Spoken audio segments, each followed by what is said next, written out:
Maggie and Perloff on the Infinity Sports Network. We interrupt our Shedeur Sanders coverage to bring you LeBron James coverage. Welcome to the show.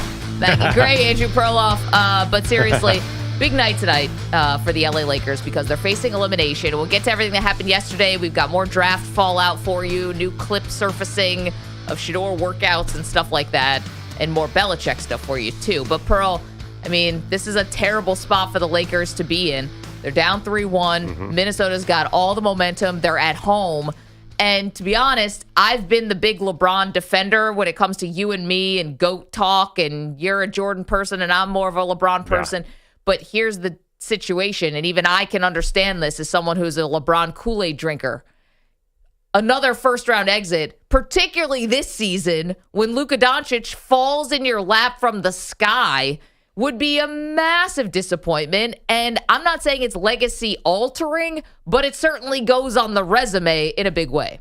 Do you think in 10 years anybody's going to remember, if they lose to the T-Wolves in this series, anyone will remember? Absolutely. You want to know why? Get out of here. I'll tell you why. Why? Because 2025 or 2024, 2025 season, whatever we're going to call this one, this year is going to be remembered for the rest of our natural lives as sports fans.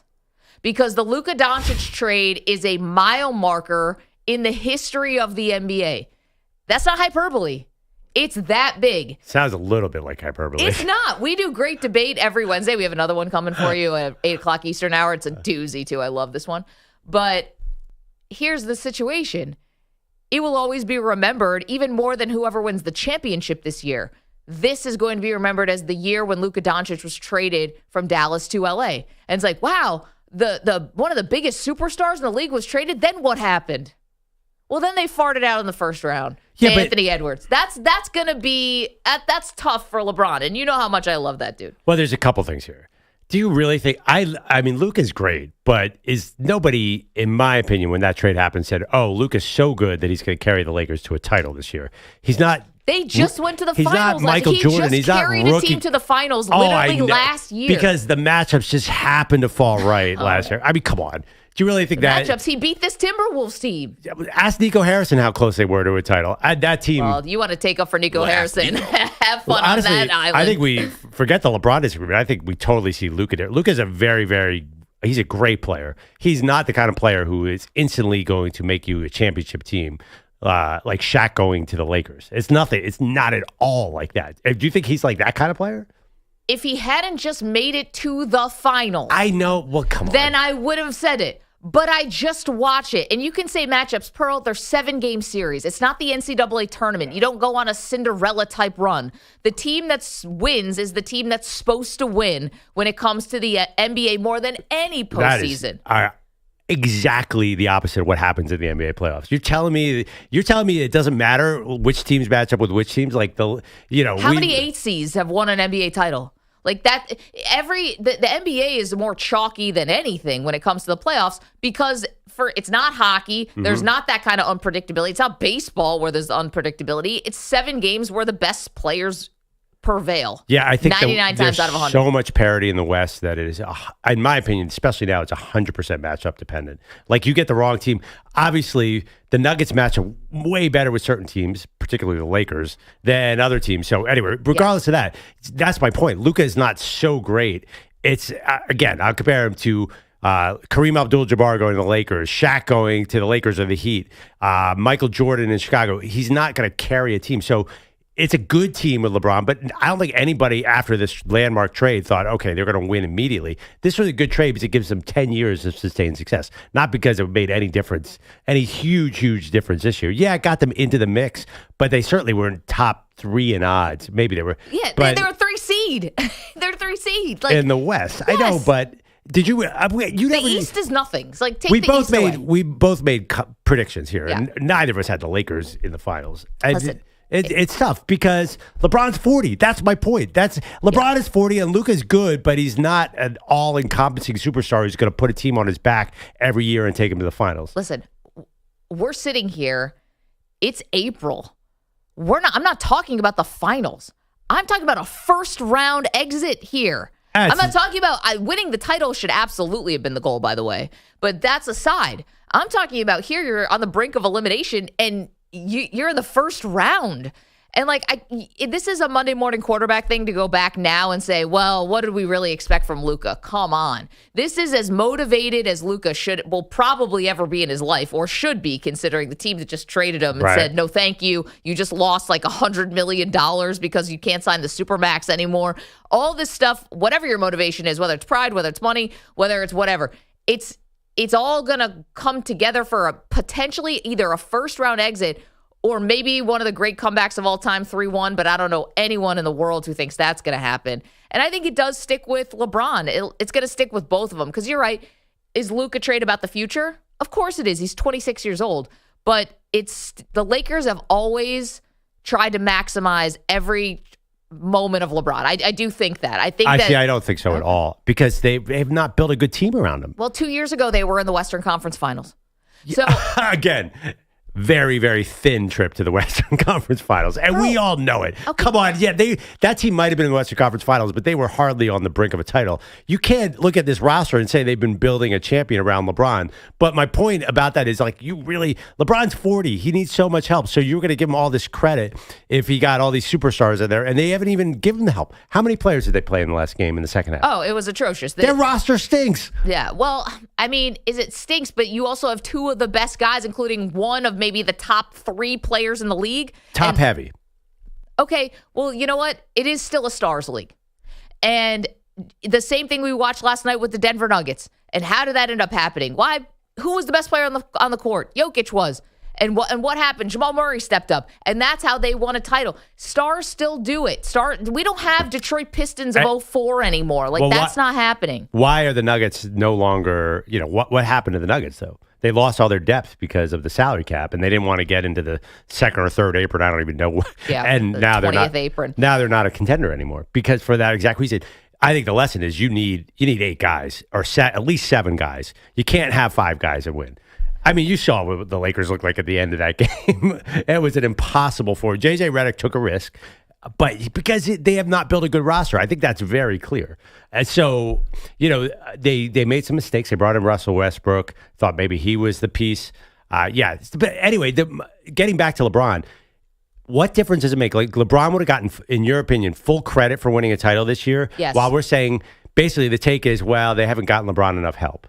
So, Jordan never needed help. He was Jordan. So, my point is, yes, you could bolster up a 40-year-old LeBron and maybe take him deep in the playoffs, but you have to bolster him up. So, to me, his legacy was already set. He can't do anything one way or the other to affect it. It's not going to kill him if he goes out this first round. It's not going to, if he gets to the conference finals, it's not going to be the feather in his cap either. See, I see it a lot. There's a lot of rungs on the ladder between just winning a title, which obviously he wants to do with Luka, and I think he still is very invested in that, or else he would have quit years ago. He would have retired years ago if he didn't still want to win a title. He doesn't have to be doing this. He's here to play with his kids. Yeah, okay. And then the other and then the other part is exiting in the first round. Guys, this is what I'm talking about. As the noted LeBron stan on the show, super fan, I could even say that's embarrassing. Here's the thing.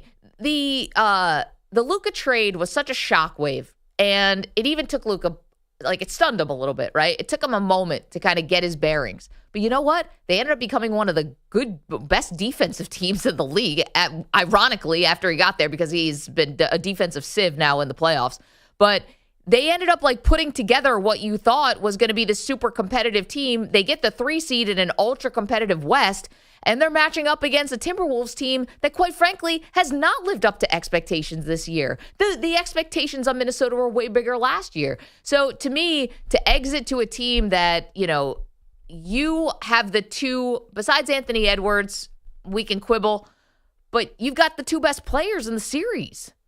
Since when in the NBA does that not equal? You think LeBron's the 2 best players? I'll say we can quibble about Anthony Edwards. There's no quibble. Anthony Edwards is ahead of LeBron now. Okay, so you have 2 of the best 3 players in the series.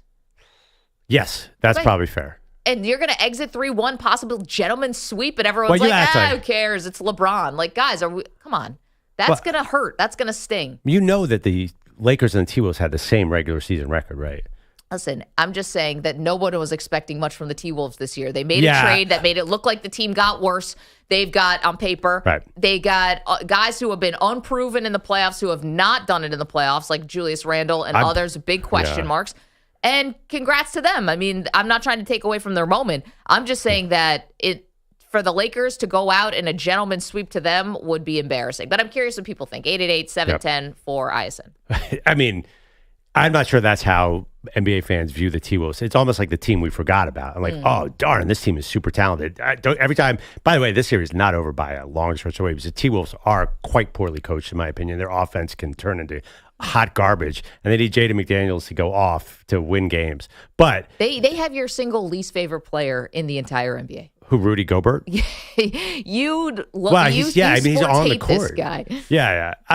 Yeah, definitely. I'm not. By the way, what do I always say about Luka and James Harden? When you're playing against a team with James Harden and Luka, you always know where the ball is. So it was no surprise to me that Dante DiVincenzo had the key steal when Luka was out dribbling around half court. I mean, you're seeing the worst Luka. He is definitely holding on the ball too long because he thinks he has to put this team on his back. The Lakers are they've somehow almost immediately recreated the Dallas Mavericks team. And there's no way Luka was carrying that Mavericks team to a title. And I don't think that this Luka team, there's no way. They weren't even close against the Celtics. They weren't even close. Okay, but maybe the Celtics were beating everybody last year because the Celtics had been, battle tested and maybe it was just their time. But you cannot, I feel like we're doing, this is like politics. Like, a fact is a fact.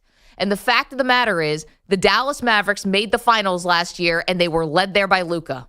It's unassailable. And there were no major injuries that happened to their opponents on the way where you're just like, oh, gosh, now Shea got hurt and he wasn't playing or whatever. That didn't happen. You can say the matchups weren't there, but that's kind of BS. Isn't that what you figure out matchups? You try to find, it's playoff basketball, right? It's not like they got gifted a Kevin Durant Achilles injury or something that olayed another team to a title. Right, but nobody... They won. They got there fair and square. Coming into this season, nobody was talking about the Mavericks as a title hopeful. Honestly, everyone's like, this is the Thunder's year coming in. It was the Thunder. Nobody was... Well... Yeah.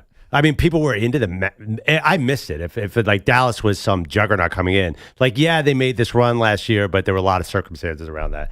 I mean, Luka. The problem with Luka is just Luka has the ball in his hands all the time. So how do you build that second superstar around him? And I don't know that that's so easy to solve. You think that they're on a trajectory to championship? I don't see it. They have to tinker with something. Okay, but here's the thing: you're talking to me about scheme and Luka and how he plays. I'm talking about what happened, and what happened is they got to the finals, and yes, they did lose. Why would I think they could get back to the finals? Because clearly they have some kind of formula that works, right? I mean, they barely made the playoffs this year with Luka. But here's the thing. You also had a team where, you know what team made it to the finals? And I was like, man, I don't know where this is going. Jimmy Butler's Miami Heat. Yeah. That team made it to the finals. And I was like, similar. Wait a minute, what? No, very similar. No, because Jimmy's in his mid-30s. Luka's in his mid-20s, and he's already made 5 All-NBA teams, and he's a rocket ship. You may not like the way he plays, but you can't argue with the results. Yeah, he's James Harden 2.0. He's definitely going to have never made the finals. Right. Well, he did with Oklahoma City when he was coming off the bench. I'm just saying, not as the focal point. He made it Game 7 against a much better Warriors team than anybody that Luka beat. I mean, honestly, I just think there's a limit to that kind of player. Let me ask you this. who's the compliment to Luka to win the title? Is it Giannis? It ain't LeBron. It ain't a 40-year-old LeBron. I don't know. I don't see this team. So why are you killing, it's embarrassing for LeBron? There's no embarrassment about losing to the T-Wolves. Do you think people are going to be laughing at LeBron for this? Guy's at 40 years old, scoring 27 points a game. He's actually a miracle. Here's, I think, what we've really discovered in this first couple minutes of the show. I think Perloff is a Nico was right guy. Are you a Nico was right? Well... Nico Harrison, that is the Mavs GM who traded Luka. Well, I never, I'm famously not a fan of the high usage offensive. I've never been a Luka fan. So you think Nico was right? No, because Nico didn't get anything for him. He basically gave him away for free. He could have gotten 9 draft picks. So the trade was bad, and we can all say the return wasn't good. But the Mavericks. The idea of trading him, you get. If you could have gotten the right return, but the Mavericks were never winning a title. I don't think. I mean, Dirk won 1, but the dude was 7 feet tall and a great team player. So, and that was a miracle that they won one. A miracle. They really shouldn't have even won one. Well, they got to another finals. Well, they were in the finals should've won twice. Two, actually. Yeah, they should have won that one. But they should have won the Wade got early a one. lot of They foul should free not throws. have. They should not be. I mean, Jason Terry outgunned LeBron, Dwayne Wade, and Chris Bosh. That was a surprise title, in my opinion. Like, it's not easy to win this title. EJ keeps saying, well, everyone gets theirs now. I just think that I don't think the Mavericks were headed for a title. No, not at all. 888-710-4ISN, 888-710-4476. We're asking you, would a first-round exit for LeBron James and Luka Doncic, how much would this reflect back on LeBron? Okay. We also had a scuffle last night between a superstar and someone's dad. Someone got after Deion? This is shockingly, the story does not involve Deion. Oh. It's the first one in weeks. We do have some Deion news, though, actually. Is it T. Morant? Who are we talking about? It was not T. Morant. Is it not LeBron? Someone got after LeBron? Shockingly, yeah, right. It could be That's a LeBron. good one. He is a dad. Yeah. An NBA dad. He's the only one actually allowed on the court. This dad is not allowed on the court. So we have some of that, and we have Shaq and Chuck arguing about it. So it's all fun. Do it again, Chuck. And we've got more NFL draft fallout for you, including what shocked us yesterday about the Cleveland Browns. It's the Maggie and Perloff show. What would a first-round exit, by the way, back-to-back first-round exits, but specifically this year for LeBron, how bad would that be? 888-710-4ISN. I didn't even know you could talk. You're in a 5-minute break.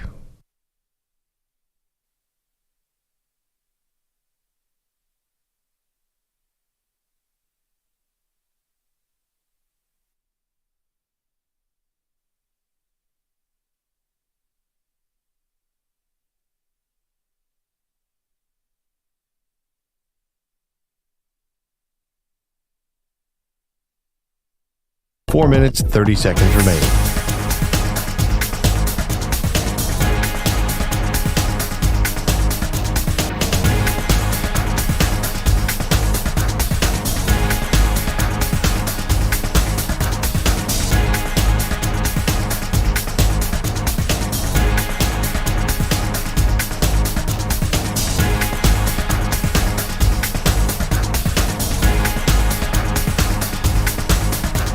Four minutes remaining.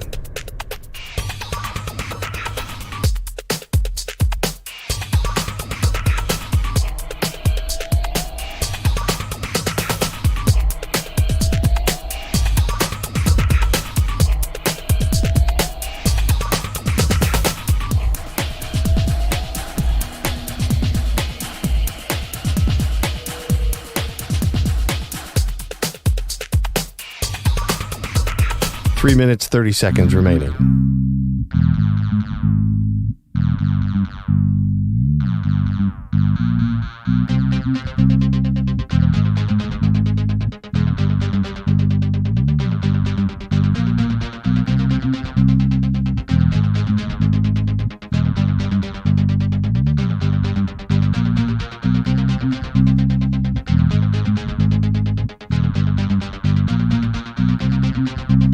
Three minutes remaining.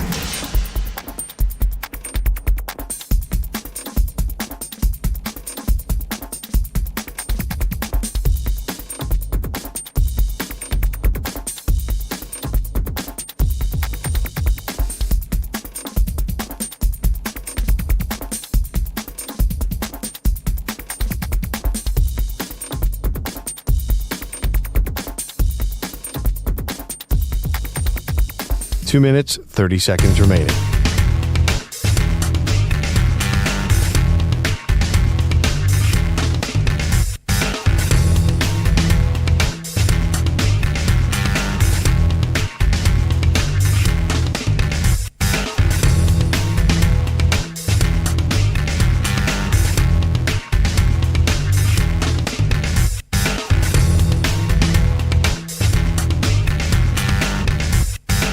Two minutes remaining.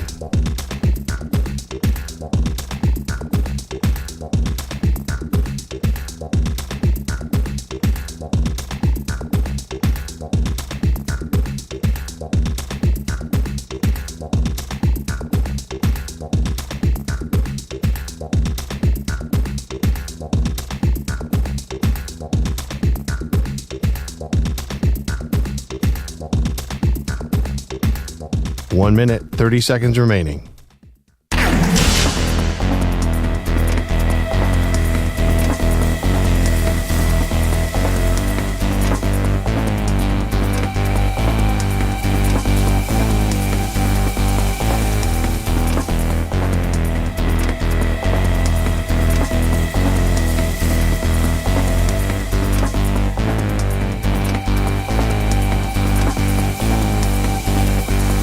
One minute remaining.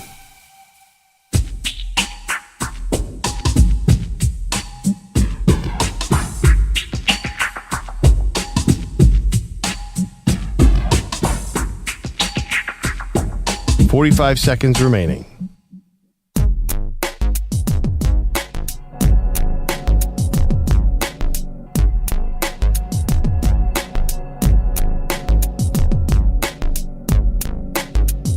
"30 seconds remaining.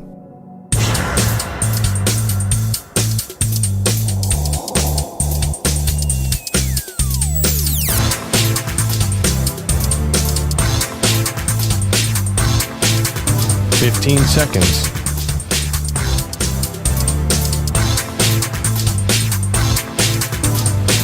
Break ends in 5 seconds.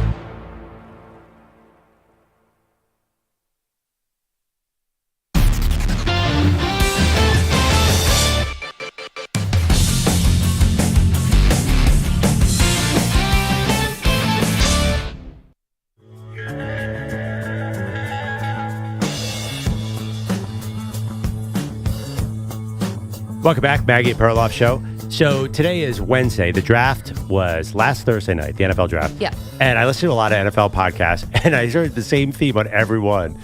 Oh, yeah, there were other guys drafted last week besides Shedeur Sanders, but Shedeur Sanders took the news away from the Browns-Jaguars trade, took everything away from Cam Ward going number one. I didn't realize ESPN didn't even air the Cam Ward interview when he was drafted. Is that right? Yeah, because they were right. They stuck in the middle. They were so busy talking about Shedeur. No, it was the Jags-Browns trade. Knock that out. Anyway, the whole draft.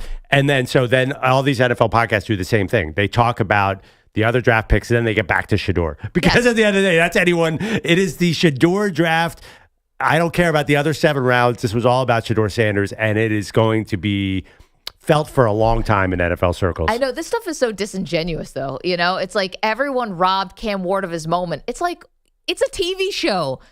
You're not entitled to airtime, you know? And I know that sounds really harsh, but like, you know, Cam Ward is now going to be in our lives for the next 10 years. We can espouse all the great things about him and all of that. Like, he's the only one who's got a guaranteed starting job. Like, things are good for Cam Ward. He just made $40 million. Like, he's okay. I don't think he needed Mel Kiper going off about his intangibles. As a Hurricanes fan on the show, Maggie's no longer good in Miami. That's fine. Cam Ward's dad is not going to like what he said. Cam Ward said nothing, but his dad said something. You don't think... I get it. It's a television show. Come on. And here, this is the other thing. We do this in the NBA where it's like, nobody's talking about the Cavs and the Thunder enough. It's like, yeah, because you want to know why? There's like 5,000 times more Laker fans than there are, and we're serving them. And like, that's just part of it. It's funny. The Timberwolves are up 3-1 on the Lakers, and everybody should be talking about Anthony Edwards becoming the face of the league. And we just did that last year. He got plenty of that last year. A heated debate on, but now that he's 23, age-old 23. We just talked about Luka and LeBron, of course. Now, I get it. There are always debates. But regardless, Cam Ward, I agree with you. Cam Ward's going to be fine. But it is funny. Shedeur just knocked every draft pick off their pedestal. Usually we're talking about 6 or 7 interesting picks. It is crazy to me that no one cares. It's all about this one quarterback who went in the 5th round. Well, I mean, he's not just any quarterback. So you got Hall of Famers weighing in. I know we're on in Dallas, Texas, in the Fort Worth area. And so I'm hoping you'd like to hear a little Michael Irvin stuff. Okay, so Michael Irvin, is this a pod? His pod? I don't know. Anyway, Michael Irvin, Manny, let's hear it. He's incensed about Shedeur falling because, first of all, it cost Shedeur a ton of money. The $50 million robbery of Shedeur Sanders. Because that's what I just witnessed. Everywhere we've seen, everything we've seen, everybody that has seen him play said he is the 1 or 2 in this draft. Okay, so this was on Instagram. Michael Irvin just using his platform to tell everybody that Shedeur Sanders was robbed of $50 million because he didn't go in the first round. Here's more from Irvin, now speculating not just on the money that was lost, but what happened. Why did the Browns actually take him in the 5th round? They had taken Dillon Gabriel in the 3rd, and Michael Irvin has a conspiracy theory. I've never seen them position the cameras and give forewarning about who's about to be drafted. I wonder if Cleveland got a call from somebody in the NFL saying, we got to draft this kid. You just robbed this young man of $50 million. And it wasn't on his playing ability. Wow. Shame on you. Okay. I got to hand it to Irvin. I didn't have this on my bingo card, that the NFL called in a favor to the Browns and said, hey, can you grab Shedeur so we can stop this slide, Pearl? What do you think of Michael Irvin's assessment? I think it's more, I think Deion called in a favor. I don't think the NFL did. I definitely think there was a relationship here somewhere that got him drafted because football-wise, it made no sense. You took Dillon Gabriel in the 3rd round. Right. So I'm firmly of the school that it was an owner thing. And now I don't think it came from the NFL. I think it came between the Haslam-Deion Sanders relationship. And is there one? I mean, Deion had taken to Twitter, and I know this is back in 2018, but this tweet resurfaced where Deion said, why would anyone want to play quarterback for the Browns? I don't know if that... maybe that all was forgiven after that, water under the bridge, but... I don't know. I figured there's some circle of former NFL superstars, or Deion's friends with Peyton, who's I just assume there was some connection there. Deion's very connected. You don't think that Jimmy Haslam got word from one of his buddies, hey, can you help out Deion here? Well, I guess here's the question, though. Why would the Browns do that? Like, why? What do they owe Deion? Like, Jerry Jones, I can understand. Mm-hmm. If Deion called Jerry, said, listen... I gave you a lot of great memories. I'm one of your all-time great players. Whatever you want to say, like there's actually a playing history here. Or if you call the 49ers or something like that, the Falcons. I don't get why anyone owes Deion anything. This is such a cutthroat business, the NFL, that why is anyone doing favors, even in the 5th round? Oh, I don't think so. It works like that at all. This is a league of favors. I think that there's relationships. For example, EJ's Jets, don't they hire whoever Peyton Manning likes that day? That's but they're a bad franchise. But I think a lot of shouldn't do that. I think it's a relationship league. I mean, listen, they're not pure analytics. It's like, who do you know? I think relationships are huge. I'm not saying that it's like LeBron getting Bronny drafted, but I do think there's a lot of that kind of influence. And I think, yeah, I definitely think somebody got a call. Hey, we gotta help this family out. Deion is so connected. Everybody loves Deion. Deion's been in the NFL Network for 20 years. He was a Hall of Fame player. You telling me he doesn't know somebody to help out here? I'm just saying, connected is one thing. Where's your leverage? What does Deion do for anything? Like, you could say, Deion, yeah, we loved you as a player, but what's the power he's holding over the Browns to even ask for a favor like this? Well, I mean, just influence. I mean, he's a big voice in the NFL. He's somebody who you probably don't want to start a feud with. He's an important guy in the football industry. You don't think so? I just don't think the Browns would ever give a flying. Like, there's no connection there to me. And also you want to alienate him if you're Jerry Jones. You got relationships. Maybe you guys still have business together, something like that. But the Browns feel pretty out of left field. Anyway, I was surprised that Michael Irvin went to that spot where he's saying that he thinks someone in the NFL, he said the NFL, you're saying Deion, someone in the NFL called the Browns and said, take Shedeur and end this madness, right? End this slide. And that's how he got drafted. The only time I've ever heard of Roger Goodell getting involved with a draft pick, Perloff, was Michael Sam. Right. And that was, to have the first openly gay player being drafted. The NFL wanted to show, look how much we've evolved here. We are not, this sport is modern. We can keep up with the times. And we know that Roger Goodell made a call to the Rams. Shedeur doesn't have that same, there's not like a statement here, This is not like progress, societally or whatever. Why would Jimmy I don't think they're on the best terms. I don't think Jimmy Haslam's a popular owner in the owner's room. Probably not. He's I think he tries to, he's done some things the NFL doesn't like. Why would you call the Deshaun that? Watson fully guaranteed contract. Yeah, I'm sure the and I owners think hated. they've screwed around with the building and a lot of different things. Why would Goodell call Haslam to draft him? He would call somebody he likes. That's why I'm like, I generally am here for all sports conspiracy theories, but I think Irving sounds a little bananas on this one. I don't think he's right on this. EJ, you think he's got a point? I didn't agree with it, but the more I'm thinking about it, it's like, well, I think Shedeur falling even more would have looked bad. Like do you think it was trending towards him not getting drafted? I mean, once you get to the 5th round, it's there was a point where I remember being here Friday night and Connor Green works with us was like, I don't know if he's gonna get drafted. It sounded crazy at the time, but then you go through another day and he doesn't get drafted, and I'm like, well, if you're not gonna draft him here, like what?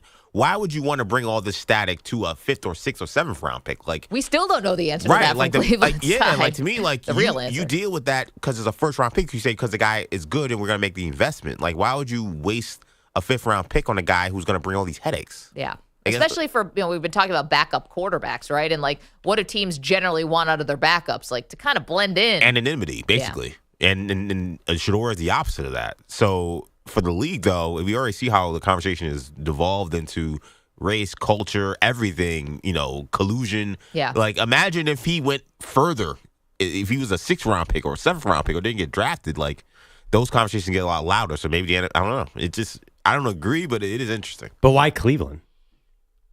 Because Cleveland doesn't have a quarterback. I think if you're going to call a team and say, hey, guys, like, stop messing around here. Yeah. Like, you got Kenny Pickett and Joe Flacco. Don't tell me that Shedeur can't enter your QB room and you can't figure something out. Well, I wonder if you're going to make a call like that. Let's just say Michael Irvin is right and the NFL called the Browns and said, do us a solid and take Shedeur Sanders in the 5th round. If I'm the Browns, I'm like, then give me the draft.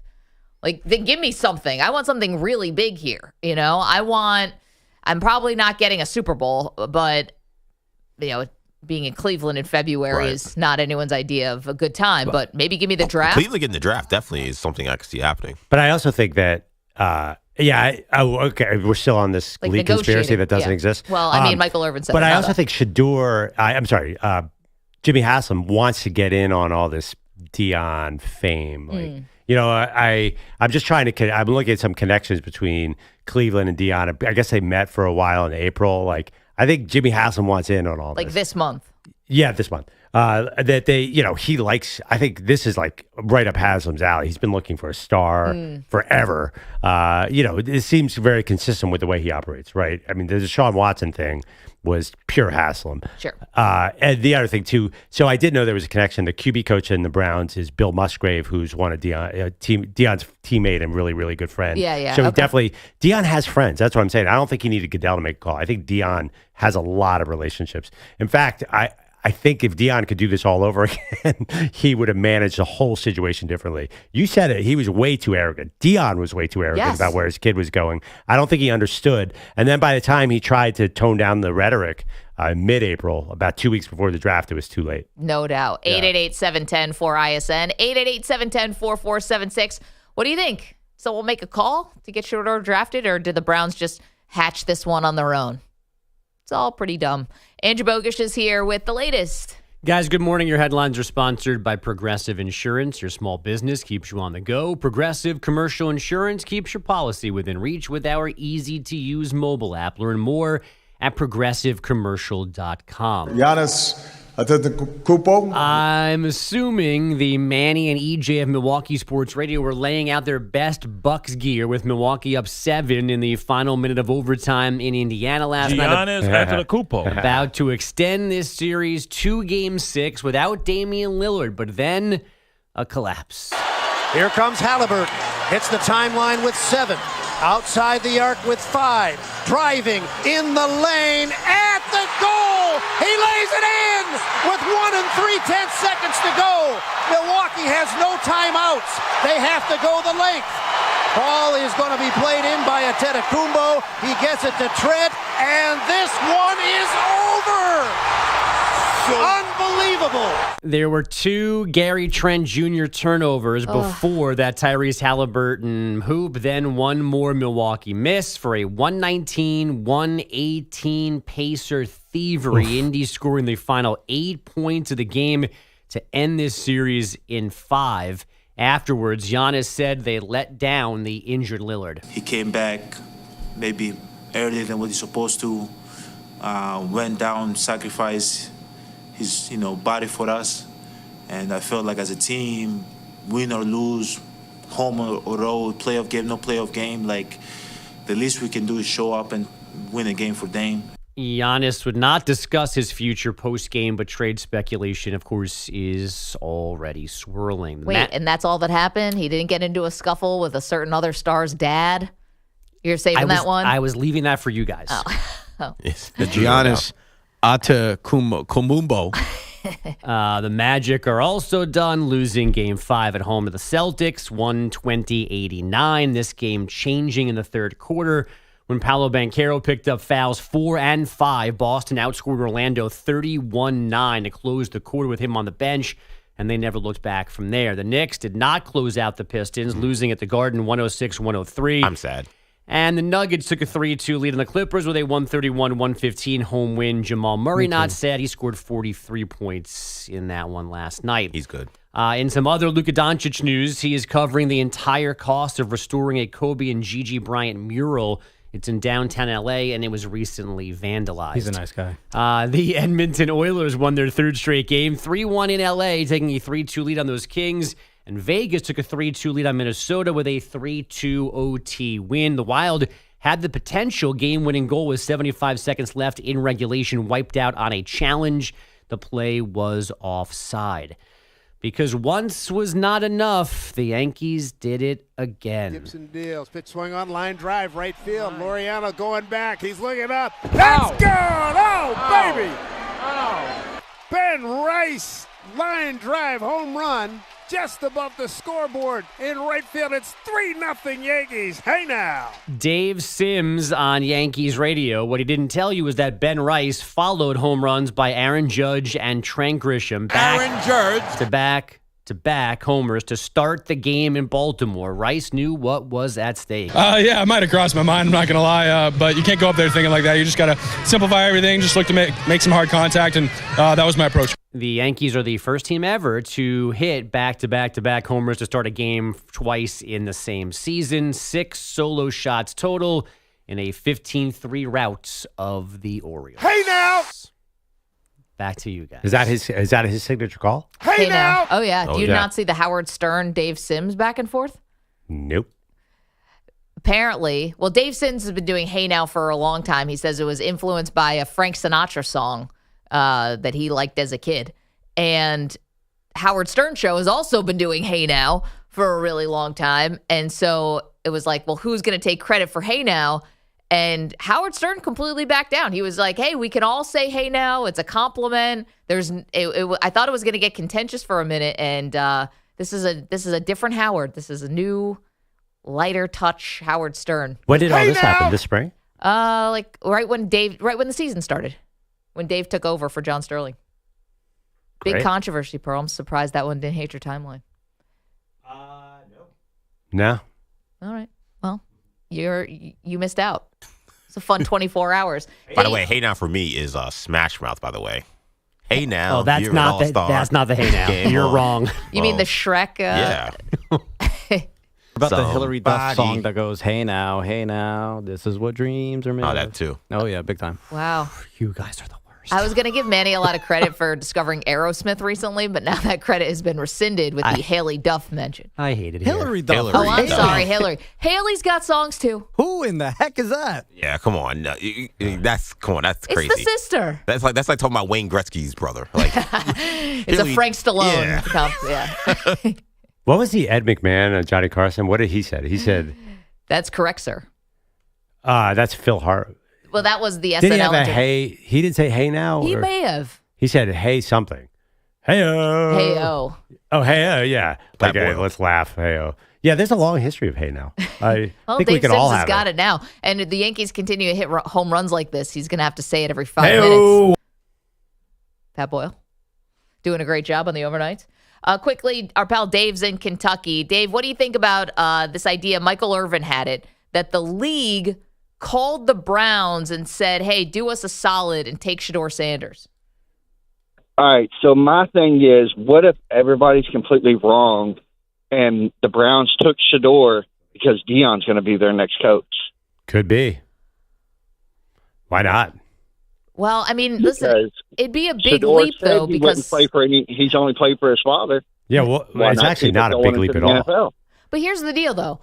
He's a fifth-round pick now. I know you said yesterday a fifth-round pick in name only, and I think you're right about that. But, like, he is buried on the depth chart. Like, that is an actual fact. We have no idea what's going to happen. So if he's third string, you're not bringing in Deion. Right, but it's not a stretch to say Stefanski's going to get fired after this year. And Deion is a winning, I know people don't think he won at the highest level, but he's a winning college coach. Like, guys like that jump to the NFL all the time. It's certainly not a crazy stretch at all. I guess I understand it. I totally understand it. And the idea that Deion wants to coach Shedeur. I just feel like the Sanders family all took a huge hit this weekend. Like the bubble got popped, I thought. Now, I'm not taking away that Deion did win in Colorado. I'm not taking away anything that they did in Colorado. But obviously the league's not looking at it the same way. They're looking at Travis Hunter the same way. They think he is worth everything, all the hype. But the league spoke and said Shedeur's not worth the hype. So that's so funny. I still think if things work out well, say these two quarterbacks they have in Colorado are awesome, Juju Lewis and Caden Salter, and if they win 10 games, I think the NFL will definitely make calls for Deion. But why did the Browns draft Dylan Gabriel if their plan was to draft Shedeur? Shedeur? that part I don't know. I was just talking about Deion as a coach. That doesn't strike me as crazy. I mean, I think he has to win a little more at Colorado, but if he really wants to put his name out there, don't you think a team would bite on that at some point? Deion in the NFL makes sense. The plan of the Browns from the caller to draft Shedeur because they're going to hire Deion in 12 months. Right. I don't think it's a plan. Negated by Dylan Gabriel being there. They would have taken Shedeur where they took Gabriel if this was what they were angling for. Not a plan in place. But then again, I think in this scenario, the guys who drafted Dylan Gabriel are going to be gone. Right. Well, but here's the other thing. We praised the Browns Friday morning because they made a trade that got them a first-round pick for 2026. Right. So now, in theory, that's for a quarterback, right? We've talked to people from Cleveland. They love Arch Manning, the Haslams and Peyton, all of this Tennessee connection and all that stuff. We don't know if Arch is going to come out.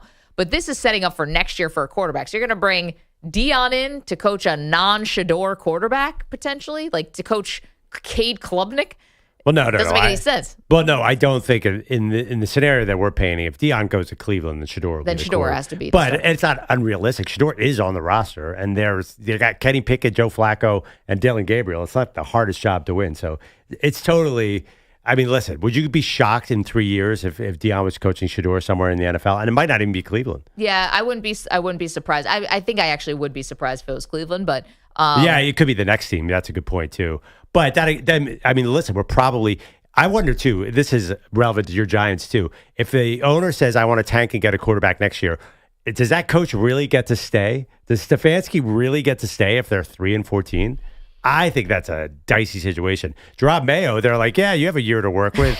Boom, you're fired. It's like you have no idea what you're doing. Get out of here. Even though we knew you probably had no idea what you were doing. Yeah, we wanted you actively to lose, and then you lost. So I think Stefanski's in a tough spot. I mean, I would not want to be him right now. 888-710-4ISN, 888-710-4476. I have another question off of the Browns quarterback room that I want to ask you right after this. Maggie Perloff Show. Hey now! You're in a 5-minute break.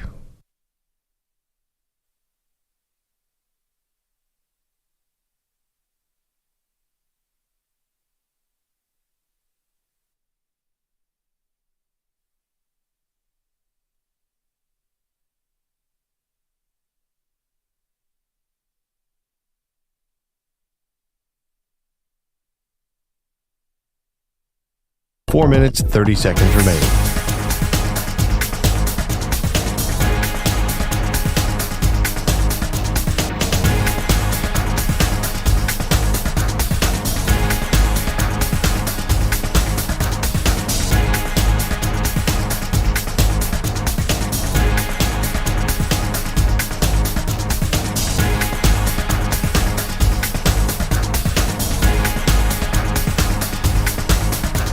Four minutes remaining.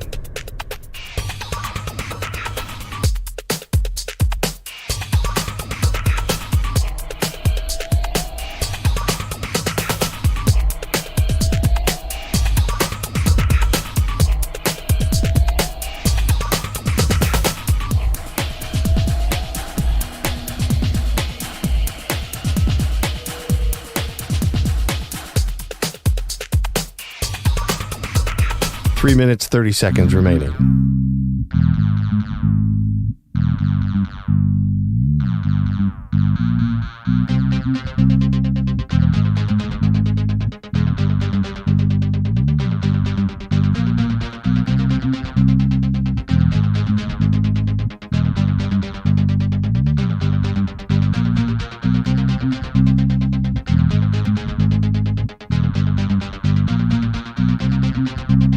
Three minutes remaining.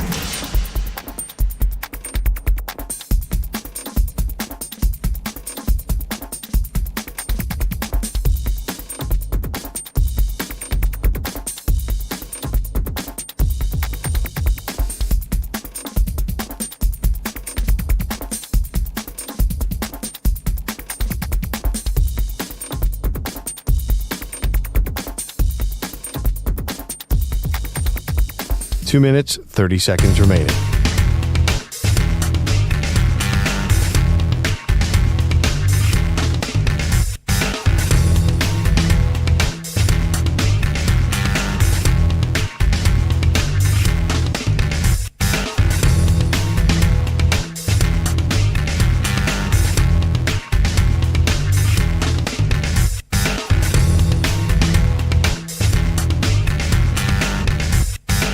Two minutes remaining.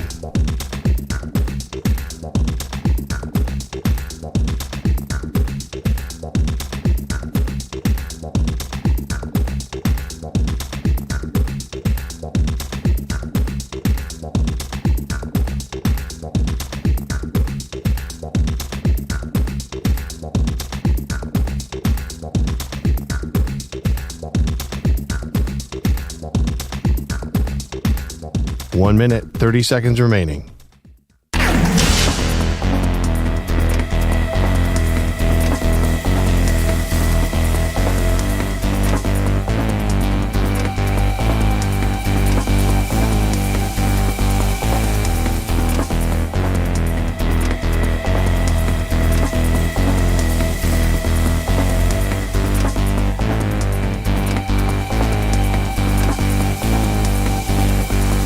One minute remaining.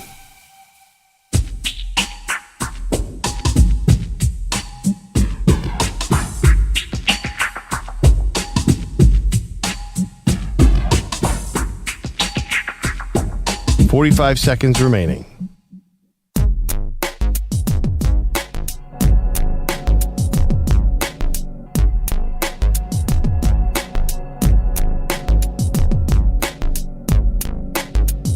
Thirty seconds remaining.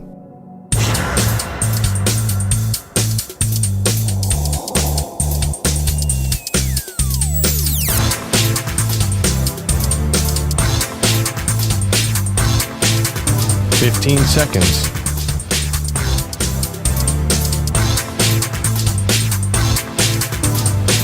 Break ends in 5 seconds.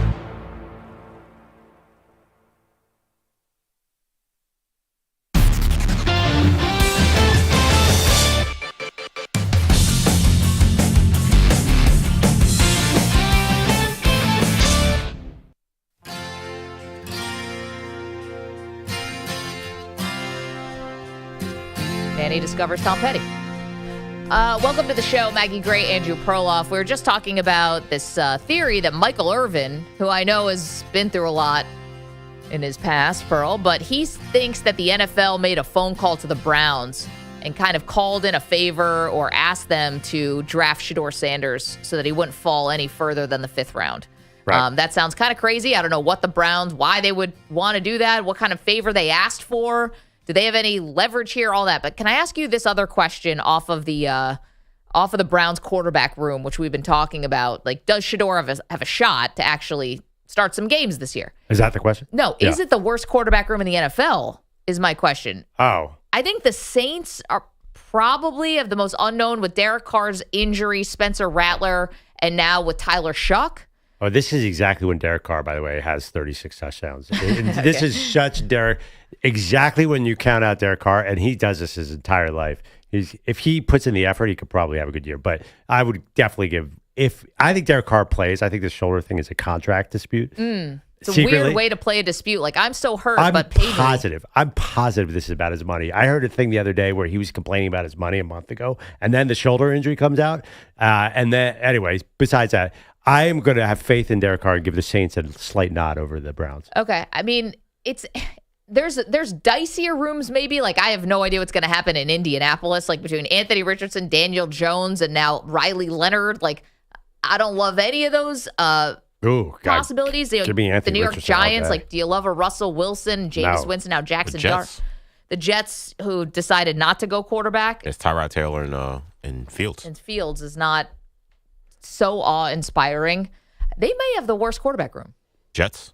No, the Browns. Oh, Browns? Yeah, no, I think it is the Browns. They have, I mean... Well, I Who's mean, getting you excited there except for Shedeur? I guess Flacco has maybe the biggest upside. A lot of guys we mentioned, but he's so old. So I was thinking about Flacco and how because Flacco's odds to be the starter are like 12-1. They're the longest odds, and I was at first I'm like, that doesn't make sense. Of course, the veteran would probably win the job out of camp. I'm like, no. The Browns actually probably need him to be the closer. Like, you keep Flacco on ice for most of the season. See what Pickett can do, and then if you need Flacco to help you make a playoff push, that's when you put him in. Joe Flacco? But seriously, like Pittsburgh Steelers, that's a rough quarterback room. But yeah, Mason but Rudolph, they're- now they have Will Howard, you have Skylar Thompson, but we think Rodgers is coming. Yeah, if you had Rodgers, and also I think Rudolph's probably a little better than some of these guys we're mentioning. Rudolph better than Kenny Pickett? Oh my God! I mean, Rudolph will win. I'm telling you, Rudolph will have an above 500 winning percentage for whatever you say about. Yeah, he's not good, but he's definitely going to win in that team because that's what the Steelers do. Yeah, I mean, here's the thing: are the Browns tanking though? So is this by design? Well, it's crazy because Mary Kay Cabot, who's been covering the Browns for decades, she said yesterday Andrew Berry she thinks is one of the best GMs in the NFL. Quibble there, but that the team they've built has all pros and Pro Bowlers at some very, very key positions: pass rush, corner, not quarterback, obviously not receiver. They just added a lot to the to the running back room, and their offensive line is, highly touted. If they can their stay offensive healthy. line never stays healthy, right? I think that's a big risk with that offense. You know where I think, and I've been hesitant to bring this up, but I think I see a player differently than you guys. Who's that? I think Myles Garrett is great, but I'm not sure Myles Garrett tears up games consistently to the point where he is such a difference maker, because he was good last year and he just doesn't show up every week. Because I bet on the Browns all the time. For some reason, I was into them. And I'm telling you, he will disappear. There are certain games where you just do not hear from him. Well, I to be fair, I don't know if that happens all the time, but can you kind of say that about every guy in that position? Like, there are games where Micah Parsons is not as effective. There's games when TJ Watt disappears, Nick Bosa Watt sometimes. disappeared, but it happens with that position because so much else has to go right. Yeah, I think that people say, like, why didn't they win with Myles Garrett being that great? I honestly don't think, and you look at, like, TJ Watt I think leads the league in forced fumbles every year. Myles Garrett does not. Yeah, but where was TJ Watt when they were losing five in a row? There is no doubt in my mind TJ Watt was hurt last year. There's just no possible way. I think that, yeah, and also TJ Watt, he can't win games alone. You're right, a pass rusher can't do it. So I don't know. I just don't think, people talk about Myles Garrett. I don't think he's Reggie White. I think he's good. I think he's really, really good. I do not think he's the ultimate game changer. So Mary Kay was talking about that team yesterday. She named some players. I'm like, yeah, they're really, really good players, but I still see it closer to a tank, personally. Well, it also they've had these players for a while, and it hasn't amounted to jack. One playoff win. So it's hard to say, like, wow, we've got this real sleeping giant of a roster. I don't see it that way. One thing that was really buried by the Shedeur deal was the Mason Graham, the risk of taking Mason Graham. I get it, you got a first round pick, but there's a chance Travis Hunter is a top 30 all-time NFL player. I don't see that with Mason Graham. I mean, Mason Graham's a defensive tackle. He's not going to be unless he's Aaron Donald. I just don't see that. 888-710-4ISN, 888-710-4476. Talking all things Browns. They have the worst quarterback room in the NFL heading into the season. Okay, we have more NFL draft stuff to unpack. And then we got this really weird. Is there any other story around Belichick and his girlfriend that's not weird? Can we get a normal story about these two? It's impossible.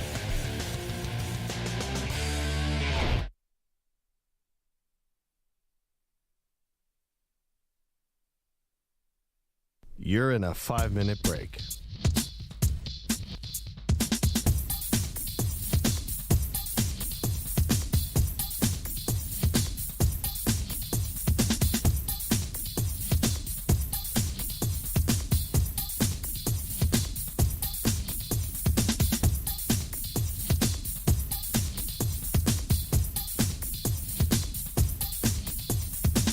Four minutes, 30 seconds remaining.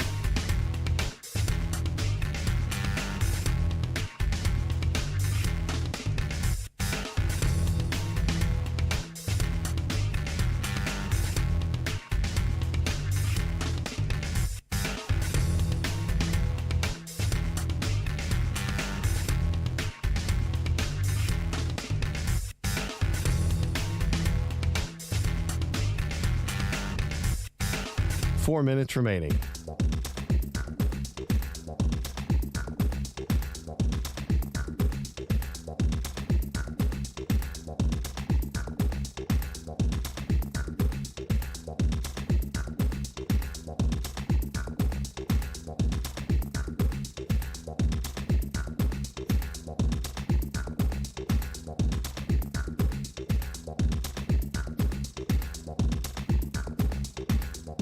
Three minutes, 30 seconds remaining.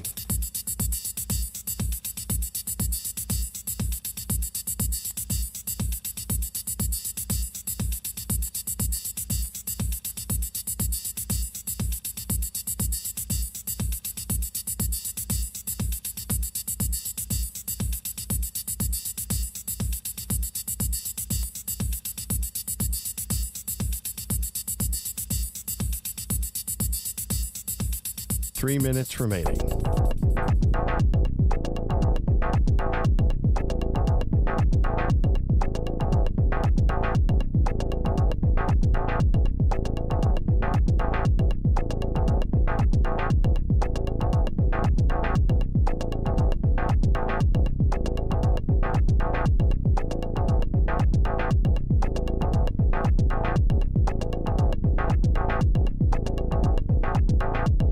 Two minutes, 30 seconds remaining.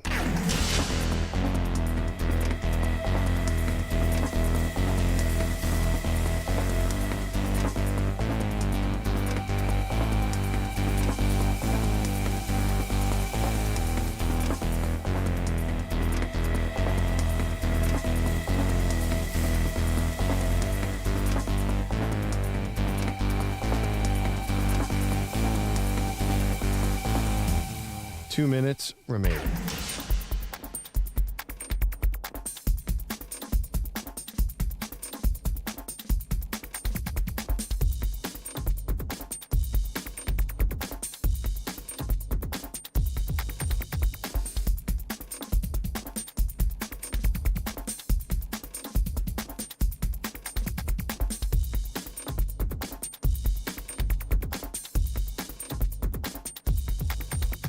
One minute, 30 seconds remaining.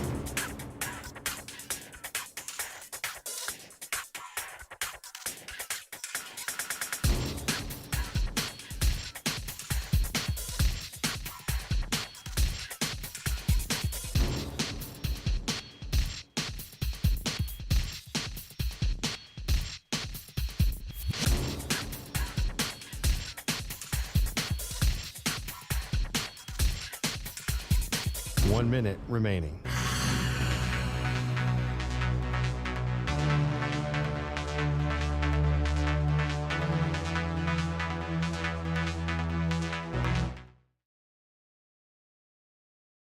The sun comes up at 6 a.m. Maggie and Perloff at it again. Mike's hot, lights on, coffee's black, and Andy Rodriguez got the board on track.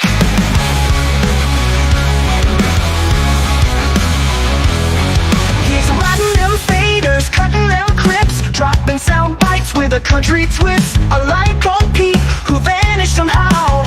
All we can say is, hey now, man, he's doing work. Hey now, he's still in out. Hey, what a quirk. Hey now, he's pushing buttons clean, holding it down like a well-oiled machine. No ghosting shifts, no last-minute bail. Man, he's the train, Pete's the derailed. Hey now, turn it up loud. Man, he's at the board and he's making us proud.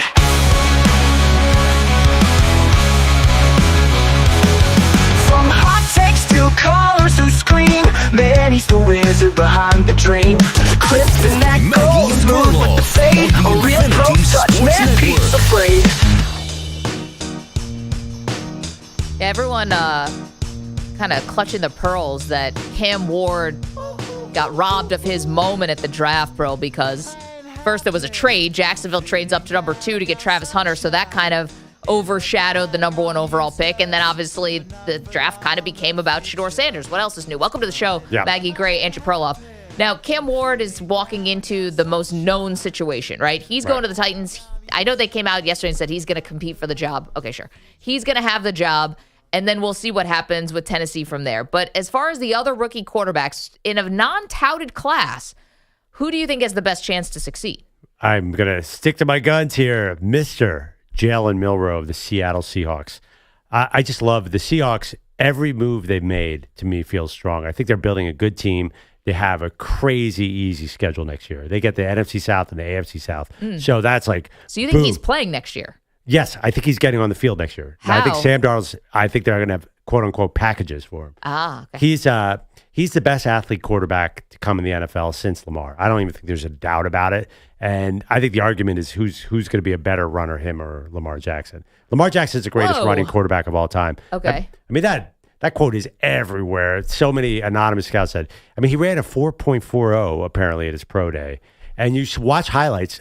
He is outrunning every cornerback in college football in the SEC. He was faster than Ryan Williams. He was faster than Giannis Campbell. He was faster than everybody on Alabama. I think they're going to find a way to get him on the field, and I think he makes an instant impact. I guess you could compare him to Taysom Hill a little bit. And Taysom Hill became a very impactful player for the Saints in this odd role, sometimes quarterback, sometimes receiver.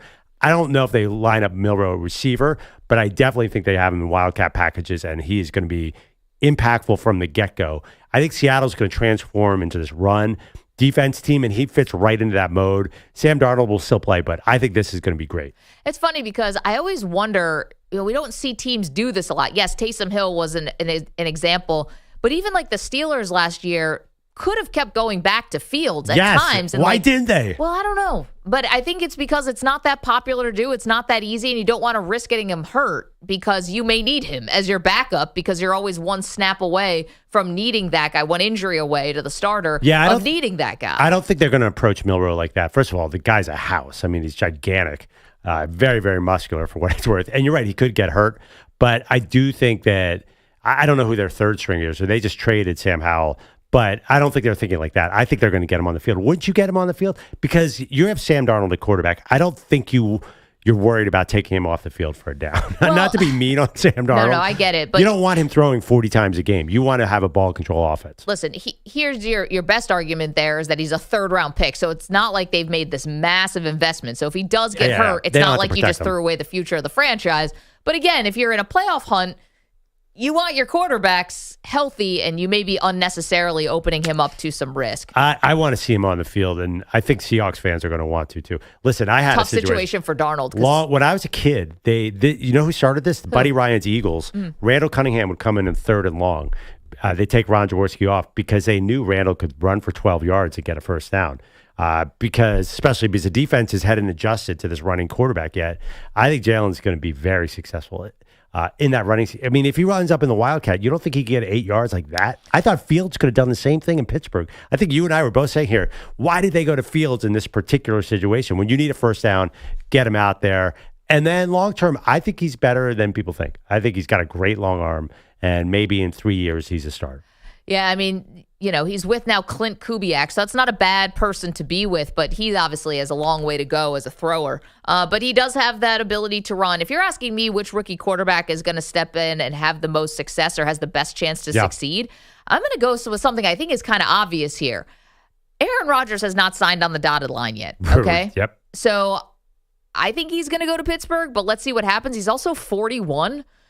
I think Will Howard has a shot here. And the reason why I think the Steelers and Will Howard have a shot is because the Steelers always make the playoffs. Now, don't ask me what happens after they make the playoffs. It's generally not good.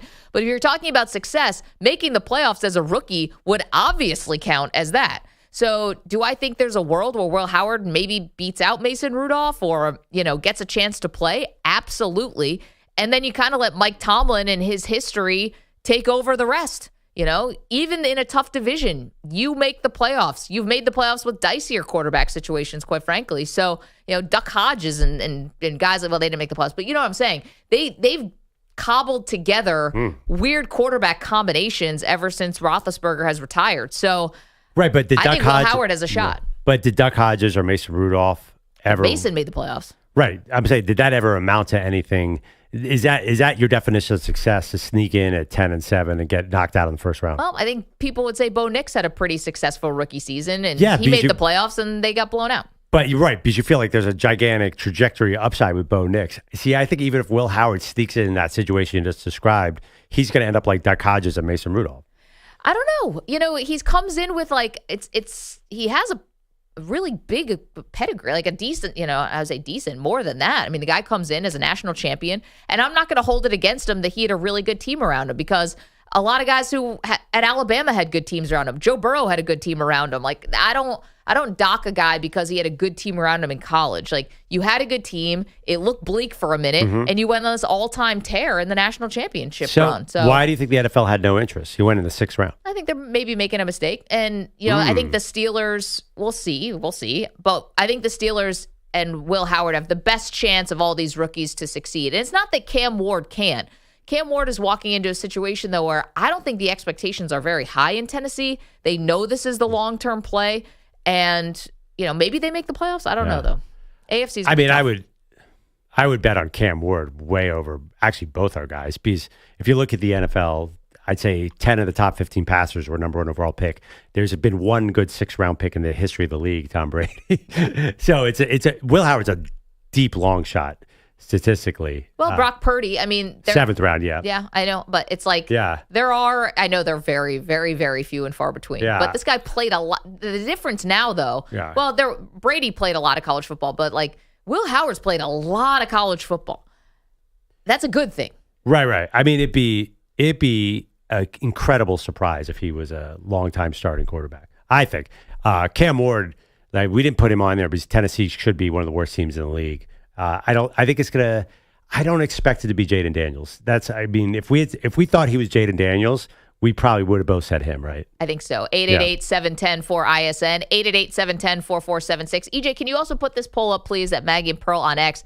Do the Browns have the worst quarterback room in the league? Cris is in Birmingham. Good morning, Cris. How are you doing, dude?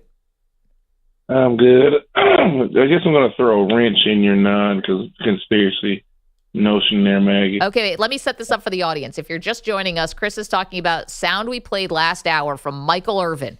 And Michael Irvin believes that the NFL called the Browns and said, draft Shedeur Sanders, like called in a favor essentially, or maybe made a deal. And he believes that handshake agreement or something like that happened behind the scenes. Okay, go ahead, Cris. You laugh all you want, but let's really talk about it now. Look this up for me, Perloff. When is a team taking two rookie QBs out of a draft in the same draft? Well, obviously Washington with Cousins and RG3, but it's rare. Yeah. So here's the thing. First you already have a highly paid starting QB. You just got a vet, and you have a journeyman. Wait, who's the Deshaun? Okay, gotcha. Yeah. Yes. So you got, and then you got two rookie QBs. The quarterback film rooms are loaded enough as it is. Like the cuts in preseason are going to be crazy. So are you willing to pay every single guy? Most likely not. So. Well, I don't think Deshaun's not healthy though, Cris, to be fair. So there's really only 4 guys. Also, they're not paying any of them. They don't have to pay any of them. Here's the thing. We don't know the trajectory of how Deshaun's going to play this season, though. He's not playing. He's on a torn Achilles, Cris. Oh. Yeah. Oh, well. People don't think he's going to. He's not playing this year. Well, it's not 100%, but it doesn't look like he's going to make it back in time. I think Maggie and I are assuming Deshaun's not part of this mix. Well, also the owner came out and said Deshaun was a huge swing and a miss. Like he's definitely not playing for the Browns this year. Not with a quote like that. Yeah, we will see in that, but let's just say let's just say 4.5 for just for shit. Let's for itch and giggles. Yeah, you got all that in tangle, right? I'm not saying it's gonna be an interesting quarterback room, but it's like, why draft this guy this late? Oh yeah, no, Chris, it's baffling. Like it doesn't make any sense. So you're saying because it doesn't make any sense to draft Shedeur, therefore Michael Irvin's theory that the NFL called the Browns and said, "Hey, can you take him?" makes sense to you? Because I'm pretty sure every NFL team values their picks, unlike the Saints second round. But I mean, yeah, Chris, thank you. I mean, sorry, didn't mean to hang up on you there, but yeah, no, the Saints may have the worst quarterback room, depending on Derek Carr. But I was actually, I got to be honest, and I'm sure every fan around the league had the same thought. When he was dipping 6th or 7th round, if Shedeur had passed, say, Cleveland, why wouldn't he be a good backup to Jalen Hurts for my Philadelphia Eagles? Why wouldn't he be a good backup to your quarterback, Josh Allen? I was wondering, when are teams going to see great value as a backup here? Is Deion in the building that much of a problem? I could see the Eagles doing it because the Eagles, like, I think have a history of saying, you come here, no one's bigger than the team. They somehow they can absorb. I mean, they just won the Super Bowl. I mean, Andy Reid brought in Michael Vick when he was at his downest moment. Yeah, I was thinking, what if he got to the 6th or 7th round, then I think good teams would be like, ooh, this is a pretty good backup quarterback. Yeah, my Bills would not do this. They don't do that kind of thing. Well, yeah. I can't see them they wouldn't do it. Yeah, I guess the Bills would be a weird kind of controversy. Like, they don't. I mean, I actually was thinking about the Chiefs because Andy Reid loves developing backup quarterbacks. Chiefs could have done it easily. Yeah, like coaches, I thought I'm sure McVay must have said, okay, 6th round. I might as well get this guy in the building. But I guess they're worried. A lot of these teams don't want to draft a quarterback next year. Like, you can't have Shedeur sitting there. It would be awkward, right? Rams are definitely going quarterback next year, so they probably didn't want to draft him this year, I think. 888-710-4ISN, 888-710-4476. Yeah, interesting theory. Chris Carter also had some theories about this. We'll get to that in a minute. And listen, got to come clean a little bit on this one. I got fooled by the internet. I like to think I'm kind of savvy when it comes to this stuff. You know, I'm not that old. You know, I grew up with the internet. I'd like to think that I can spot the true stuff from the fake stuff. But the internet comes for us all. And I got duped. Tell you what happened next. It's embarrassing. And I'm going to have to just own it. Not proud of it. I'm an idiot. Yep. Yes, sir. Tell you how the internet fooled me. Let's see if it fooled you. Be right back. You're in a 5-minute break.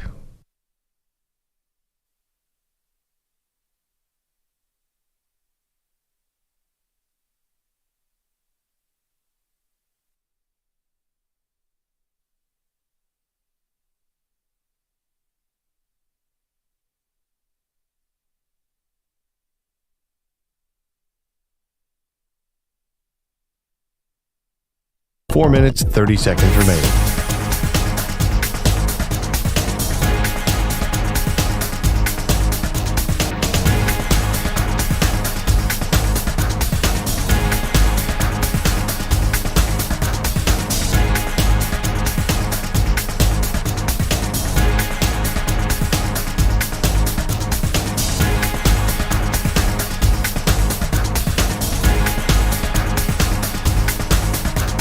Four minutes remaining.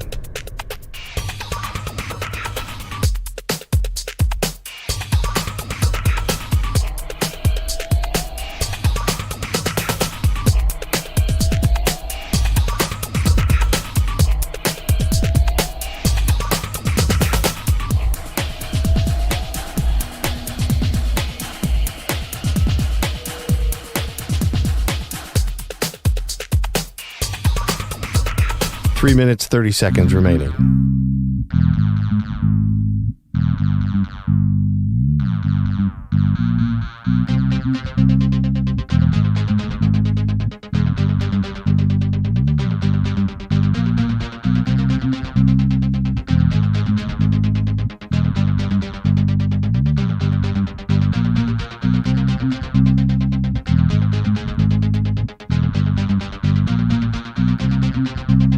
Three minutes remaining.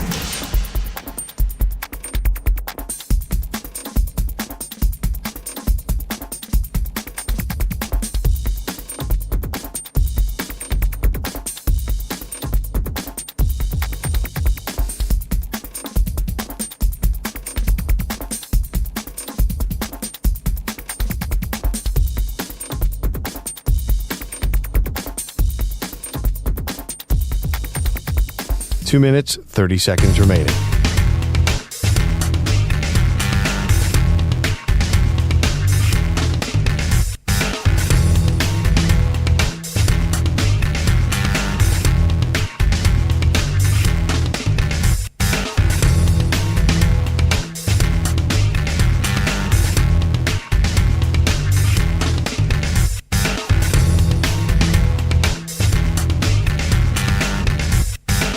Two minutes remaining.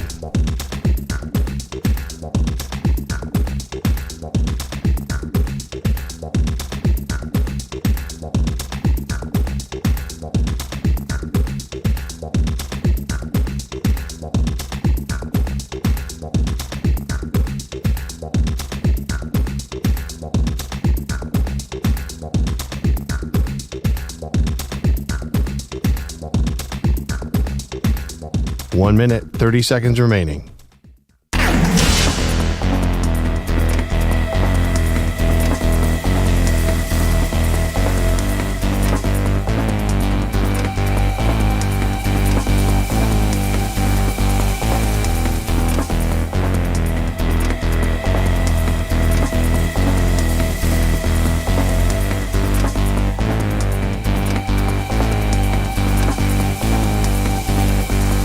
One minute remaining.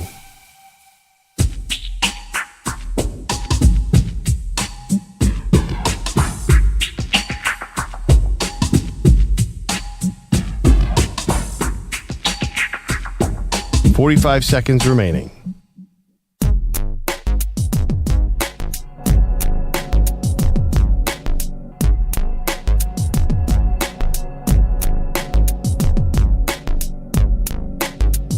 .30 seconds remaining.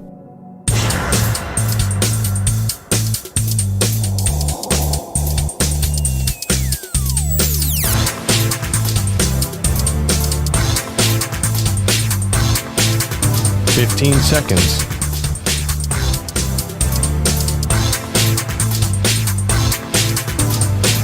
Break ends in 5 seconds.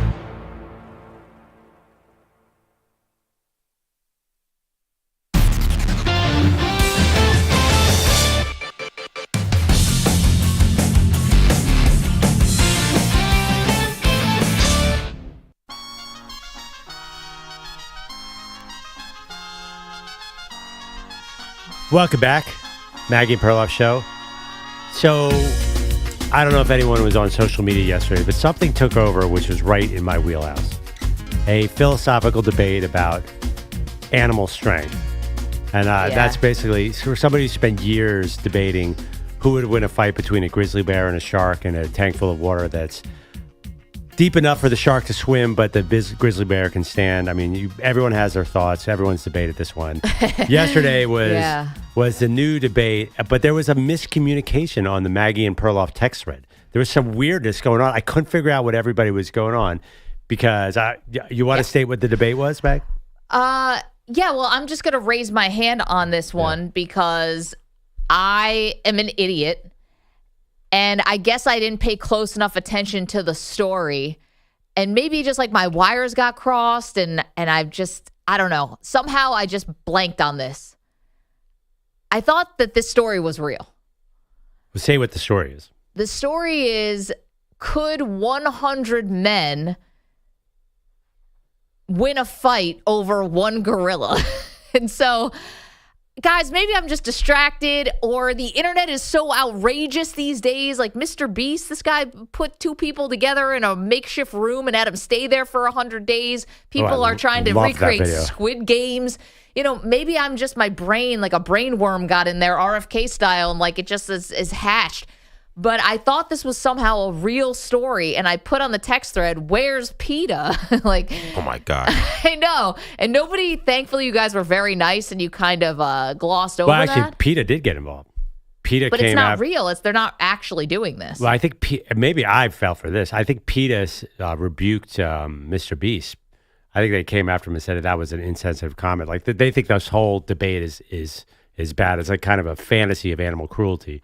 But right. I'm just curious. So you thought that the 100 men were actually like Mr. Beast was going to put this on. Yeah. So, and you were worried about, just let me get this straight. You're worried about PETA I was worried about the gorilla. Even though 8 to 30 humans would probably die during that. The PETA is the problem. You know, These are the I gorilla. am an idiot. But human beings dying, that would not bother anybody? No, it would be bother everybody, but you'd have to be like some kind of moron to sign up for a gag like this. You know, the gorilla doesn't give consent. It's a gorilla.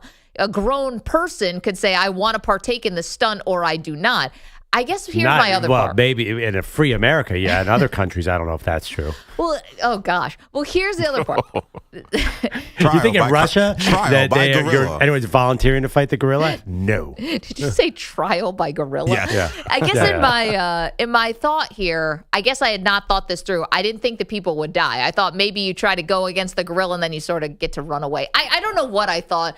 But I thought the story was somehow real, and I feel dumb now. It's an AI simulation that they're going to make. You really thought this was real? I'm just an It was idiot. just whatever you're having. It was just a random Twitter person who was like, I thought it was Mr. Beast is no, doing this Mr. on Beast, AI. no, because he's taking credit for everything. Oh, No, got some random was like, could 100 with like a funny kind of name. Yeah. Like it wasn't even a real human name. Right. It was like, It's like I think 100 guys they lock in, they could beat a gorilla.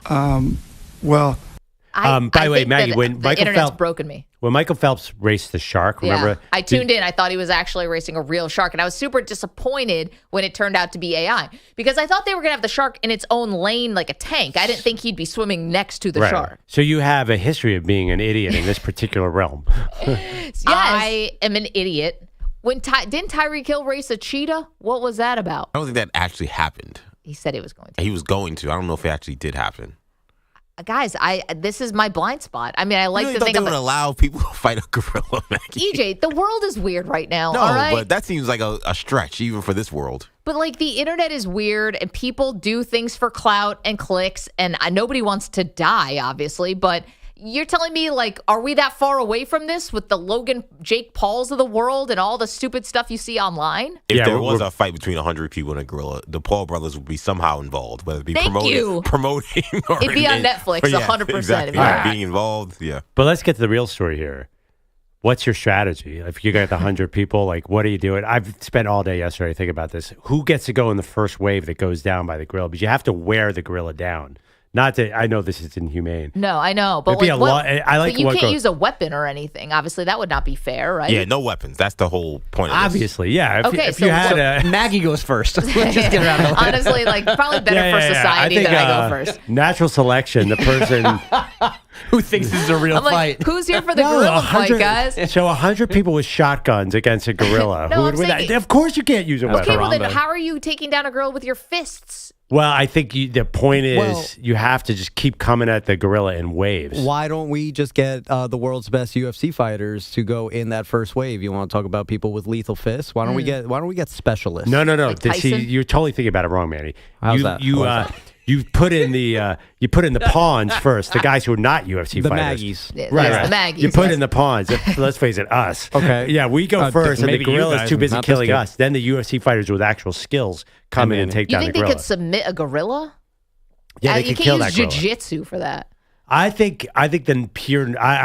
I mean, I think the internet. We argued about this today. I think most people think the humans would win. I think that. I not don't me. think so. I think the trend. I mean, it's 100 human beings. They could just keep coming on, jumping on that gorilla. That's a lot for the gorilla to do.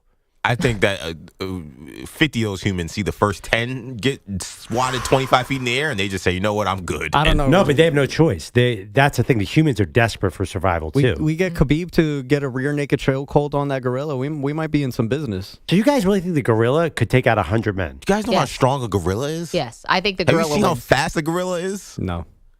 Like I've seen gorillas obviously in a zoo, like when they're Right. like when they want to run around, like I they see are them near really Fordham. fast and really strong. Newsflash to Americans, like Yeah. no, we have no chance to defeat a gorilla. I'm with EJ 100%. I just want to submit this to the record. When Perloff texted yesterday, are you guys following this man versus gorilla thing? I responded immediately, I refuse. Right, which was because of this current conversation. But I got yeah. Oh, don't act like you're above it. I'm 100% above this. Listen, you thought it was real. You're the only person that can't. But how can you be above this?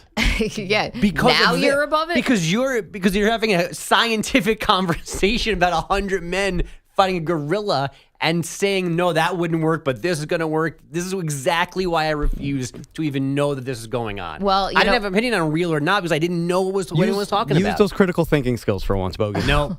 When you find yourself in this life or death situation against the gorilla, you're going to be like, man, I wish I was listening that day when they talked about the best strategies to take down a gorilla. Doomsday preppers right here. I'm just going to hope the first 99 guys know what they're doing, and I'll sit back and just wait for there to be a gorilla-free world. So you have thought about it. Right now because you're making me. Bogusch is not on team fight the gorilla. Nope. You're clearly one of those guys who's going to hang in the back. Yeah. Oh, man. I'm not going to war with Bogusch. You shouldn't. Yeah, I wouldn't go to war with me. Anyway, tough admission for your girl. But I don't know. We're in a weird time. I don't understand sometimes like people do stuff on the internet for clout. And I thought it just got to an extreme. This is not about you. This is about who wins a fight, a gorilla or 100 men. Sorry, Nobody's sitting there debating, was me? Maggie fooled? Everybody is sitting there talking about who wins, a gorilla or 100 men. Gorillas have estimated 4 to 10 times stronger than the average human male. Their bite force is significantly stronger than that of a lion. Right, but they haven't met me after a couple of whiskeys. You know what I mean? I know. Manny said if the Knicks won last night, the Knicks fans would have taken down a gorilla. I don't think so. Manny also doesn't know how his left leg hurts. It's my right leg. It's my right leg that hurts. EJ, have you watched any of the AI simulations? So that's a lot of human beings coming at them. Human beings in a desperate situation are closer to animals than you might think. Cap, during the next break, run in AI simulation during the break. Let's see how that works. 50 million of them out there. He doesn't even need to. Wow, you guys are Team Gorilla. Everybody. Definitely. Can I tell you guys, there's this obscure movie. It's called The Square. The gorilla. And there's a guy as an actor in the movie, and he does it for a specific reason, and he does a gorilla impersonation. You can find it on the internet. It's unbelievable how this human being recreates a gorilla. And, this is what this guy does. By chance, did you see a documentary on the Suns mascot? That guy's awesome. Wait, the trampoline, the dunking. He got canceled, right? Yes. He did? Yeah. Oh, no, yeah. Maggie, you have no idea which mascots got canceled, which did. That Maybe guy's not. That guy is the opposite of awesome. Of the animal world. Wait a minute. Hold on one second. I made a mistake. I thought the San Diego Chicken got canceled because he was inappropriately trying to kiss women and stuff like that, as the shtick of the mascot, not the actual person inside. But something happened to the Phoenix Suns gorilla? I think they just retired him. Retired him because it was kind of insensitive. It was too. Black people. Got it. Okay. Jumping gorilla in a basketball costume, dunking. It's yeah. Now that you say it, I see the imagery. Yeah, that's there. what people saw. Yeah. Okay. Fair. Could 100 mascots take down the Phoenix Suns gorilla? Was that a Sports Center commercial one time? Gritty's too hammered. He couldn't do it. Benny the Bull can take care of him. If Gritty was only on alcohol, that'd be an upset. He's on a cocktail or something. No, he's high as a Your kite. eyes can't get like that without. That's not Jaeger. Do you guys ever have you guys have had some form of the shark bear conversation, right? Don't you guys have hypothetical fights between animals and things? No. No, my hypothetical fights are between superheroes. Yeah. Same. Yeah, see, now I'm just thinking I'm out of practice with this because no, I don't have these because me and my girlfriends don't sit around and have this discussion. I mean, listen, we've seen Thor take down 1,000 people. You know what the worst fight is? When somebody in Lord of the Rings fights 275 orcs. Yeah. And it's those so boring. orcs. Those orcs are just not well coordinated. How did that AI simulation end up? I mean, Manny, I can't believe you would send in the UFC fighters first. That's such a bad plan. You're off the team, too. I need a whole new group to fight this gorilla or this mythical animal. What wave are you in, then? I mean, I honestly... You're in the first. I don't want to be in the first, but I think there's a lot of peer pressure to not sit in the back like Bogusch. Okay, enjoy your dead peer pressure. Peer pressure from who? Well, it's like war. You think anybody wanted to get out of the trench first in World War I? No, they didn't, but there was a mission and a meeting behind it. This is just stupidity. Me, I've seen enough World War I movies. Nobody wanted to jump out of that trench first. They were all not me, not it. Not it. It's not on that one. Wait, Maggie, how about you? Would you volunteer to be in the first wave to help the fellow mankind?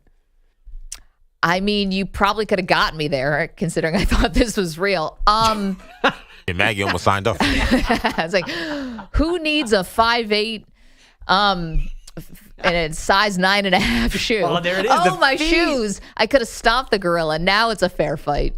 My feet are gigantic. That's the only shot I have. 888-710-4. Not a weapon, but a weapon. Bogusch has headlines. What's up? So this was odd. The Knicks had Jalen Brunson and Josh Hart dealing with injuries in the fourth quarter with the Pistons last night. Both left the floor, 2:57 to go. After about a minute of game time, they went back to the scorer's table, but there were no whistles, and Tom Thibodeau decided not to use his last timeout or to foul to get his stars back in the game. What? Brunson and Hart finally re-entered with just 27 seconds to go with the Knicks down 6. They lost 106-103, sending the series back to Detroit for Game 6 tomorrow. Here's Tibbs' explanation. Time, score, penalty, timeouts, all of the above. What's happening in the game? Do you feel like the next possession, we'll put it away? There's a lot that goes into it. For his part, Josh Hart did not want to put too much blame on being off the floor. This crap is crap. You always want to be out there, but we had good looks. I trust my guys. We had a couple good shots to cut that lead, and they just didn't go in. So, basketball, it happens. I will defer to the Knicks fans on a hot take on this. What do you think Jalen Brunson's ankles look like right now? It's got to be disgusting. He turns an ankle literally every single game because he's never got the strength back. Yeah, ankles are tough. Yeah. Once you have the injury he had, it's very easy to turn. To be honest, I feel like he's probably going to need surgery at the end of the year. I'm just waiting for that. So I saw a video this morning on the train of the garden floor buckling when he planted. Is that an optical illusion? Is that going around Nick Twitter? What's the take on that? I just saw it this morning. I don't know what to make of it. It is pretty damning. It is a different type of court. It's not the usual court that they have. It's the Kith court, the City Connect, whatever they call the jerseys. The court did give out a little bit, and Brunson's ankle did roll a little bit, but I truly don't know what to make of it. It is pretty damning, though. By the way, this coach is a dope. Oh. You said it. We've been talking about it for a while, whether it was the amount of minutes guys were playing last year, whether they got fatigued, whether it was the rotations, whether now it's just the mistakes. I don't know. That's the thing about Tibbs is I just feel like, it's very easy. The minutes conversation is valid and people can have it. But to me, it's it minimizes just how bad he is. The fact that, imagine if Michael Jordan had an injury and Phil Jackson couldn't get him back in the game until 30 seconds left. We would not even accept that. We would not accept any excuse for that. And Tibbs could sit there and be like, "Oh no, fouls and timeout." He coaches games as if he's not there, like he's a spectator. Yeah. I thought it was weird when Brunson's hobbling around, Hart's hobbling around, and they didn't call timeout to get him off the floor immediately to see what's happening. Towns shot a 30-footer, which he made, which was shocking. Unbelievable. Yeah. But then once they come back down, it's just shoot. If you don't want to call a timeout, just play 5-on-4 and then just wait till the ball goes out of bounds. I don't he's just not that bright. And his explanations, whether they're just terrible. They're nonsensical. And I think that's the thing I always try to tell the national audience is that Tibbs just says things that just don't make any sense. As if we're not paying attention. Right. It's why he won't be it's why he won't be a championship coach. It's why he won't be the Knicks coach for very long. Jamal Murray scored 43 to lead the Nuggets to a 131-115 win and a 3-2 lead on the Clippers. The Celtics closed out the Magic 120-89 in Orlando, with Jason Tatum scoring 35.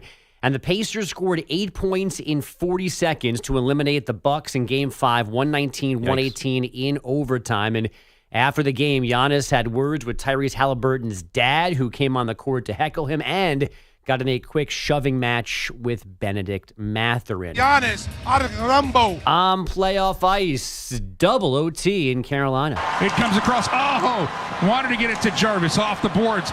Back for Gostisbehere. Aho, game over.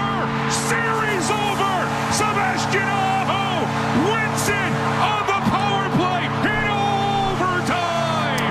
That's from Hurricanes Radio. Carolina, a 5-4 win on that Sebastian Aho power play goal in double OT. After trailing 3-0 after the first period, they send the Devils home in 5. Ottawa, though, stayed alive, taking Game 5 in Toronto 4-0. And away from the playoffs, Rick Tocchet has stepped down as head coach of the Vancouver Canucks, creating the 8th vacancy around the league. And yes, what does that mean? You'll be shocked to hear that Tocchet is likely to get one of the other open jobs. You're kidding me. I am not, even a little bit. How many teams has he coached already? Everyone. No, he's beginning his journey. Okay, Lightning, Coyotes, Canucks. Oh, I forgot about the Coyotes. So this will be 4. But this is not like a John Tortorella situation yet.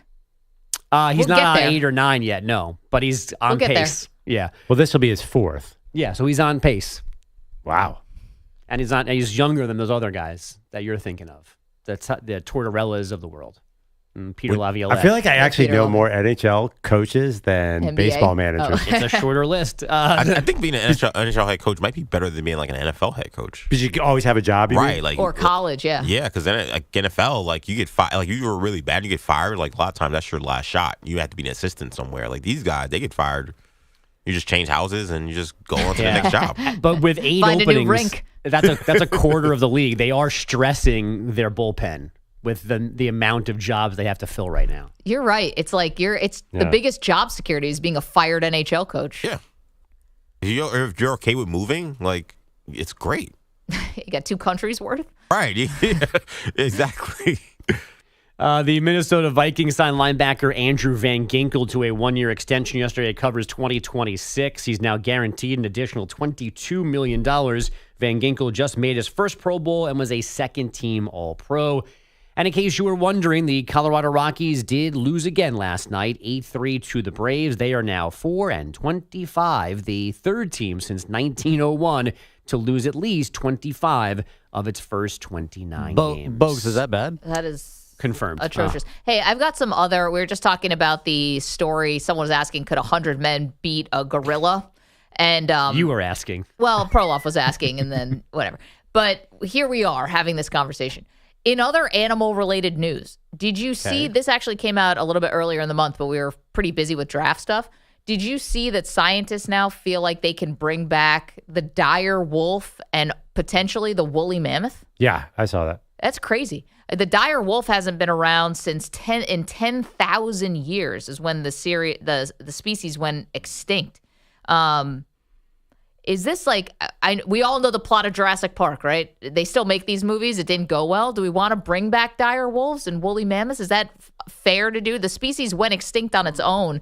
Is it ethical to bring this species back now, 10,000 years later? The climate's different. The world is different. So you're not really asking, can we? You're asking about ethical questions. Should we? Like, what? Yeah. Yes, cue Jeff Goldblum. Yeah. I kind of blew the line. What is you're good at that line. What does he say? We were so busy. So busy asking if we can. If we could, we never stopped to ask if we should.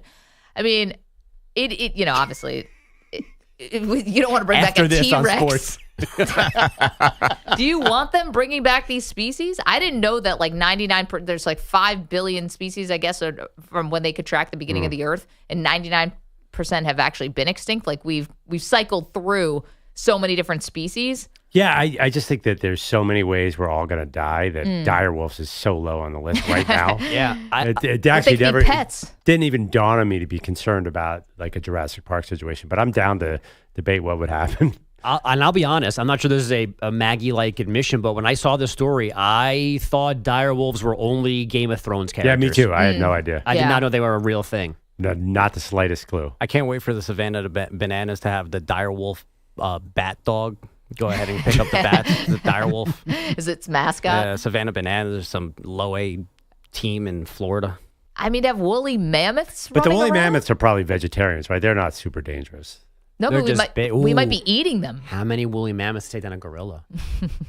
See, now look who's invested, Bogusch. You thumbed your nose at this before. But a woolly mammoth is enormous. Wouldn't it be how many gorillas would take down a woolly mammoth? Whatever question you want to ask, Manny. Hell yeah. I'm just wondering, like, are we eating these? You know who's surprisingly tough on the savannah? Giraffes. You don't mess with a full-size giraffe. As opposed to the ones that haven't been. No, but I wouldn't think woolly, like those big animals are really hard. They're tougher than you think. Yeah. You ever feed a giraffe? I have. Yeah, at the zoo. They look so peaceful. Oh yeah, big time. With their I don't blue know. tongues and purple stuff. tongues. I think you need at least 75 good men to take that bad boy down. Tall men. You ring about very tall. Mike Glennon. You need a guy with a tall neck to do the giraffe. The human giraffe against the giraffe. Only what was the other guy? Hanks. The cornerback. Merton Hanks from the 49ers Hanks. who wore a turtleneck and then his neck came out like another 5 inches. Anyway, so just be on the lookout for that in science news. 888-710-4ISN, 888-710-4476. First woolly mammoth to throw out a first pitch at the Yankee game coming up next. We get back to football, and at the top of the hour, it is a Wednesday, which means we do the great debate. We've got a fun one for you based on the news this week. It's M&P. You're in a 5-minute break.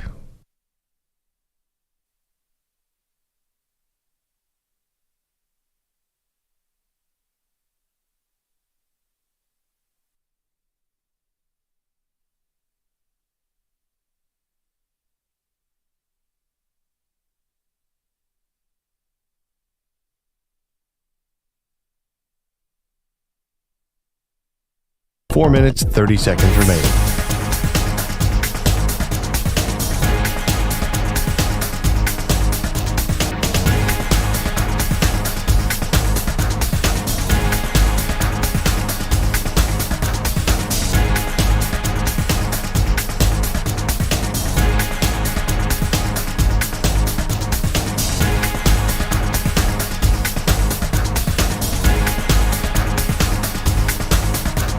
Four minutes remaining.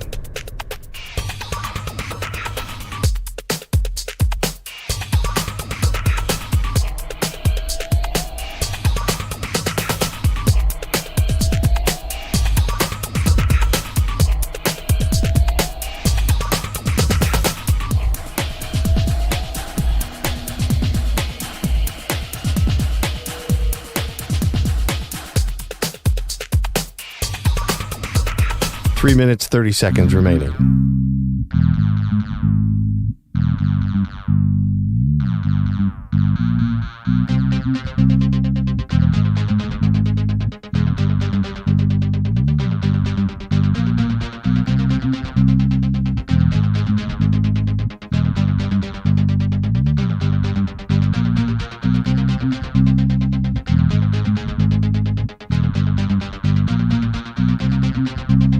Three minutes remaining.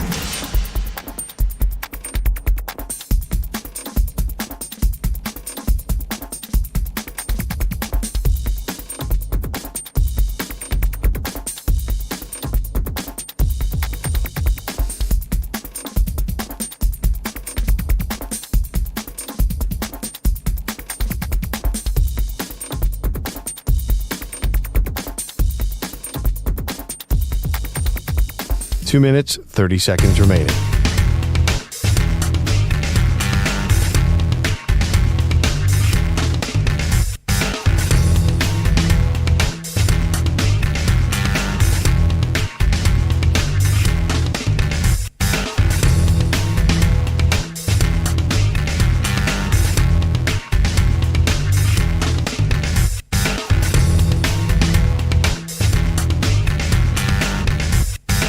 Two minutes remaining.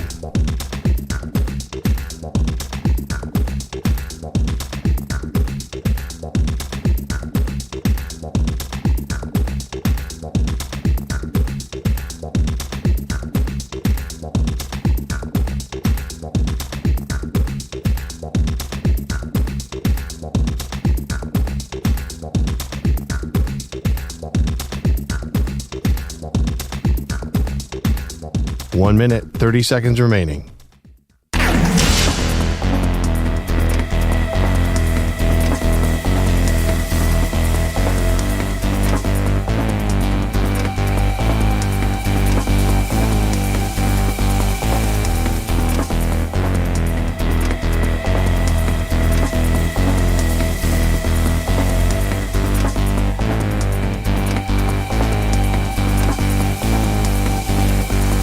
One minute remaining.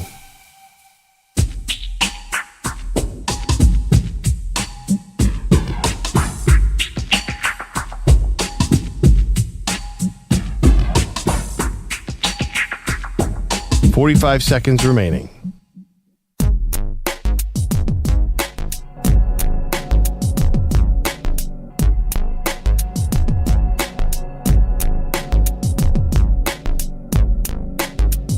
.30 seconds remaining.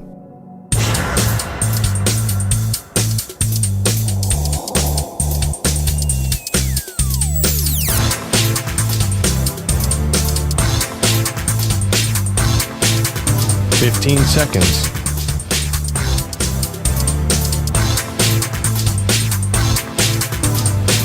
Break ends in 5 seconds.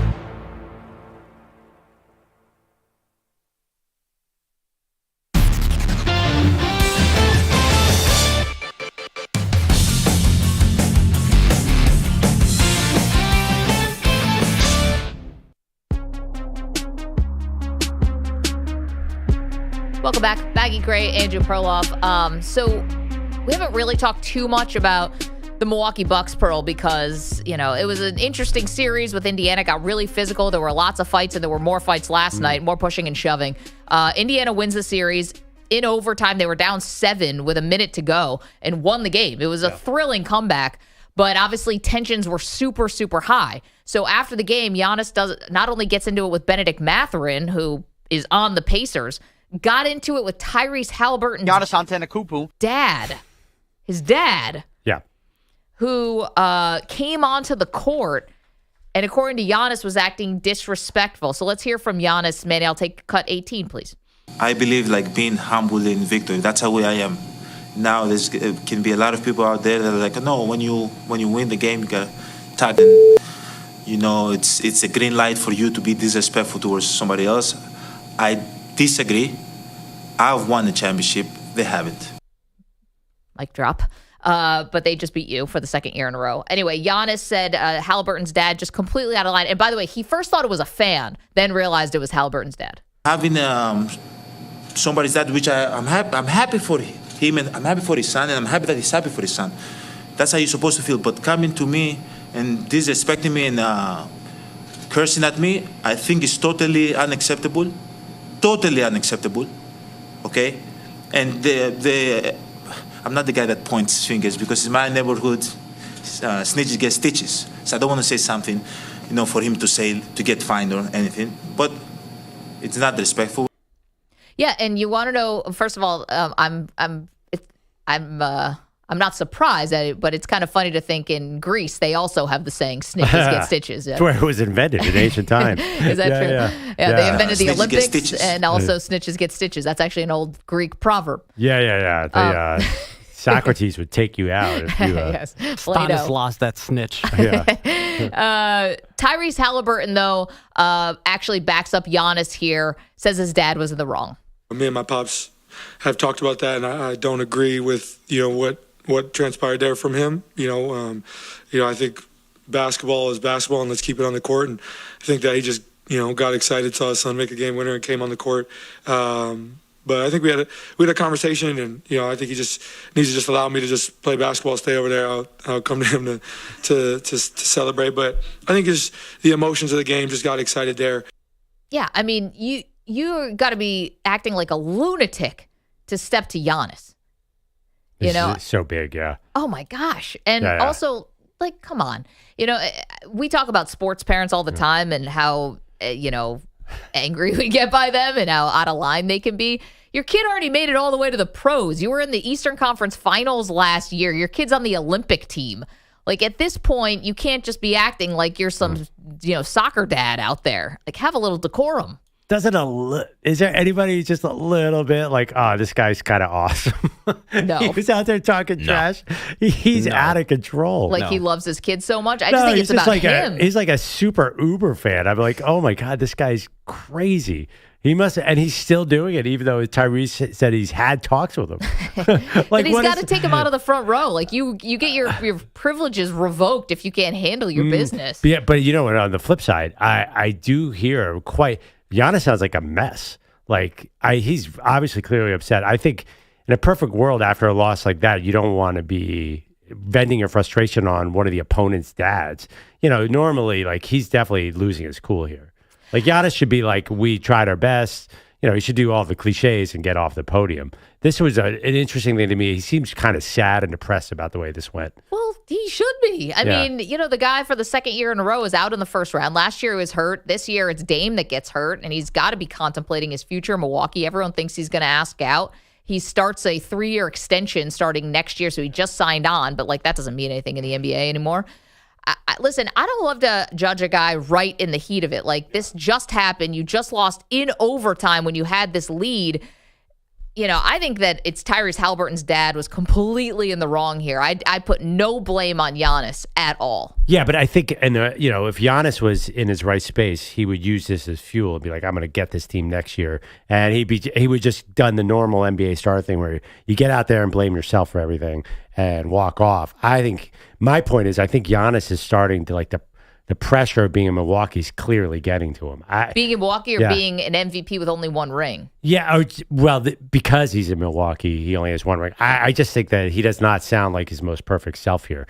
Normally, like a young Giannis would have been like, he might not have said anything. He might have internalized all that, be like, I'm going to come out and kill the NBA next year. Now he's talking about, well, I already got a ring and you don't. Dude, you just lost in 4 games. And I'm not saying he's right. The dad is out of control. But I do feel like, oh, man, Giannis is getting incredibly frustrated at the situation that they can't get the team good enough around him anymore. Yeah, and they tried. I mean, listen, they trade for Dame Lillard. JT's in Atlanta. JT, what do you think about Giannis and Tyrese Haliburton's dad exchanging words? Yeah, so I disagree with Perloff because again, he's frustrated not just at this dad part, right? You were up. You were supposed to win this game. So I don't know, Perloff, I don't think you would be like, oh, you know what? No big deal. Like, I'm just going to take it on next year. I'll get better, get back in the lab, see you guys next year. This is a crushing loss. Yeah. Not only that, as soon as you get off, this guy that you don't even know is like all in your grill, random dude, right? And he said it. You should be happy for this guy. You should be happy for your son. But there's more that's going on because I'm more interested with the Benedict Mathurin thing. Like, yeah. I mean, he palmed the back of his head, and whatever he said in his ear, oh my gosh, I would pay $1,000 to know what that was. Because so they kind of embrace it. It looks at first, JT, I just want to tell for the audience, in case you didn't see it, they're like hugging. It kind of looks like they're having like a, just one of those end of the series conversations, like, hey, see you in the summer kind of thing. And then you quickly realize, like, oh no, this is not a pleasant conversation at all. And what's even more interesting is that there were like 2 or 3 other Pacers before that he actually did that with, that they had the little bro hug and, tapped it up and was like that. But when he got to Mathurin, it was like, let me grab you by, and it's one of those grab you behind the back of your head type of holds where, I don't want you to back away until I'm done saying what I need to say. And Mathurin afterwards was livid as well. So whatever was said in that moment was serious. And I don't think that I think his frustration at the podium has a lot to do with all of that encompassing. And I don't want, people are talking about trading him. I don't want to see him leave the East because I got to see more of him and the Pacers on a regular basis because obviously they do not get along and there's some serious contention there and I'm all for it. Yeah, no, it turned, the last 2 years, this has really turned intense. And JT, thanks for the call.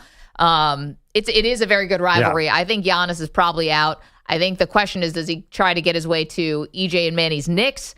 Oof. Are the Heat still a destination? I know you guys don't love Pat Riley anymore, but Miami always holds an appeal. Is it the Lakers? Like, are we just... Gotta be the Lakers. By the way... How would that happen? Feels a little too obvious, no? How does anyone ever get the Lakers, though. Luka, they just got Luka. How'd that happen? I know. Wait, let me ask you a question. Kobe Bryant. I'm familiar with him. He would have just said nothing and used this as murder fuel for next year. Like, that's what I'm saying. Kobe talked a lot of smack.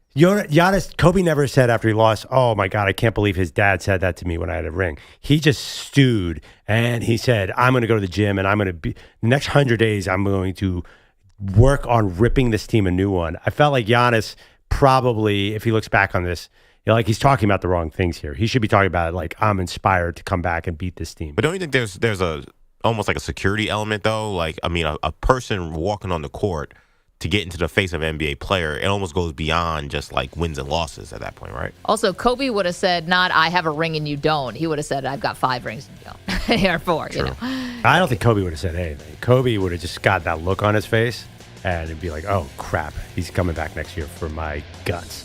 888-710-4ISN, 888-710-4476. Wednesdays, the great debate. We've got a doozy for you today. Come on back. Snitches get stitches.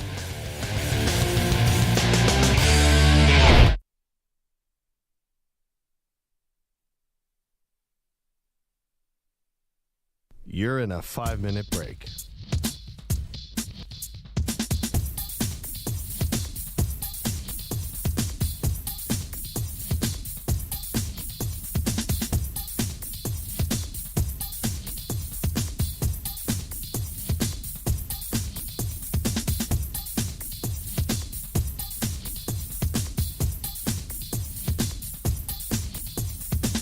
4 minutes, 30 seconds remaining.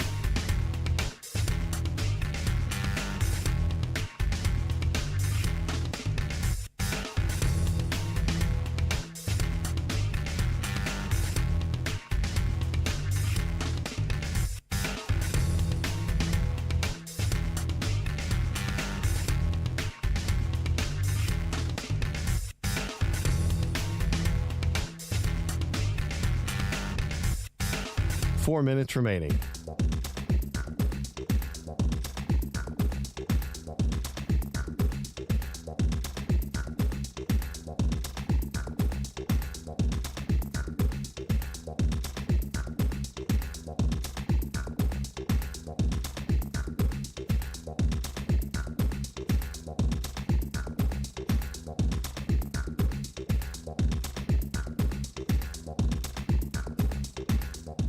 Three minutes, 30 seconds remaining.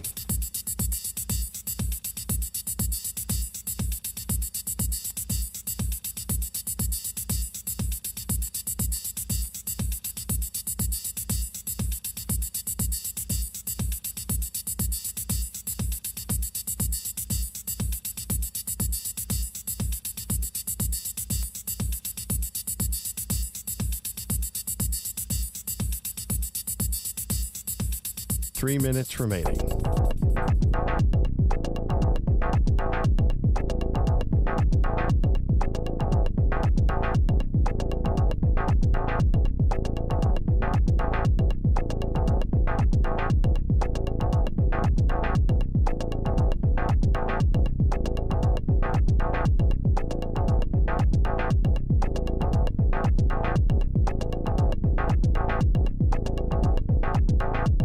Two minutes, 30 seconds remaining.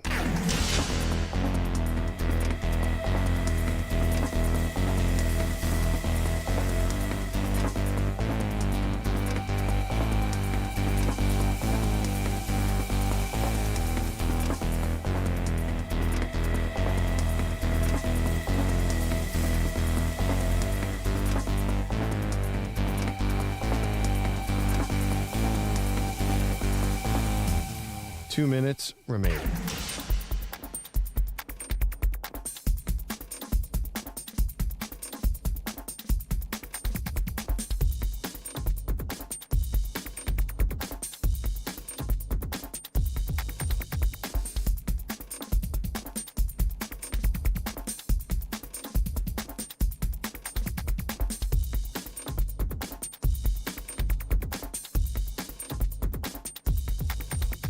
One minute, 30 seconds remaining.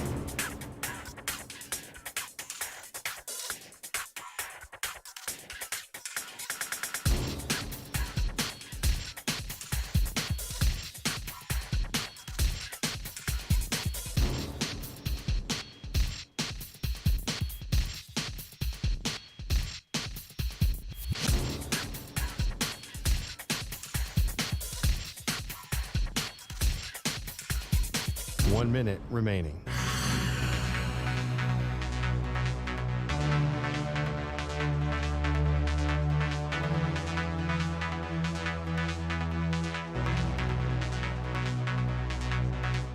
Forty-five seconds remaining.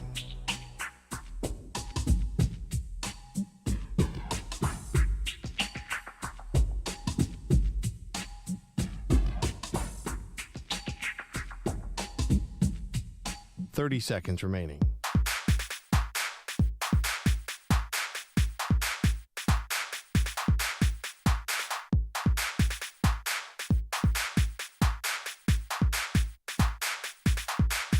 Fifteen seconds.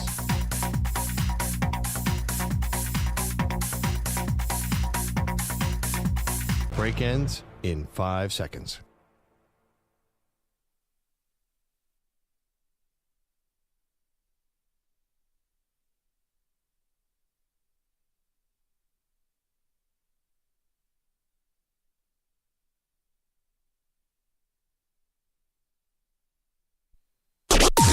Maggie and Perloff on the Infinity Sports Network.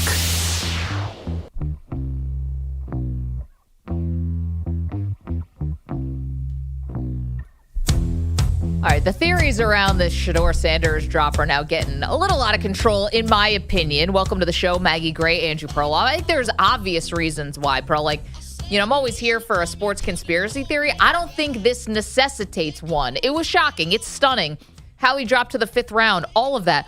But then the more you hear about what it was like in the pre-draft process, how NFL scouts really evaluated him, Deion was his agent, all these missteps kind of add up to a dramatic fall, yet we are getting some interesting conspiracy theories about this one. Yeah, I like the analysis that points out there's 2 stories here. There's one, why wasn't he a first-round quarterback? That's a debate. Then the other debate is, why would you not take him in the 2nd, 3rd, or 4th round? Because that's a different calculus. So then you're in the backup quarterback range, and you didn't want him as a backup. So it's like he had 2 little falls within one draft. Right. So, it seems like it's all been kind of explained in a very...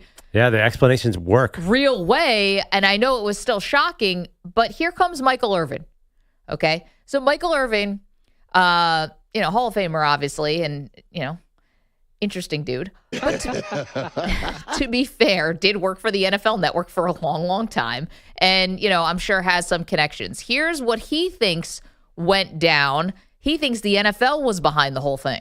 I've never seen them position the cameras and give forewarning about who's about to be drafted. I wonder if Cleveland got a call from somebody in the NFL saying, we got to draft this kid.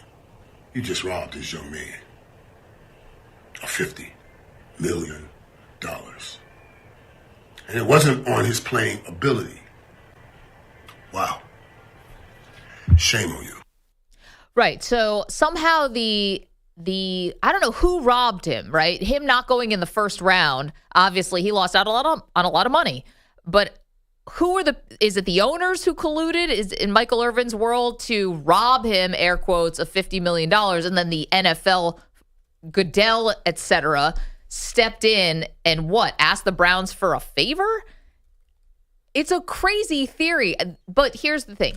We know that the NFL has stepped in before. It was a much different circumstance. We found out after the fact that Roger Goodell called the St. Louis Rams at the time, and asked them to draft Michael Sam, who was going to be the first openly gay player in the NFL to be drafted in the NFL. That was a much bigger situation. That had societal implications. The NFL wanted to show how progressive they had gotten, etc.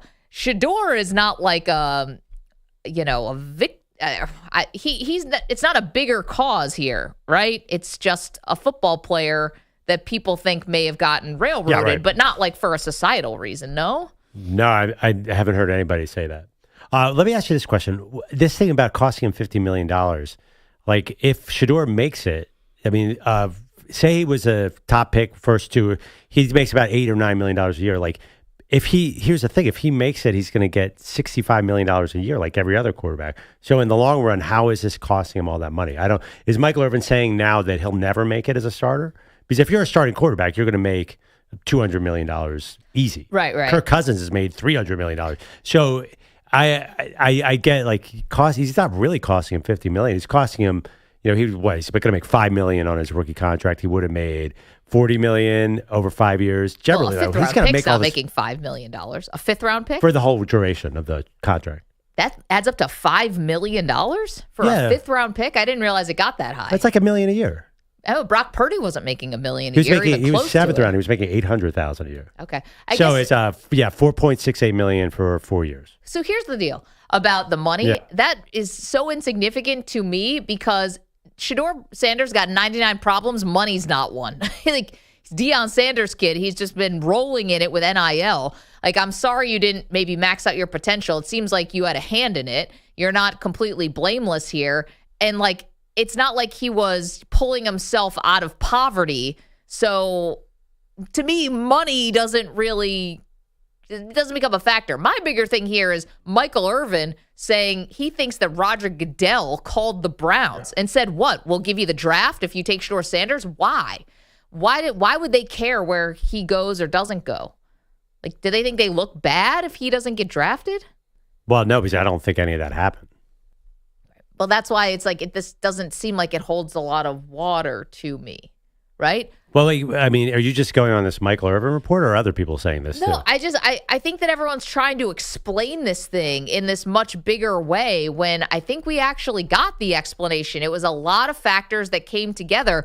And like I said, I'm always here for a sports conspiracy, but I don't know if I can get there with the NFL on this one. But EJ, you thought maybe there's something to this. Just the only idea that I think the conversation around Shedeur Sanders, I think we could say maybe this circle we've kind of figured out what happened. But I think in larger circles, there's still a larger conversation about was there collusion?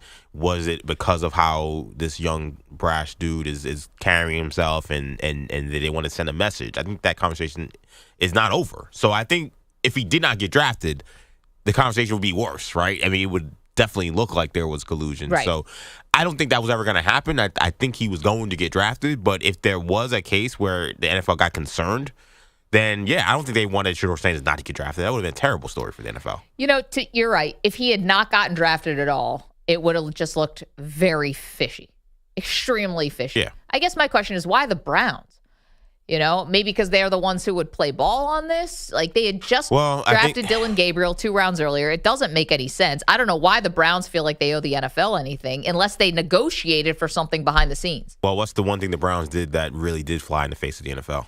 The Deshaun Watson fully guaranteed contract. Right. And also putting him front and center as a franchise quarterback as a guy with all those allegations. Like, that brought a lot of heat to the NFL that they definitely did not want. So they called the Browns and said, you owe us one? But they could have. If we're following Michael Irvin, this is not my conspiracy, to be clear. But we're following Michael Irvin's conspiracy. Yeah, I mean, the Sean Watson thing was a black eye for the league. And they had all those reports and women doing the interviews. And that was not a good time for the NFL. And not, obviously not for the Browns. They could have said, yo, you guys have screwed us enough. Like, you got to take the sword on this one. Interesting. And remember, it was first 6 games was the suspension, and then the public outrage made them change it to, 11 or 12. Yeah. 888-710-4ISN, 888-710-4476. Do you think the NFL got involved here? I'm curious. I'm actually dying to see for 30 what really happened. Like, how Deion got to hassle him. That's what How do you think Deion made a call? Oh, definitely. Or was it Bill Musgrave Deion? No one's more connected to the NFL than Deion. Deion has his team in Colorado with 15 NFL players. I mean, Marshall Faulk and who's the other guy? And Byron Leftwich are coming this year. And there was 10 other pros there before. There's nobody with connections. I think Deion's even more connected than Goodell. I mean, he was at the NFL Network for 10 years. Like, he's got his hands in this. There's no way to me that he didn't influence this. And I think Haslam's the kind of guy. Well, he influenced it in a negative way leading into the draft. Yeah. I think we all admit that, right? How they handled the pre-draft process really screwed him. I would guess the most likely thing is that he called Bill Musgrave, who's a quarterback coach in Cleveland, his former teammate, says, dude, you got to help me out here. This is embarrassing. And Musgrave spoke to people. That's my best scenario. There's no chance to me Goodell made a call. I guess my question is Musgrave, because that Musgrave connection is strong. I guess my only question is it strong enough that Musgrave can tell the general manager, hey, let's do. Well, I also wonder that was their last draft pick. Like, they had no other picks after that. Yeah, I wonder. And look at the implications. I'm sorry, of what it's going to cause, which is a circus in Cleveland. Well, maybe EJ, if you were mentioning sort of issues about race and stuff. Mm-hmm. Maybe Andrew Berry. Cleveland is a team for whatever it's worth has a commitment to diversity more than most NFL teams. Maybe that came into their mind as well. True. I mean, they were really early on to have a black front, like most of their front office was all kinds of races and women too. Yeah, black head coaches. Yeah. So maybe Andrew Berry, maybe they could sell, hey, listen, this is not right to Andrew Berry. It's possible. Interesting. 888-710-4ISN, 888-710-4476. Okay, do you think the NFL made a call? Perloff is just convinced that Deion made the call. My CTE acting up. Well, I mean, honestly, like if you got to consider the sources here. Well, Michael Irvin and yeah, I mean, I love Playmaker. Get me right, he was the most fun guest we ever had on Dan Patrick's show, but I find that hard to believe that he's uncovering this conspiracy. Meanwhile, it is a Wednesday, and around here we do the Great Debate.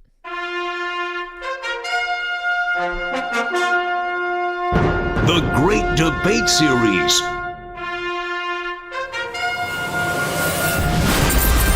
All right, guys, if you're new to the show, this is something we do every Wednesday. If you are a veteran and a Weedo and a coffee drinker, well, then you know the drill. This is loosely based on the news, our great debates for the week. So what have we been seeing a bit of this week, Pearl? Public meltdowns. Mel Kiper losing it on national television during the draft because Shedeur Sanders kept dropping, taking on basically Louis Riddick and Reese Davis like a 2-on-1. And then, to be honest, it wasn't a meltdown, but Bill Belichick's interview with CBS Sunday Morning, a lot more awkward, I would say, than meltdown. But that's led to a lot of questions. So we're asking today, what is the greatest public meltdown that a sports figure has ever had? Wow. Oh, there are a lot of great ones to choose from. I love this topic. You want to go ahead? Okay. I'm going to go close to home. A suburban Pennsylvania. No, I think it was Jersey, actually. A suburban Jersey driveway is not where you expect to have a great meltdown. But then again, when it comes to Terrell Owens, you never know what to expect. It was a difference of opinion. I think the report is now that I was blowing my fans off. That's not the case. So this is really about the fans, too. I mean, they want to see you back. I love the fans. I love the fans. I got no problem with the fans. Heads up. I don't get mad at nobody. There you go. Did you curse at Andy Reid? Nope. If he wants to be a man about it and really, have me go on the air and really tell the people what happened, then I can. Is the contract situation the problem here? All right, it might not be the biggest meltdown, but the fact that in the middle of this controversial press conference that he held at a driveway, he starts doing push-ups is all time. I believe Drew Rosenhaus was there, right? It was about a money situation with the Eagles. This is a little bit before Twitter. I think this was mid-2000s. If this happened now, it would blow up the internet for days. It would make the Shedeur Sanders thing seem like nothing. T.O., to me, was the greatest meltdown and most unique meltdown on this list. Oh, man. He's doing the sit-ups, too, right? Was it the sit-ups and the push-ups? Oh, yeah, I think he did sit-ups and barbells. Yeah. And barbells, yeah. And you can't argue with that body. T.O. was ripped, too. It was obviously working. You know what's funny about it? This is my memory. I didn't go back and look, but his driveway seems like it's kind of normal, too. Was his house, was this in front of like this gigantic mansion, or was it more of like a regular-ish house? Well, I would think, T.O. obviously only lived there during the season.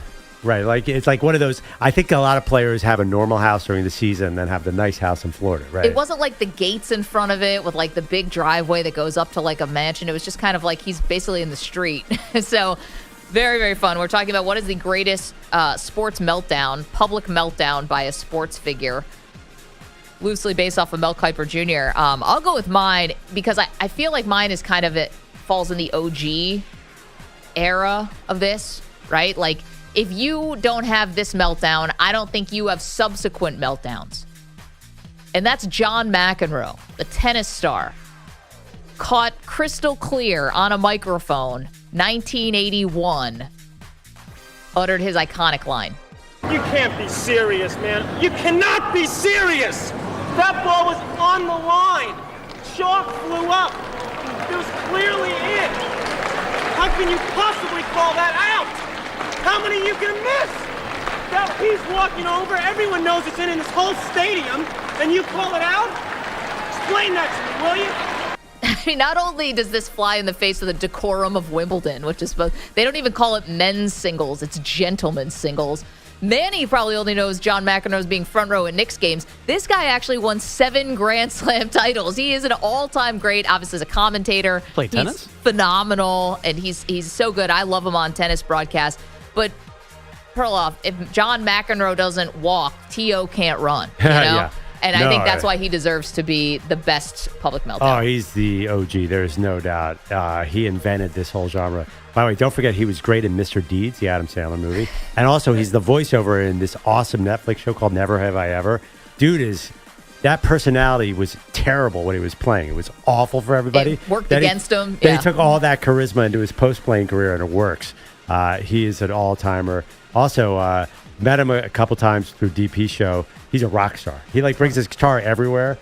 He's in a band with Henrik Lundqvist. Yeah, he's amazing in every way. It's funny, like to be in that band. Usually we rip people for getting overzealous against officials, but there's something that's become charming about that almost. Well, everyone was on his side. Be serious. And he had this sort of like New York brash. He's from Queens, It's like New York brash attitude to take to Wimbledon. Well, he's going against the stoic Swede or Swiss or whatever Bjorn Borg was. So that was like, he was the American hero, definitely. All right, we're asking what's the biggest public meltdown, the greatest public meltdown that a sports figure's ever had. EJ, what's your pick today?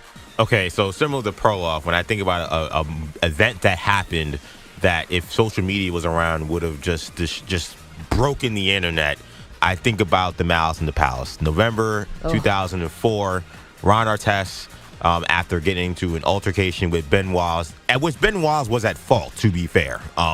He is laying on the scores table trying to actually calm down from the skirmish, and then all hell breaks loose in Auburn Hills. Now Artest has jumped over the scores table and is trying to get down to the bench. Artest is in the stands. Oh, this is awful. Fans are getting involved. Steven Jackson's in the fans. You cannot be serious. Rasheed Wallace going into the stands. The security trying to somehow restore order. Fans and players are going at it, and the players trying to help each other out. This is a disgrace.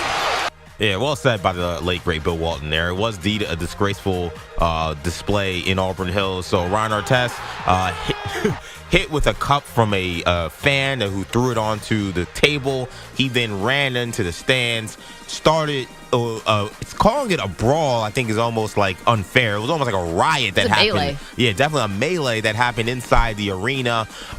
Players fighting fans, players fighting each other, but chairs being thrown, brooms being swung at people. I mean, this was one of the craziest things we've ever seen. Ron Artest, because of this meltdown, was suspended for the rest of the season. Ruined, obviously, that season for the Pacers. There's actually some good audio from Steven Jackson and Reggie Miller, Steven Jackson got suspended as well for his role in that brawl. He actually apologized to Reggie Miller recently on a podcast for that incident. This was the ultimate crash out. The crash out of all crash outs. I go with Ron Artest, Malice at the Palace. Good. It's not a 30 for 30, but a good documentary that goes Untold. back through that. Untold. Yeah, one of their good ones, actually. Yep. Okay, that is actually a group meltdown. Like it's Ron Artest, but everybody melted down. We're asking for the greatest, the biggest sports meltdowns you've ever seen. Manny, what do you got? I don't know what it is with me, but I'm a big fan of watching managers, coaches just berate officials. I just have that weird thing about me in my brain. So a couple of years ago, Aaron Boone, very notorious for his ejections up here in New York. He didn't agree with a home plate umpire about a strikes and balls. Don't know if you know that, but you can't do that. That leads to an ejection. Aaron Boone proceeded to let the umpire know that, well, his hitters, they're savages up in the batter's box. Get out, Aaron.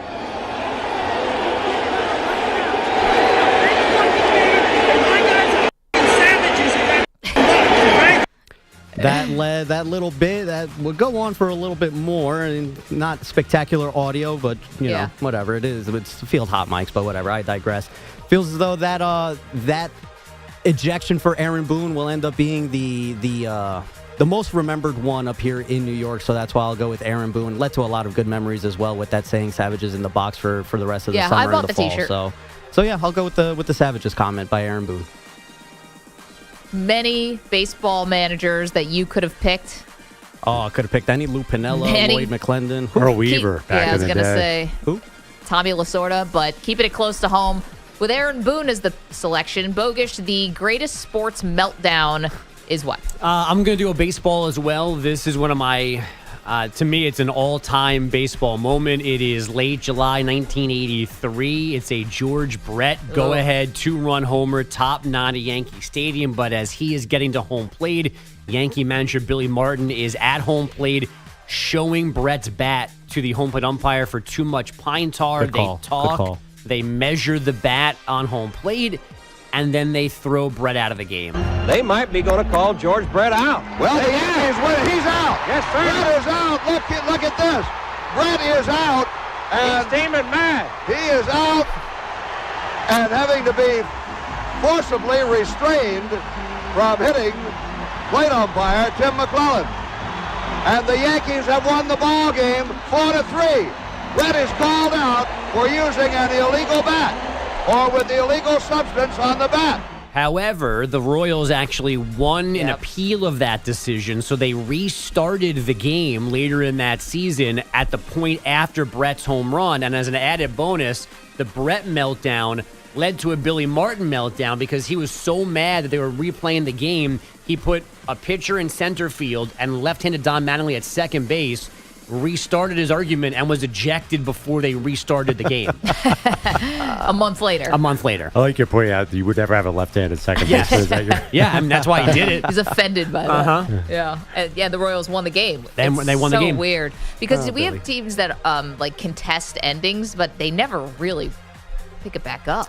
No, I think the last one was an NBA game over somebody got a sixth foul that it wasn't number 6, so he was prematurely disqualified, so they restarted the game from there. I don't remember the exact terms. But I think it was Shaq. There was a game that was protested recently. I feel like they've come back and played the last minute of a game recently too. Yeah, I can't remember what's.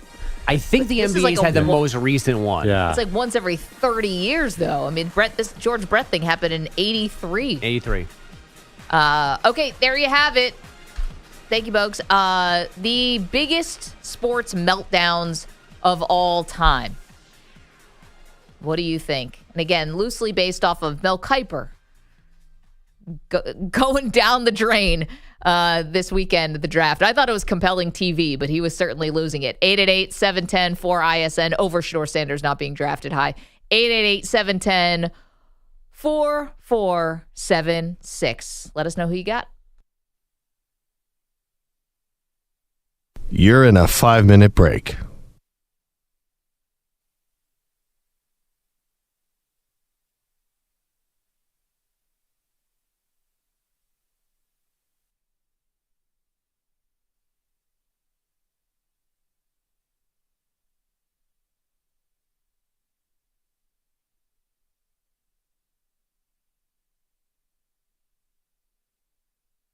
Four minutes, 30 seconds remaining.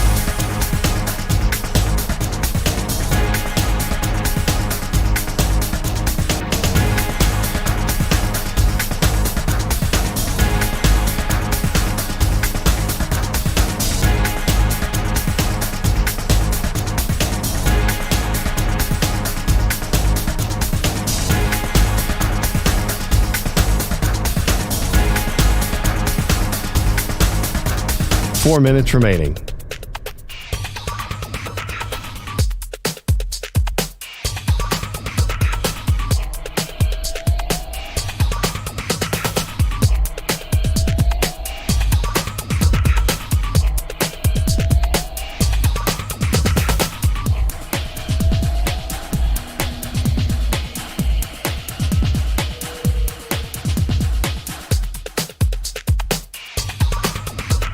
Three minutes, 30 seconds remaining.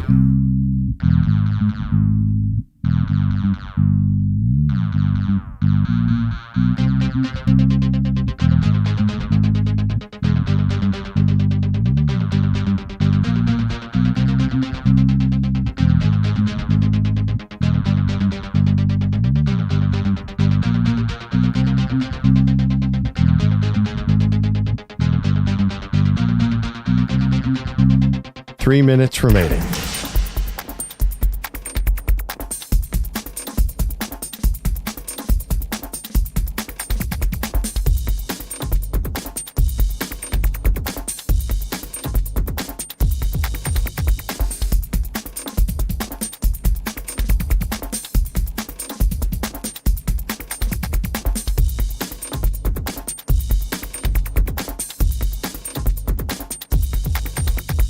Two minutes, 30 seconds remaining.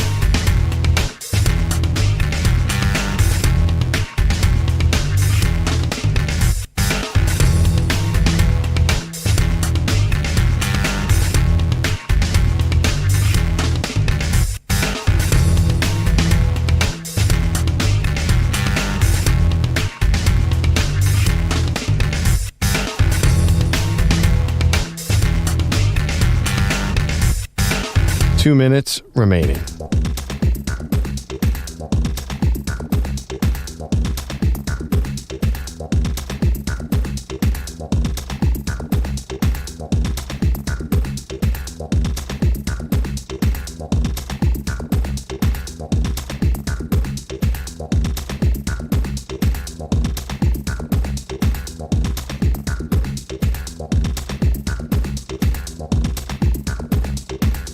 1 minute, 30 seconds remaining.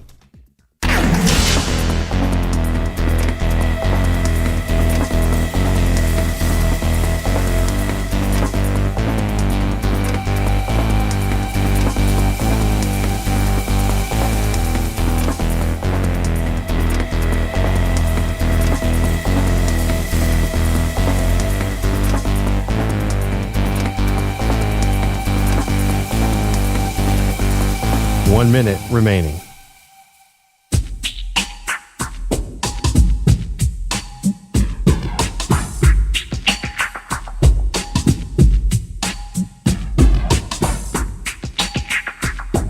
"45 seconds remaining.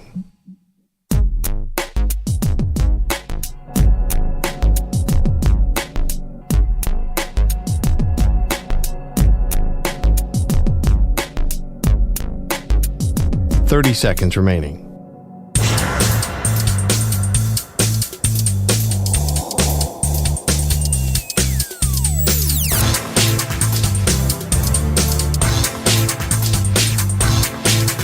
"15 seconds.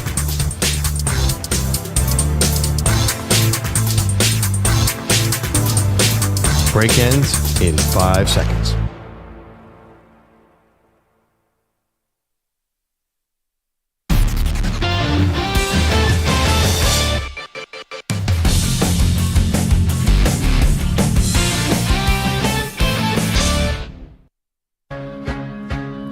The whole motivation for getting things done the right way and getting the championship was for you. So I never got a chance to apologize to you for my actions. Now, with me saying that, I love you even more because you defended me, because you knew that I was just being a loyal teammate. First of all, I gotta take a drink because told you I didn't want to go there, man. I'm trying to hold mine in. All right, let me start. You don't need to say it to me, man. Come on, man. It's Maggie and Perloff on the Infinity Sports Network. So, welcome back, Maggie Perloff Show. That was Steven Jackson talking about the malice of the palace. Apologizing to Reggie Miller, his teammate at the time, for torpedoing the season. Interesting. Steven Jackson, to bring it full circle, had a very strong take on Shedeur Sanders. That was Steven, right? One of the, I think he blew out a bunch of smoke and said the NFL is conspiring against Shedeur in so many words. I don't know what the connection is at all. He's actually turned into a great spokesperson. He was a wild man when he played, and now he's like kind of insightful on the it's all that smoke. All the smoke, yeah. All the smoke, right. He's very good on the podcast. Well, the reason why we brought up the Malice in the Palace 20 years later was not just out of the blue. It's because today's great debate question, which we do on Wednesdays, is what's the greatest and biggest sports meltdown in history? And obviously, the Malice at the Palace certainly applies. It's funny because meltdown can mean a lot of different things, right? Like mine was John McEnroe. You cannot be serious! There's no punches thrown. There were no beers thrown at Wimbledon that day. It was just a player losing it over a bad call. Perloff had T.O. doing push-ups and sit-ups in his driveway all those years ago because he was upset with the Philadelphia Eagles about his contract. It was T.O.'s had a couple, actually. The Tony Romo, that's my quarterback. That's my quarterback. That's a meltdown. What a crybaby.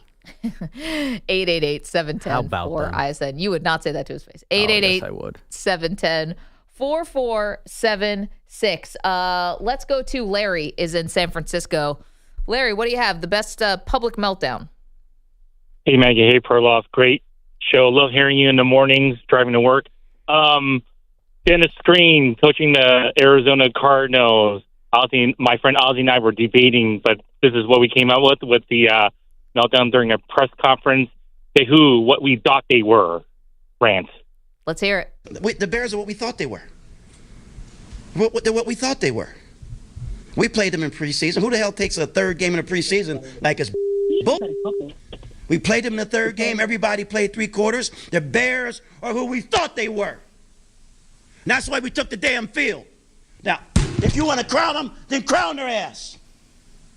But they are who we thought they were. And we let them off the hook. Thanks, Coach. Thanks, Coach. Thanks, Coach. See you later. Oh, it's an all-timer. Thank you for bringing that up. Let's go to Dana, who's in California. A couple people have called in with this one. What do you got, Dana? The biggest public meltdown of all time, the greatest one. Hi, guys. I love your show. You guys are really the cream of the crop. I listen to you every morning on my way to work. Thank you. One of my favorite meltdowns would definitely be the Mike Gundy I'm a man meltdown. It never gets old. And when you see it in video, it's even better because you can see the facial expressions where he's so furious. I just love it. Mike Gundy is quite a guy. Let's hear Mike Gundy. If you want to go after an athlete, one of my athletes, you go after one that doesn't do the right things. You don't downgrade him because he does everything right and may not play as well on Saturday, and you let us make that decision. That's why I don't read the newspaper, because it's garbage, and the editor that let it come out is garbage. Are you kidding me? Where are we at in society today? Come after me. I'm a man. I'm 40. I'm not a kid. Write something about me. Man, I remember listening to that and thinking, wow, 40. And now here I am at 41. It's like, oh, man, that was a long time. It's also very funny, 41. Pearl, when someone delivers lines like that with a mullet. It's like such an unserious haircut, yet he was doing a very serious thing. And now I wonder, you can't really do this anymore because guys are getting paid in college, like on the books. Oh, yeah. To criticize college players, I felt like there was always maybe a little bit of a decorum with the media because they are amateurs, but they're not anymore. I'm a man. I'm 40. Yeah, I mean, the funny thing is Mike Gundy's kept that mullet and that energy going for another, what was that? Was that 13 years ago now? More? Yeah, I mean. No, probably about that. Yeah, anyway, it's funny because he acts exactly the same when he was yelling at us last year, wasn't he? About something or other? Definitely. I feel like I'm always being screamed at. About what? That. It was about Ollie Gordon. Yeah, he said, don't we all just drunk? I've drunk drive 1,000 times. Yeah. He's like, I drive after a few drinks all the time. We're drunk right now. Wait, what?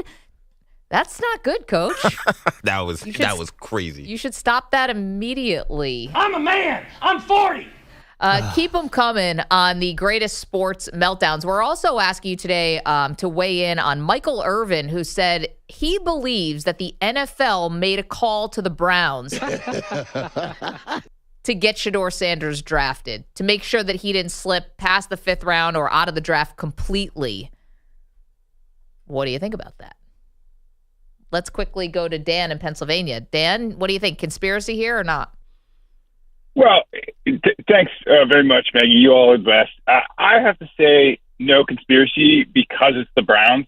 They have no idea how to manage the quarterback position. The fact that they have 5 is not un-Browns-like. The last time they had a good quarterback that they were able to maintain and manage well was Bernie Kosar. Mm-hmm. I think, there may be questions about why Shedeur dropped. Maybe it's this affluenza thing. There are these other things. But the Browns, it's just the Browns being the Browns, right? I mean, they can't manage the quarterback at all. But Dan, see, this is funny, and thank you for the call and the kind words. This is how any good conspiracy works. You need a team that's believable. You need a bad team. You need a team that doesn't, so you can explain it away. Oh, it's just the Browns. They don't know what they're doing, right? In some ways, it's the perfect team for a conspiracy. So wait, so you're buying this conspiracy? I'm not. I think Michael Irvin is, I hope he's not back on something, but I don't think the NFL did this. Now, the one thing that EJ said that did make me pause a little is just how bad it would have looked for the NFL if Shedeur didn't get drafted at all. That would have been horrible. So Goodell's not going to make a call for Colin Kaepernick, which he tried. He said he tried to do. He said he tried. Yeah, I mean, and that was a headline the NFL did not want around anymore, and the owners were like, no. So I don't think that Goodell could have made a call on this one. Also, it moves so fast. I would say in my opinion, it's very, very unlikely that this happened. There probably was a real conspiracy theory. I'm sure Deion push levers. I mean, why wouldn't he? Or Brady, or who knows? I mean, I'm sure Deion called a lot of people. Do you think Deion just sat there and let this all happen after Friday night? No, I think Deion didn't. I put it out on Twitter. I'm like, when does Deion start making calls? I said that after the first round. And but I I'm thought curious Jerry who he Jones called and what worked. But Jerry Jones and Tom Brady didn't bite, and those are like his 2 dudes. I thought that too. I thought Sean McVay and the Rams maybe as a favor. Andrew Bogusch has headlines. Meanwhile, keep them coming. The greatest sports meltdowns of all time. And do you buy that the NFL made a call to get Shedeur drafted. Bogusch, what's up? The Boston Celtics were trailing when Magic star Paolo Banchero went to the bench after picking up his 4th and 5th fouls back-to-back in the third quarter of Game 5 last night in Orlando. Again, they were trailing in the third. They won the game by 31. Pritchard with Black on his shoulder, throws out to Derek White. Now Jaylen Brown, step back on Harris, and his three is good. The floodgates have opened, and the Magic are drowning. Sean Grandy getting real on Celtics radio. Jaylen Brown scored 23. 35 from Jason Tatum in this 120-89 closeout. Banchero's 5th foul was upheld after the Magic challenged it, but head coach Jamal Mosley still mad postgame. All I saw was Paolo getting an elbow to the face or backed into the face, and he got to the foul. And that was a game changer right there. The Celtics now wait on the Knicks-Pistons winner, which we don't have yet because Detroit extended that series to Game 6 with last night's 106-103 win at the Garden. By the way, I found a fun stat. Can I share real quick? Please. The Orlando Magic have lost 6 straight first-round series. Yes. Did you say that at some point? I did not yet. They are just there to get stomped on in the first round forever. 2010's their last series win. This seems to be happening. Like certain franchises in the NBA just cannot get out of this hole. Well, we've got the Bucks. They've lost 3 straight first rounds. Last 2 to the Pacers. Last night they were winning in the final seconds of overtime, but they didn't actually win. The Pacers scored the last 8 points of the game, 119-108 stunner in OT, ending that series in 5. The Pacers played Game 1 in Cleveland on Sunday. And the Nuggets took a 3-2 lead on the Clippers with a 131-115 home win. Jamal Murray scored 43 as LA lost back-to-back games for the first time since early March. Spurs guard Stephon Castle with a fairly easy win for NBA Rookie of the Year. He is the 4th winner in franchise history, joining David Robinson, Tim Duncan, and Wemby, who is still short an apology. Basjama? Playoff hockey, the Oilers 3-1 winners in L.A., their 3rd straight victory in that series, a 3-2 lead for them now. Vegas up 3-2 on Minnesota after a 3-2 OT win. And the L.A. Dodgers are alone atop the NL West this morning. 0-1 to Teoscar. He swings and loops it to right field down the line. That's going to be a base hit. They're going to wave home. Kike Hernandez, he'll score. It's 15-2. Another run batted in for Teoscar Hernandez.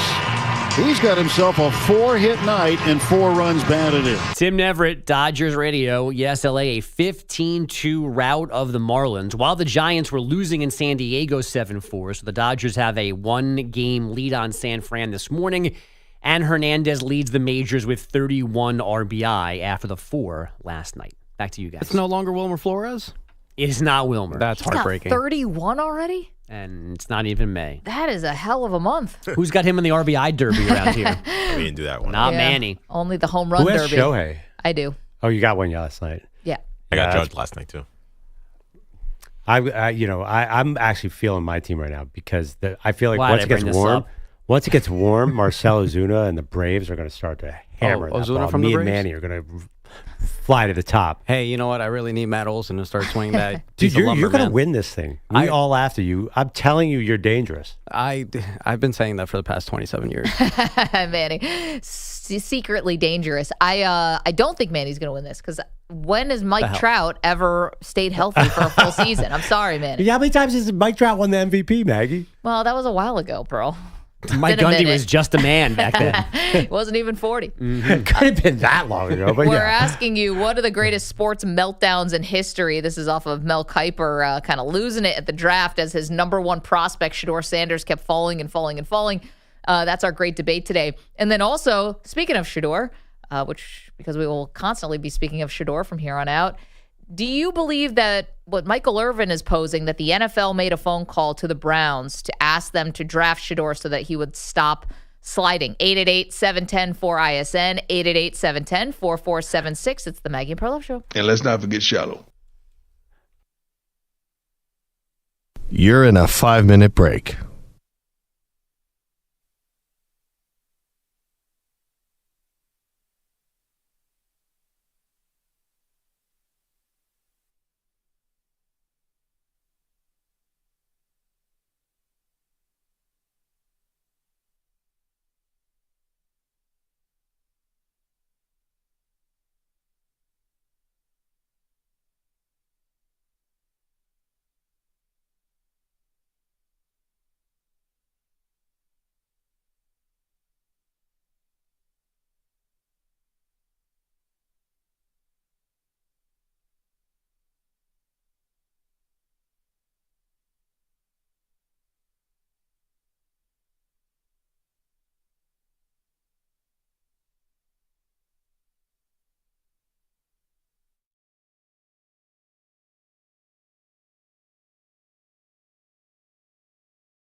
Down in Music City, there's a man named Jay. He's tuned in to Maggie and Perloff every single day. Life's been a battle, he's been losing for years, but now his motto's clear: no more losing tears. He's been down, he's been low, but now he's ready for a brand new show. Jay's got questions, can't let it slide. Who's running the YouTube on the Infinity side? Jay in Nashville calling out the crew. Who's behind the curtain? He demands the truth. Peter Bummelotti's ghosting, no work in sight, but Jay's got the Maggie and Perloff show to make it right. Make it right. Been a loser so long, my losing's all gone. Tapped out my bad luck, it's time to move on. From his couch in Nashville, he's solving the case. Infinity's mystery, he's all over the place. He's got theories, he's got plans. Is it Moose or Perloff behind the cams? And Bellotti, forget it, he's MIA. Jay's the one who's showing up today. Jay in Nashville calling out the crew. Who's behind the curtain? He demands the truth. Peter Bummelotti's ghosting, no work in sight, but Jay's got the Maggie and Perloff show to make it right. Make it right. Jay's turning his luck, rising up the ranks. Infinity answers, he's storming the banks. Bellotti might miss it, but Jay's always there with a sharp-eye question and a comfy chair. Jay in Nashville calling out the crew. Who's behind the curtain? He demands the truth. Peter Bummelotti's ghosting, no work in sight, but Jay's got the Maggie and Perloff show to make it right. Jay in Nashville, he's taking the stage. From loser to legend, he's turning the page. Infinity's mystery, Bellotti's no show. Jay's the real MVP of the Maggie and Perloff show. Make it right.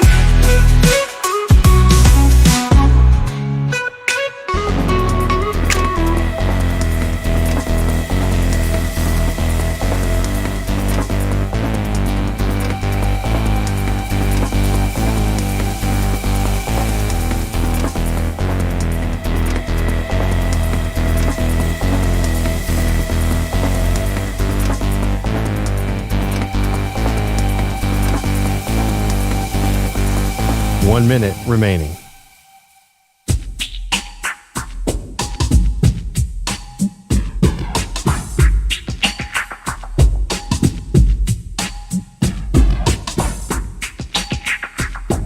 "45 seconds remaining.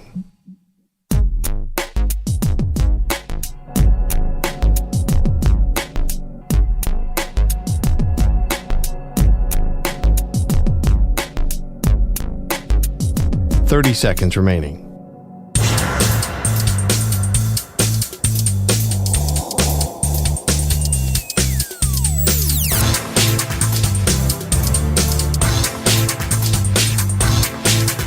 "15 seconds.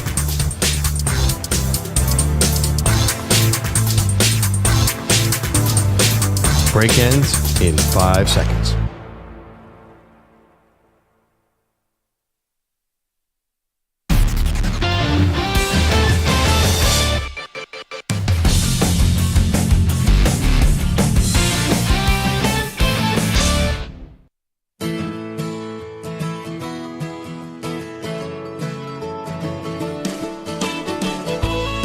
Welcome back to the Maggie and Perloff show.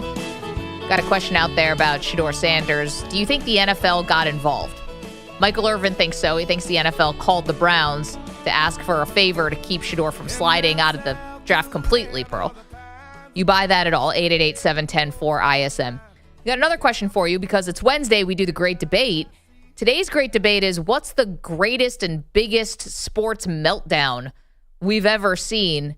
And this is loosely based off of Mel Kiper, who was certainly going through it during the draft on live television for all of us to consume because he was so staunchly behind Shedeur, and obviously that was a big bust.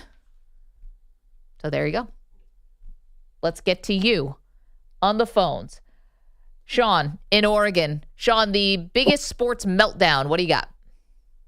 Hey, I think the biggest sports meltdown was on the biggest stage. This is a heavyweight championship fight when Mike Tyson was losing that fight and he bit Evander Holyfield's ear.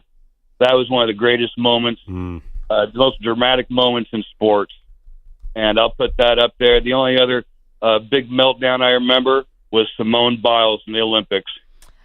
Oh, interesting. It's so different. Yeah, very, very different. Sean, thank you for that. I mean, we have a little Mike Tyson, right? Let's hear it. Oh, and some nasty stuff in there. There needs to be a bite almost. Holyfield is very unhappy. Look at this. It looked as if Tyson bared his teeth at one stage in the exchange. Yes, Bit his ear. He bit his ear. That's what Holyfield was in a lot of pain from that. You see the blood on the ear. That was definitely a bite. Oh, man, and the blood is just streaming off. I mean, part of it was missing. They picked it up on the mat in the ring, 1997. That was crazy. Yeah, 97. Tyson, I mean, that's a tough one to beat. That's a pretty good meltdown. It's an incredible meltdown, and he knew he was losing, and he, was trying to. He said later, "I took the loser's way out." He definitely did. McEnroe never bit the line judge. He just probably yelled wanted at him. to. Bit his tennis racket. By the way, the Biles things, that's a different category. That's a different kind of meltdown altogether. That's like closer to the yips or something. I agree. And that doesn't belong with Mike Tyson. No, she couldn't compete, right? She couldn't go on. I mean, it's a landmark. I understand where Sean's going, but I think that's a different great debate. I agree with you. Greatest meltdowns. Larry is in Pennsylvania. Larry, what do you have for us? Well, actually, I got two things. One is an iconic moment in NFL lore. It's not a huge meltdown, but this phrase is still used today when Jim Mora goes, "Playoffs?" Well, Larry, hold on 1 second. We've got it for you. And that was a disgraceful performance, in my opinion. We threw that game. We gave it away by doing that. We gave them the friggin' game. In my opinion, that sucked. Playoffs? Don't talk about it. Playoffs? You kidding me? Playoffs? I just hope we can win a game.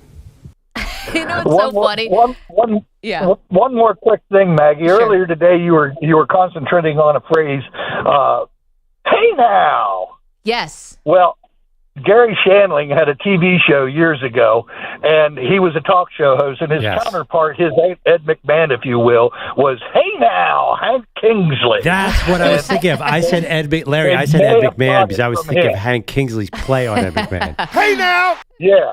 Hey now. Larry, good call all the way around. Yeah, the hey now was Dave Sims, who's now the voice of the Yankees, and Howard Stern, who uses hey now, and then apparently, I think Howard actually was a send-up to the Larry Sanders Show? Yeah, it could have been Hank. That was Jeffrey Tambor, who later got in some trouble. But Hank, my favorite one, Hank during the middle of an interview was like, leaned over the guest and said, "I'm very drunk right now." So it was obviously a spoof on late night shows with the Larry Sanders Show. Yeah. Larry was Johnny, and he was Ed McMahon, who said, "Hey-oh," and then Hank said, "Hey now." I did not know. I didn't know Howard Stern has a big "hey now" thing. And it may have been based off of that now that I'm thinking about it. And then the Jim Mora, what I love about that is I have a similar thing with Jim Mora. When I'm actually really surprised or something takes me off guard, my voice goes up like many octaves. Yeah. So I feel it there. I get what he was going through. Wilson is in California. Wilson, the greatest sports meltdown was what?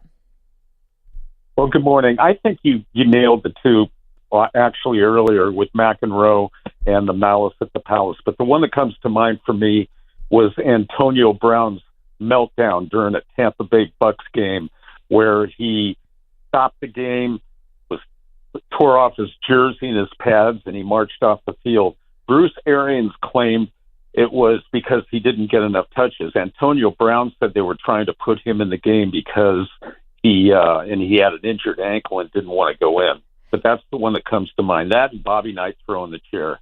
Wilson, let's hear Antonio Brown. That's Antonio Brown without his uniform, we are told, without his jersey. And running onto the field, I don't know if that could have been a penalty. Guys, very odd situation. Antonio Brown boiled over, very upset on the sideline, took off his shoulder pads. Mike Evans, O.J. Howard trying to convince him to keep them on. Obviously, they were unable to do so. He tossed his shoulder pads, stripped off his shirt and glove, threw those into the crowd, then ran across the field while the teams were still on the field, giving the crowd a peace out sign. The shocking part of the Antonio Brown thing is that it was actually not a Jets player that did something like this, because that would have been very on brand. Instead, it was the visiting team. He was there for the Bucs. And remember, Tom Brady had to mount this crazy comeback because the Jets were going to win that game. Zach Wilson was going to beat Tom Brady that day in MetLife Stadium, and Antonio Brown almost cost him. But ultimately, they ended up winning the game. And it's only gotten worse for Antonio Brown. Can get worse than that. Yeah. You follow CTESPN, his Twitter handle? Oh, yeah. True. Pretty awful. Ozzy is in Mr. Big Chest. California. Ozzy, the greatest sports meltdown is what? Mike Singletary, I want winners. Let's hear it. From the old school, I believe this. I would rather play with 10 people and just get penalized all the way until we got to do something else, rather than play with 11 when I know that right now that person is not sold out to be a part of this team. It is more about them than it is about the team. Playoffs? Cannot play with them. Cannot win with them. Cannot coach with them. Can't do it. I want winners. I want people that want to win. And Mike Singletary wasn't long for coaching in the NFL. 3 seasons. Not even a full 3, actually. 2.5 seasons pro with the 49ers. And then it was over. Lots of spring league coaching. And a hell of a career as a player. Yeah. That's sick middle linebacker. But I think I believe he coached Christian Hackenberg in the UXFL. UXFL? I don't think the UXFL. I was like, did you? Actually, you know what? Face space? I can't even remember the name of this league. It had 2 A's in it. Oh, the A. AAFL, maybe? He was so. a coach of that for sure, because I went down to a practice once, and he was there. Was he still intimidating? No, he was. He coached the American Alliance of American Football. Yeah, he was quite funny, actually. He was a big personality. No, well, that's and he was kind of he wasn't intimidating. No, he was buddies with everybody. He was really having a good time. I think he's a nice, fun man, actually. Yeah, I mean, probably getting out of coaching will help anybody lighten up a little bit. You'd think. Oh, no, I'm sure. No, but I just saw practice. I'm sure if things got heated, the old Mike Singletary would come back and those eyes. Remember the eyes in the NFL films? If I remember correctly, I think that was his first full game coaching. Like, this was his first game. Like, he got hired, saw Vernon Davis doing stupid stuff, and then sent him home and had this rant after one game. Right. He took over for Mike Nolan. Yes. And that's where, but they were 2-5. He took over, and to be fair, went 5-4 the rest of the way. Yeah, they kept him. Kept him for 2 more years and did not have a above 500 record as a coach. But he was one of my favorites. I always talk about this on the show. He's I think he's one of the underrated football characters. Mike Singletary as a head coach. Like, people forget the story where he dropped his pants in the I was going to bring room. that up. I was like, should I bring that up, or do I need to go back to some of the details to refresh myself that he definitely dropped trow in front of his players to try to make a point about he's a whose crazy was bigger? dude. What? All right, then. What was the greatest sports meltdown of all time? 888-710-4ISN, 888-710-4476. We also have a question for you about what Shedeur Sanders' future is like as a Browns quarterback. Guy's got a set on.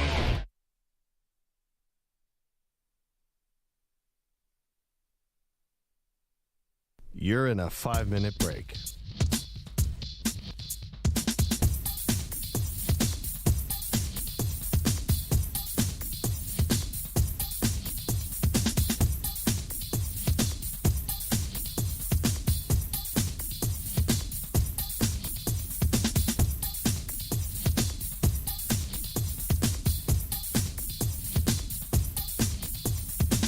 Four minutes, 30 seconds remaining.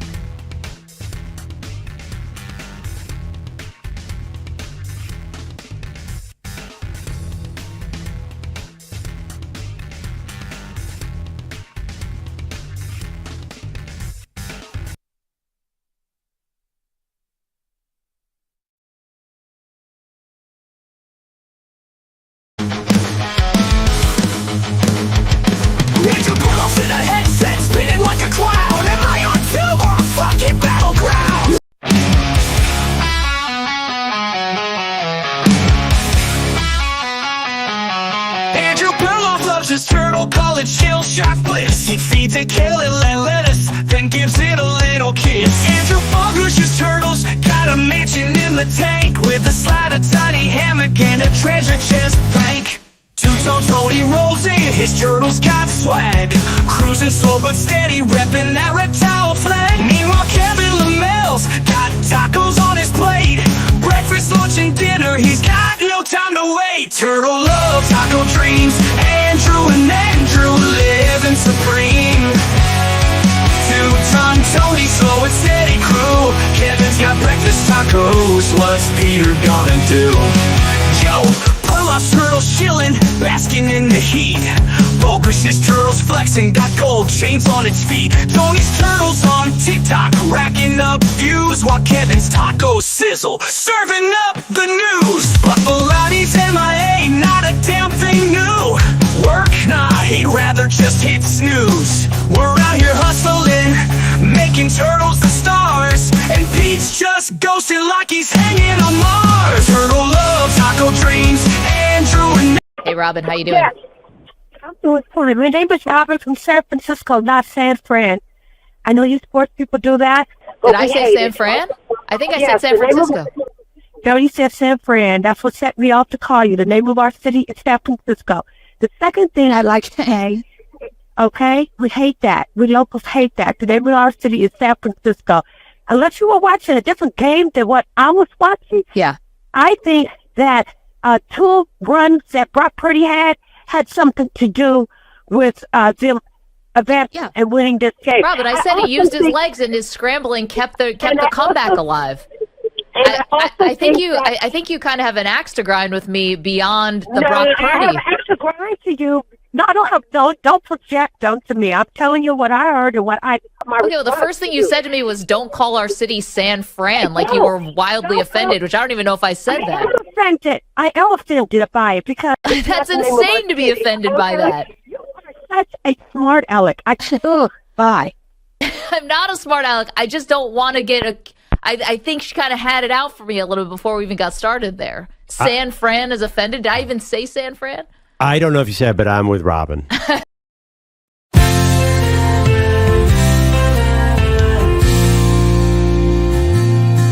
Manny's desk is a circus, it's a sight to see. Got a coffee tower teetering dangerously. Strange brews from who knows where, with labels all in code.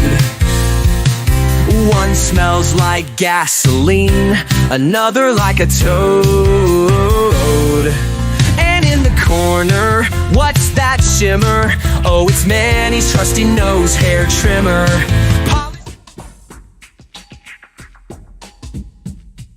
30 seconds remaining.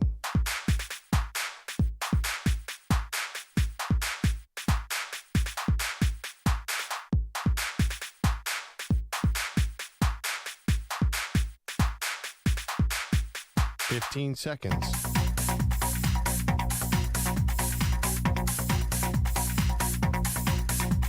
Break ends in 5 seconds.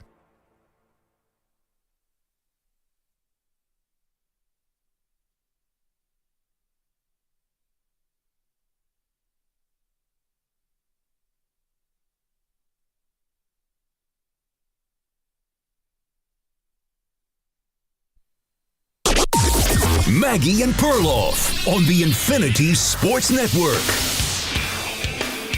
Not sure why, Pearl, but some people just can't accept the reasons, the multitude of reasons that Shedeur Sanders fell to what we thought maybe was a borderline first-round pick all the way to the 5th round. Welcome to the show, Maggie Gray, Andrew Perloff. I'm starting to I've just bought in that they made a lot of mistakes. You know, the Sanders team, a lot of miscalculations, didn't treat the process right. They weren't getting good intel on what the NFL really thought about Shedeur. All those things seem to make sense to me, but yet there's more theories coming out there now by prominent people who believe there's something way more sinister at play.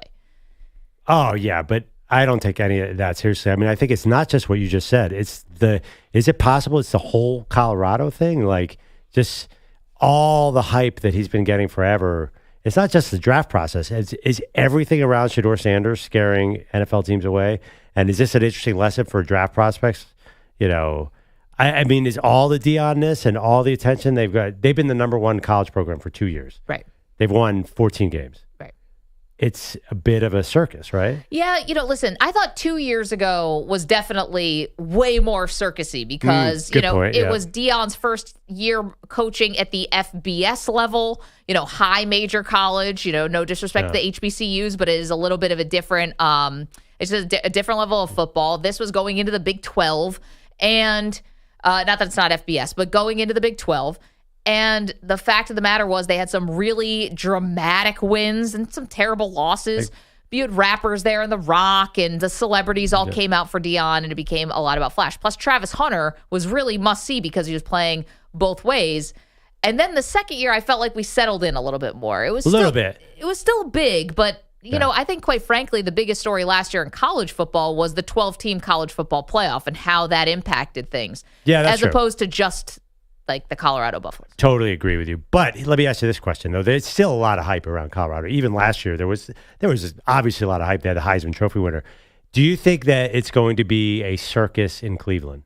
Oh, we need a new word for circus. Yeah, so I think that circus is going to – I think it's the same circus from Colorado is going to follow. The circus was partially media-driven, partially because Deion is friends with everybody. So all that's true still in Cleveland. I don't think he's going to be able to just – sort of disappear into the locker room in Cleveland. I think he's going to stand out and he's going to have people around him and there's going to be sound bites every week and there's going to be opinion pieces. Yep. So all the noise is going to continue. So all the reasons teams didn't want him, teams didn't want noise in their locker room.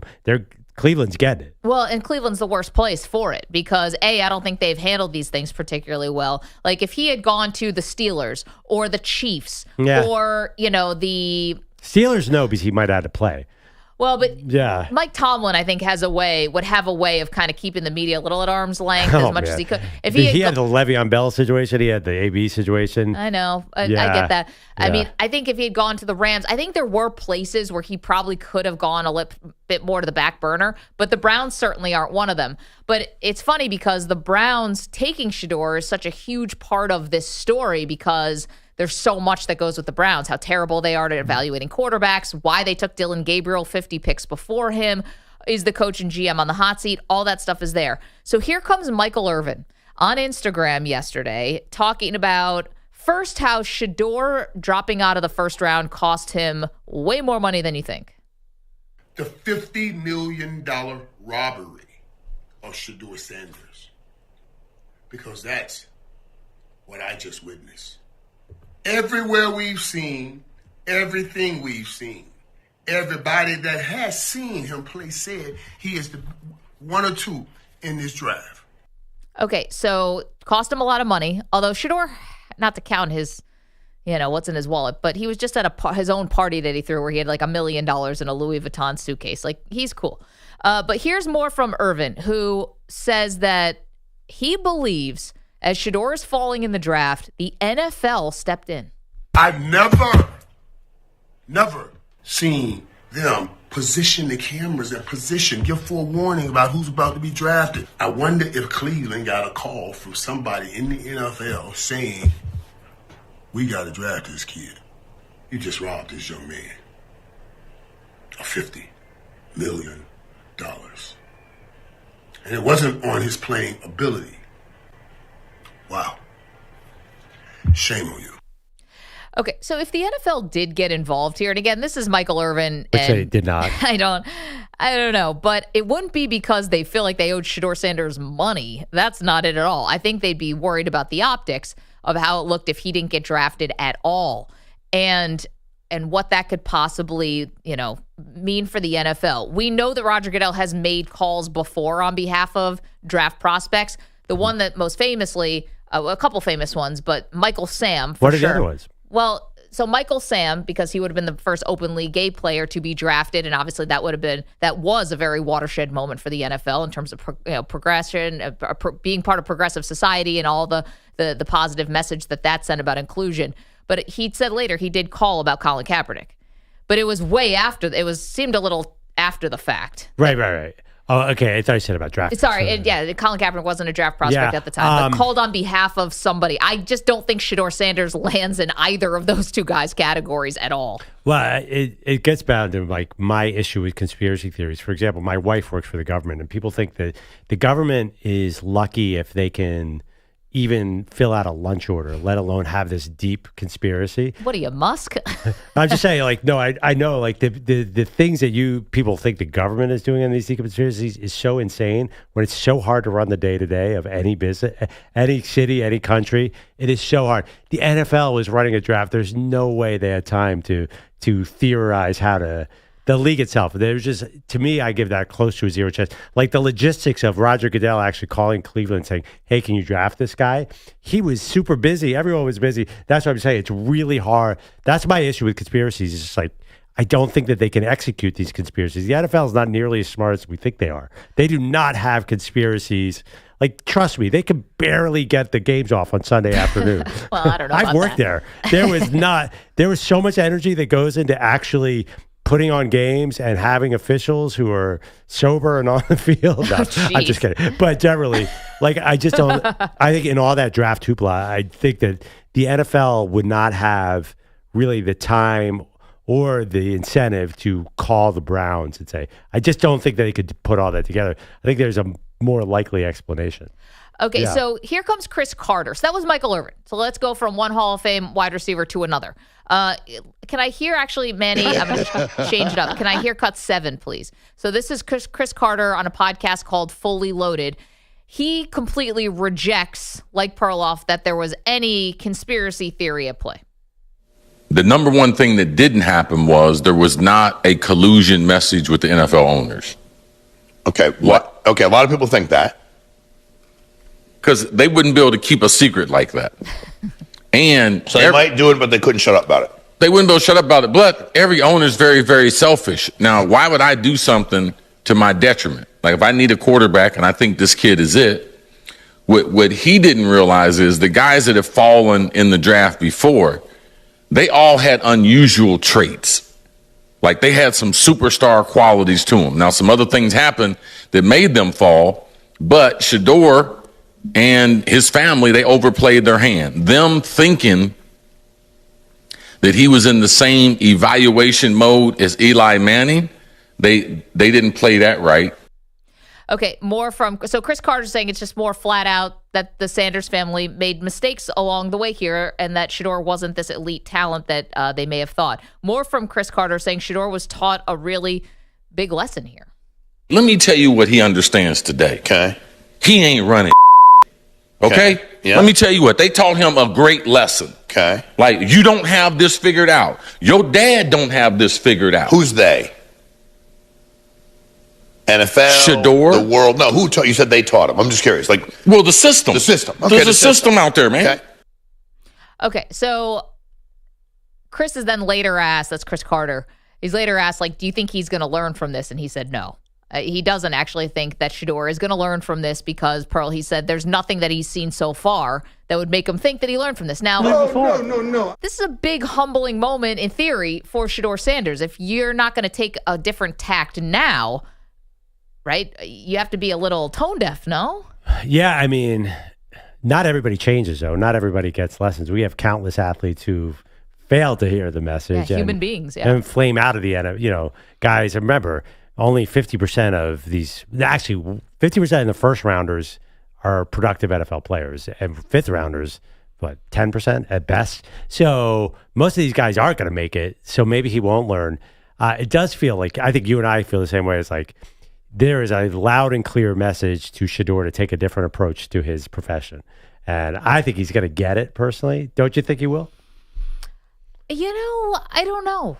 I'm not sure because I don't know how the Sanderses are really viewing this. Are they really viewing it as, wow, we messed this up? Or are they viewing it as everyone else messed up and it's only a matter of time till they see? Great question. And we talked to Mary Kay Cabot yesterday, who's been a beat writer for the Browns for a long time. And I asked, like, do you think the Browns are going to ask Shedeur to tone it down? You know, stop live streaming as much, maybe cut the podcast a little bit or whatever. And she said, no, they don't do that there. The ethos in the building is you be you. So I don't think Shedeur's going to get that message from the Browns. And Deion never tones it down. He never pulls back. And who are the other quarterbacks in the room who are going to tell him to simmer? Like Joe Flacco? Is that message going to get through? Kenny Pickett? And Dylan Gabriel's a fellow rookie. Maybe he could, lead by example. Joe Flacco's as quiet and humble as, he didn't win the Super Bowl and go to Burger King or something. I guess, and Kenny Pickett seems like a pretty down-to-earth quarterback. They say he's a good personality, right? Didn't Mary Kay say that? Yeah, but, Shedeur has access to Tom Brady. Yeah. Right? That's the person. Yeah, I don't think Shedeur, I understand what you're saying. I think Shedeur will be pretty professional in this building. That's my sense. Do you think he's going to be... We're going to find out. Yeah, no, I think it's a bad team, and I think it's a bad situation because they really want a quarterback next year. But I think Shedeur he's going to have no problem acting as a professional. Dude threw 37 touchdowns at Colorado. They never had, I know now people are saying it's still because the altitude. They never had anyone throw 37 touchdowns before. I think he's going to be totally solid. The other, I have no doubt. I don't think people don't think he's not going to be a professional, I think a lot of people think he can play. I just think it'll be too annoying almost. I like to have Deion around.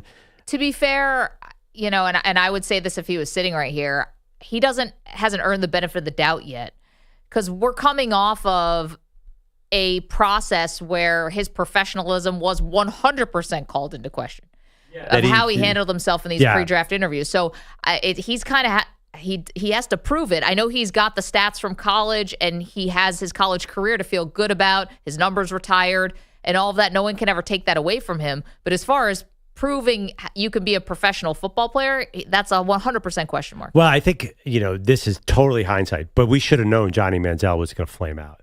But we did not, no one really knew to the extent of how quickly it was going to happen. We think we do now, but I don't see any of that kind of behavior. I feel like Shedeur, I kind of feel like, and I've never actually heard that Shedeur doesn't work at football. That at least I've never heard that he's lazy. Maybe he didn't read the Giants install plan. But at Colorado, did you get the sense he couldn't have run that offense if he wasn't studying the playbook? I feel like I don't know. I thought you were kind of with me on this one. I think he could be a good quarterback. Again, like Kirk Cousins good. Is he going to work at it? I don't know. I definitely think he'll work at it. The question is, can he find the right place?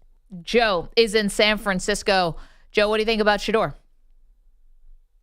Hey, I think he's going to... it could be okay, maybe not. He didn't get no money, so they're not going to lose nothing. Right. So bottom line is, like I said before, it was all about the money. So they're basically getting him for nothing right now.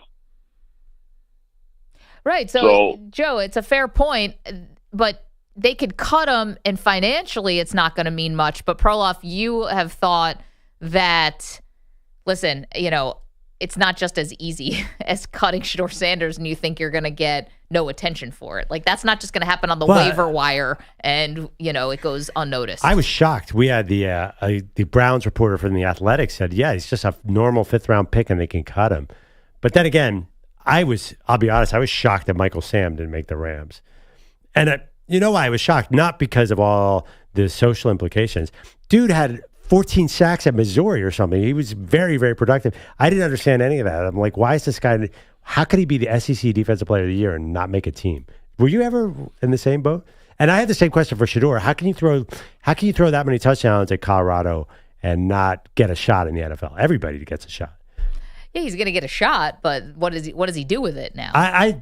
You know what? I wasn't necessarily a draft Shedeur guy, but I will bet you at some point he has a 30 touchdown season. Is that a measurement of success? I don't know. Which team?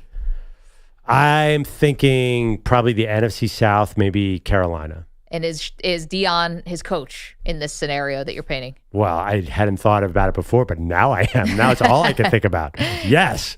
888-710-4ISN, 888-710-4476. I think we can put all the delusions of Shedeur, Deion pairing up in the NFL. I think all those officially have to go on the top shelf now. A little bit back burner. Why? Because the NFL just basically gave them one big middle finger.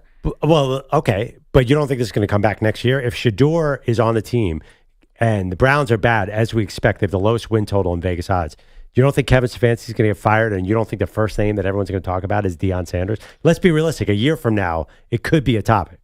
I'll give you that. 888-710-4ISN, 888-710-4476. But then again, we had a topic. You and me will make it a topic. I was going to say, but then again, we had a topic earlier today where we asked whether 100 men could win a fight against a gorilla. So clearly the topic sheet that we have is pretty wide. Well, right. I mean, there's some topics that are so interesting, they're just undeniable. The gorilla versus 100 men, and will Deion be a head coach in the NFL? I mean, honestly, we will make sure that not we, but everybody will make sure there's going to be Deion. Now that Shedeur is not in Colorado, I'm telling you, he's going to be thinking about the NFL. I really believe that. Today is Wednesday, which means the great debate. Today's great debate for you is, what's the greatest sports meltdown? You cannot be serious! My pick of John McEnroe, 1981, Wimbledon, and he's like the OG. Like, if we don't have John McEnroe saying you cannot be serious, do we even have any of the great meltdowns that we have today?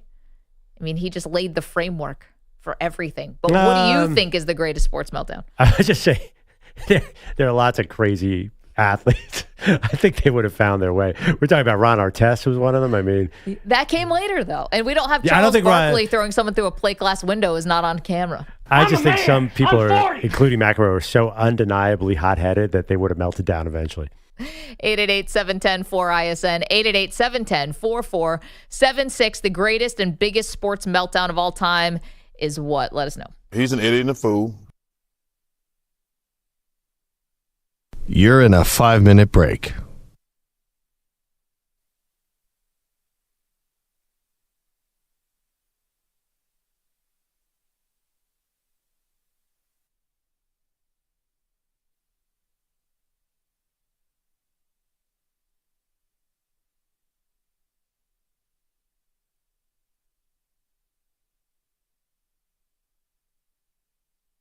Four minutes, 30 seconds remaining.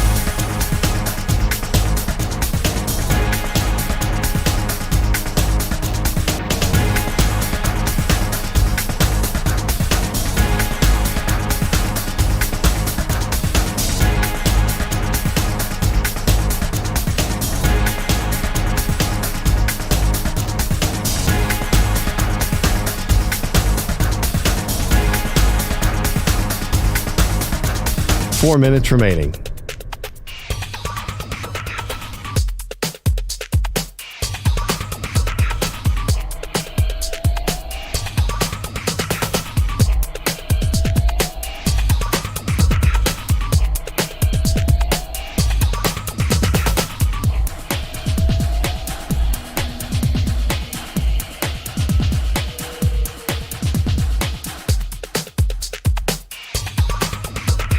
Three minutes, 30 seconds remaining.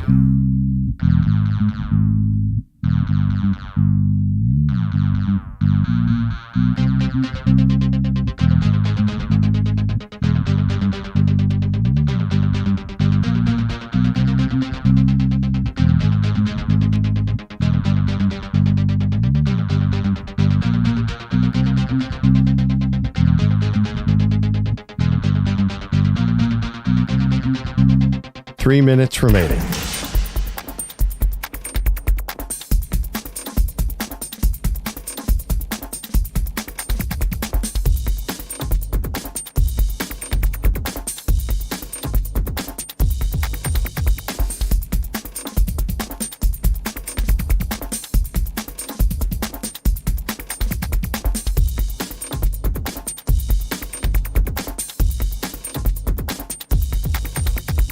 Two minutes, 30 seconds remaining.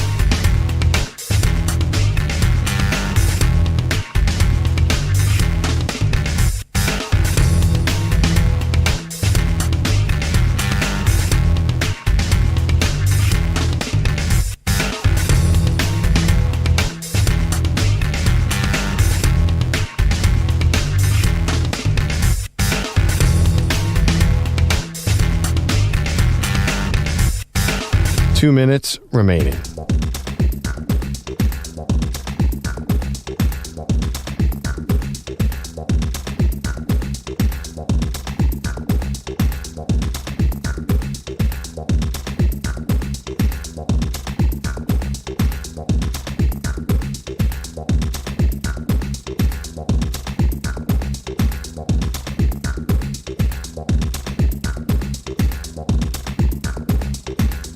1 minute, 30 seconds remaining.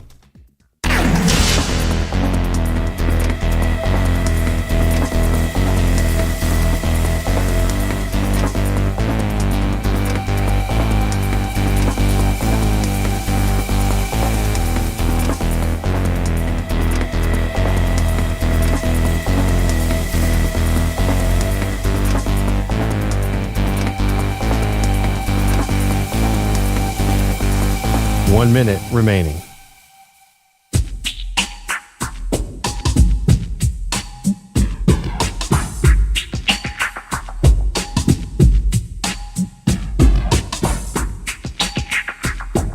"45 seconds remaining.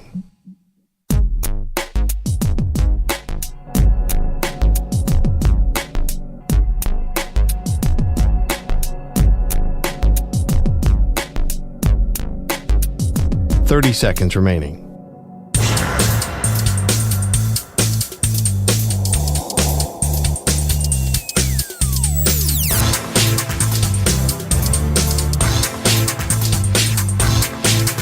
"15 seconds.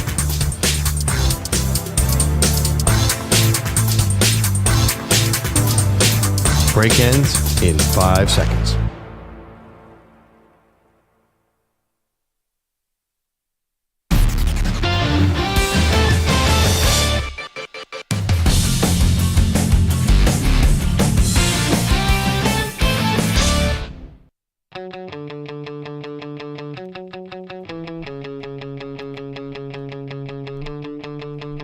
Welcome back. Maggie Perloff Show. Great Debate Wednesday. The great debate today is the greatest meltdown in sports history. I was thinking about this. We have a real gallery of crazy people here. We got a little Antonio Brown. I thought you meant on the show. Yeah, we do as well. Oh. John McEnroe, Mike Tyson. But then there were some quite normal people who melted down, like Jim Mora. No one ever called him crazy. Danny Green was quite reasonable. But sometimes in sports, including Tyrese Haliburton's dad, you just get you get labeled? No, you just get excited you just and you lose melt it, right? down. Yeah, you lose it. Everyone's got their breaking point. T.O., by the way, on the crazy people thing. Mhm. Yeah, it is George interesting. Brett, Pine Tar incident, yeah, although he was kind of known to be kind of on the edge. I wouldn't think of Mel Kiper's an unlikely meltdown guy, but that was the one, the loose news hook. Like he's never really melted down like Playoffs? I mean, Mel was going through it during the draft. That was the inspiration for this great debate this week. Mel Kiper was so behind Shedeur Sanders and saying he was the best prospect in the draft. Not best quarterback, best prospect. And he went pick 144. Now, Mel's been wrong before, but this was as loud wrong, I think, as he's ever been. And he was defending himself vigorously during the draft, saying, you all are wrong. I'm right. Yeah. A lot of people are saying that the NFL doesn't know what it's doing when it comes to drafting quarterbacks, which is probably true. But the thing is, the people who are saying that probably don't know either. It's hard to predict. Who's responsible for that? Mel, Mr. Draftnik. How many people have you misled? Jimmy Clausen, Will Levis. They've been doing it wrong for 50 years, according to Mel. According to Mel. Yeah, I saw Joy Taylor came out and says the NFL has no idea what it's doing when it evaluates quarterbacks. I'm like, that might be true, but like, do you know any better than them? Well, I just think that it's a total unknown. Her brother might. I mean, Jason Taylor, whose son got drafted to EJ's Jets as a tight end. They've been misscouting punters this entire time, you guys. Yeah, we're gonna find out. Up is down, black is white. Okay, the greatest meltdowns of all time. Mike's in California. Mike, who melted down? Mike, are you there, pal? Mike, put you on hold. Let's go to Troy, who's in the Bay Area. Troy, what's up? Hey, what's going on? How you doing? All right, yourself? Doing great. Who's got the biggest meltdown? I think one of the biggest meltdowns to me was Gilbert Arenas being in the locker room with his teammate, and they both put firearms on each other. Oh, yeah. All-timer. Oh, All-timer. Maggie, were you in D.C. when that happened? So I had graduated, and I covered 2 seasons of Gilbert Arenas in Washington, D.C., but I moved to New York City to work for the NBA the year before that. So I know. Yeah. So close. I could have covered a story where Gilbert Arenas poops in a guy's shoe. Wait, did you see this coming? Was he a wild card? Gilbert? No, I never saw this coming. He was always very eclectic, though. I mean, you can see from his podcast, and thank you for the call, Troy. Gilbert's dad was a aspiring actor. They lived out of their car for a while when he was a kid. He has this really interesting backstory, and he was just a character. He was very, very different. Calling himself Agent Zero, he was blogging at a really early time. He was just a different cat, but I never thought he was bring guns into the locker room kind of guy. He always seemed more happy-go-lucky. I would say goofy. I think that'd be wrong, but something closer to that than dangerous. Would he talk to you? Yeah. At his locker all the time. Yeah. Constantly.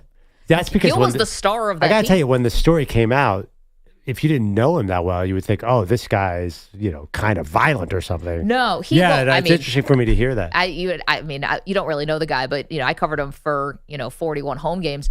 And then the playoffs one of the years. But, he had a thing he would do stuff like this. He would wear shoes in the first half that he knew were not, he'd get fined by the NBA if he wore these certain shoes. Then he'd change them at halftime. Right? So it's just when they're on to you, then he'd change them at halftime, then he'd go out and drop 50. He just had this sort of funny jokes on you kind of thing. Yeah, that whole thing was a prank. It started as a prank. It started as a prank. The guns started as a prank? Yeah, just Javaris Crittenton didn't take it that way. Yeah, he didn't think that Crittenton would go and get an actual gun. But he definitely did go number 2 in his shoe. In Crittenton's shoe? Yeah, that also was a prank. I actually didn't know that either. There are some guys who were, who was always scary, like Vernon Maxwell. People were really afraid was going to be violent toward them. Yeah, that's a funny different. guy. Now that you say that, I didn't know that Gilbert Arenas was started as a prank. I had no idea. Yeah, I didn't follow that story as closely. Because I think a lot of people thought, oh, he's the guy who brought guns in the locker room. He must be a gun guy or something. And I guess he's not. I think a lot of guys are carry guns because I think they worry for their safety and getting your chain snatched off your neck when you're at a nightclub or something like that, or people step to you and they want to make a name for themselves. But no, he never came across as violent. There's never been anything, as far as I remember, anything about him being violent, domestic stuff, nothing like that. Yeah, unfortunately, his kid was just in this horrible car accident, but it looks like he's out of the coma. It was John Morant, a gun guy. I don't even know what the deal is with that guy. Yeah, I think he's doing a lot of that for Instagram, but. It's bizarre and kind of not good for either because Gilbert was a great player who's only remembered for that. Such an exciting player. He really, really was. Yep. He blew it big time. Ahead of his time, too. If he played today, I think he'd be a bigger star. So Steph many Curry, threes. Yeah. I think I was shooting from 30 feet back then. Mike's in California. Mike, you're back. What is the greatest sports meltdown of all time?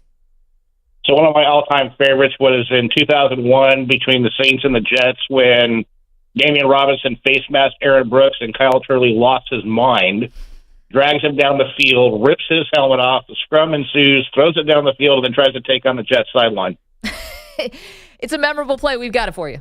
At 16-9, deep into the fourth quarter, Saints at the Jets 6. Aaron Brooks takes it himself down to the 3-yard line, but then it gets ugly. The Saints were upset. Brooks is grabbed by the face mask by Damian Robinson, who rips the face mask backwards. Robinson is penalized 15 yards. Kyle Turley objects and then starts the brawl, throws the Jets' helmet. He's penalized and ejected. Yes. Who can mistake that voice? Yeah, that was all-time classic. One and only Dan Patrick. Mike, it's great to hear from you, pal. Thanks so much for checking in. Scott? What's that? That wasn't Stuart Scott. So break this down for me again. Kyle Turley did what? He pulled off somebody's helmet, or he pulled off his own helmet?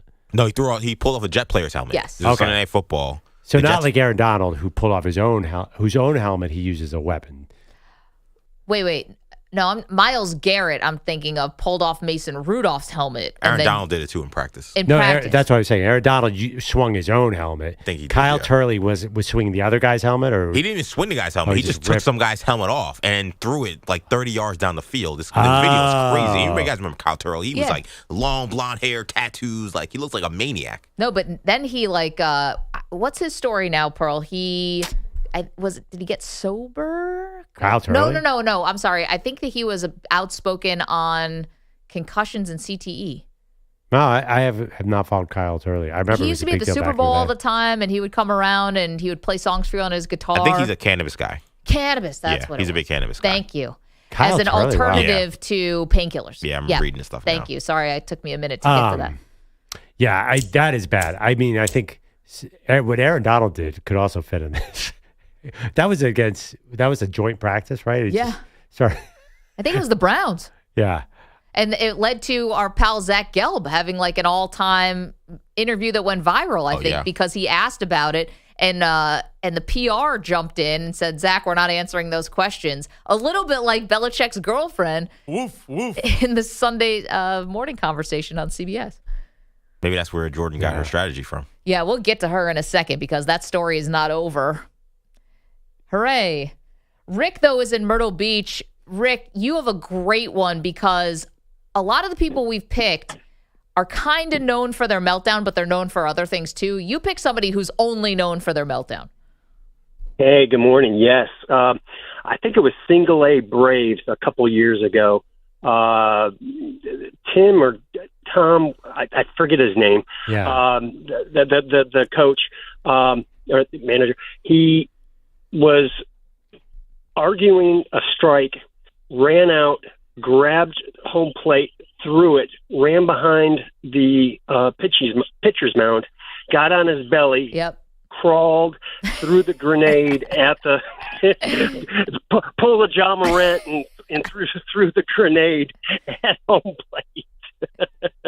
Amazing. Rick, it's funny. It's kind of like shorthand for like, hey, remember the minor league manager who? And like you just fill in the rest. His name was Philip Wellman. Yeah, you don't need to know his name. He's the grenade. Yeah. The grenade guy. That's a hard.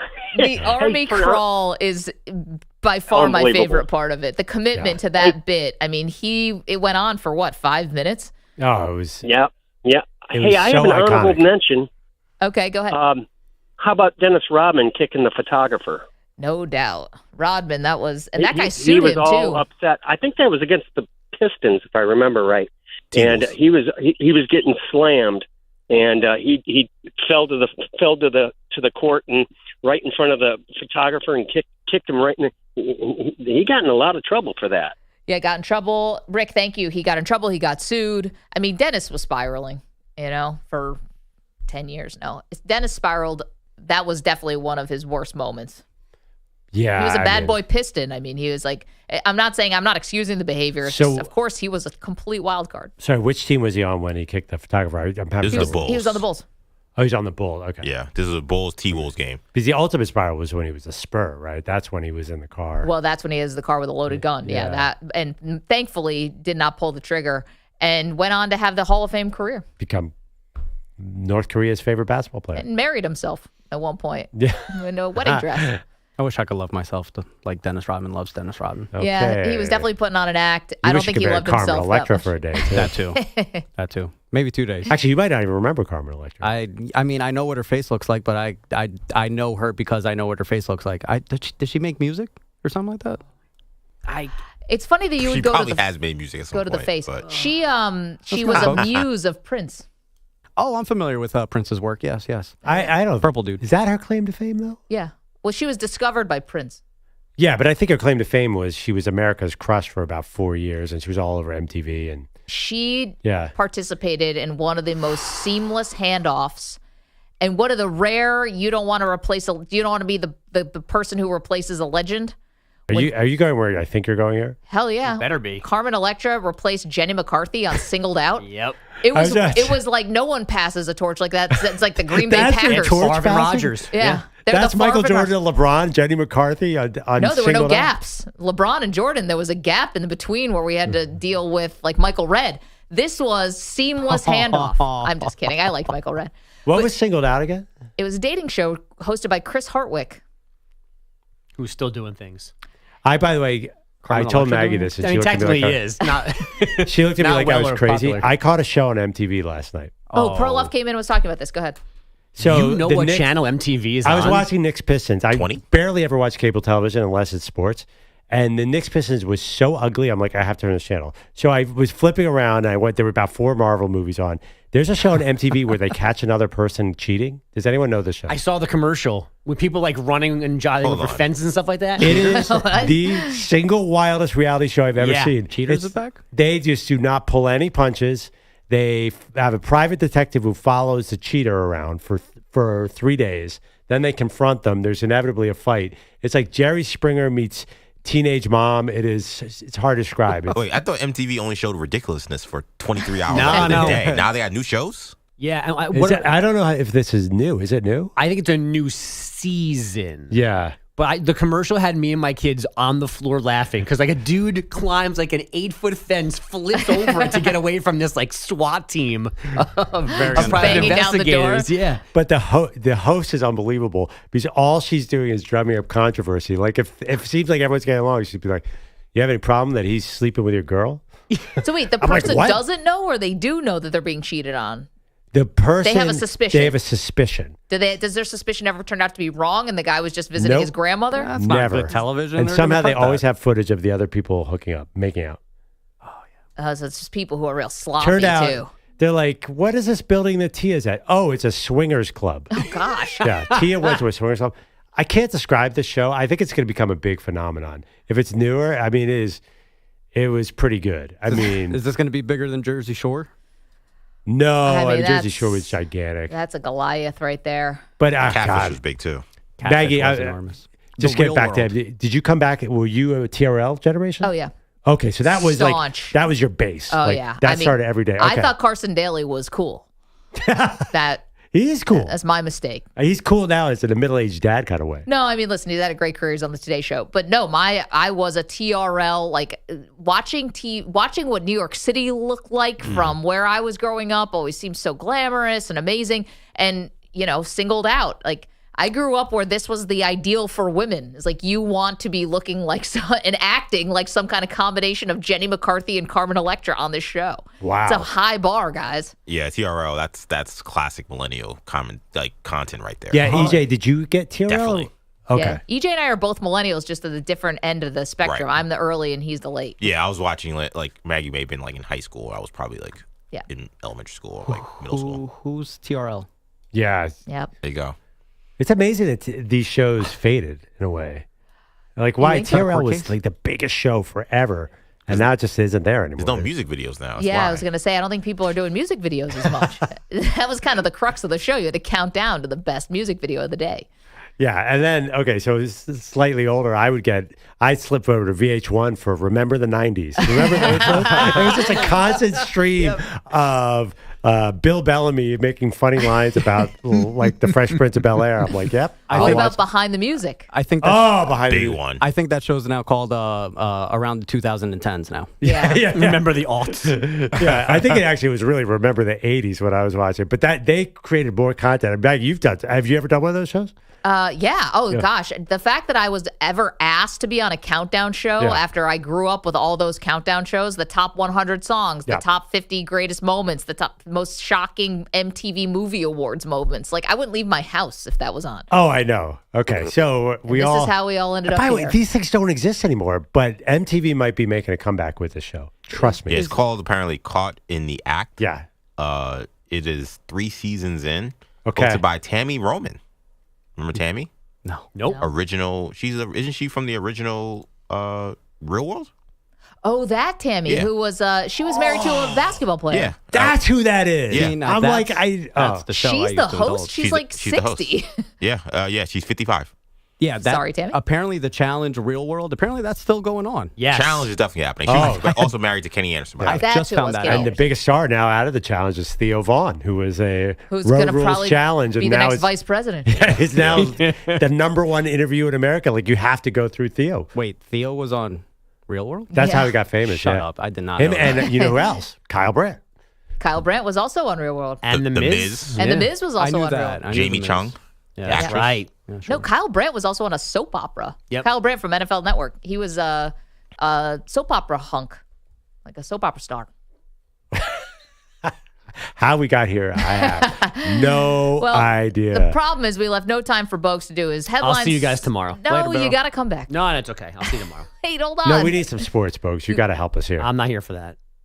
He's just already looking up Jenny Did you see McCarthy how clips. excited both Bogusch and I got when you said Carson Daly was cool? I'm like, well, if he can be cool, we can be cool. I got a chance. Oh, yeah. I said I made the This was the mistake. 2000 guys. Yeah. He was dating Tara Reid. Anyway, And that's the end of the rabbit hole. We'll get back to sports. We promise in just a moment because, this headline didn't see coming, and I love the details of the story. Like, love them. Do that next.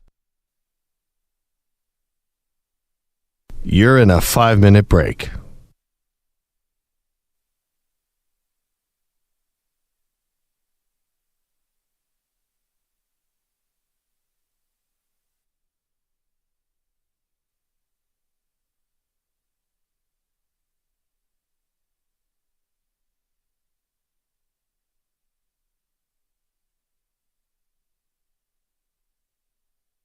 Four minutes, 30 seconds remaining.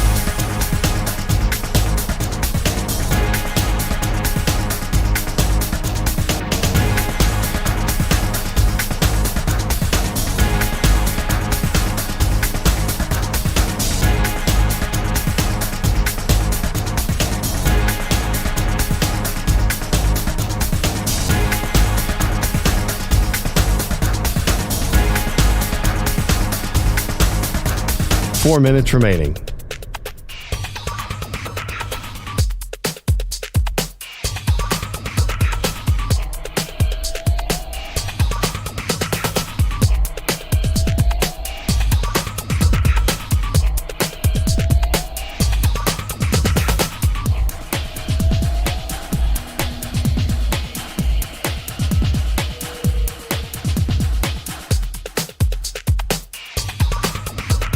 Three minutes, 30 seconds remaining.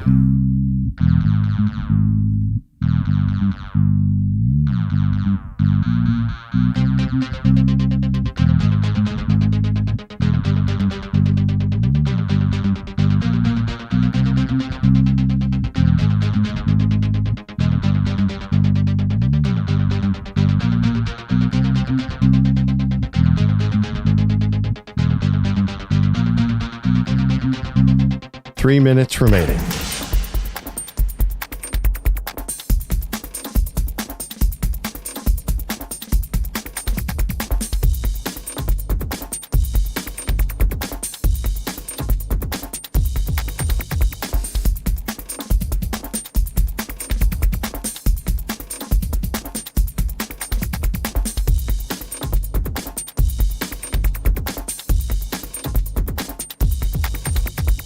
Two minutes, 30 seconds remaining.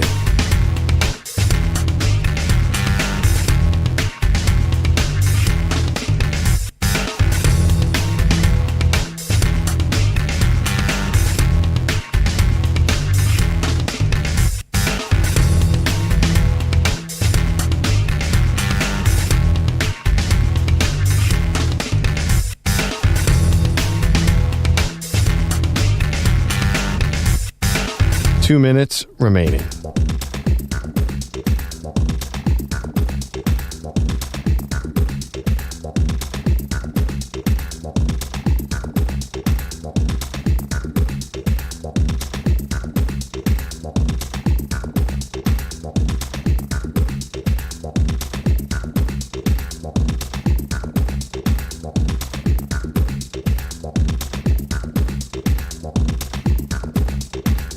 One minute, 30 seconds remaining.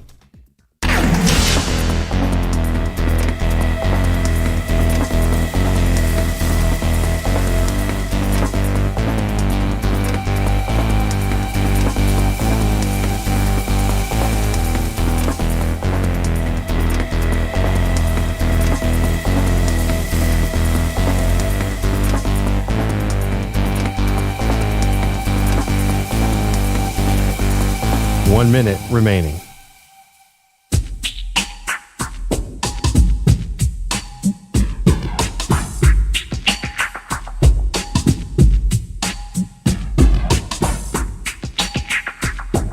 Forty-five seconds remaining.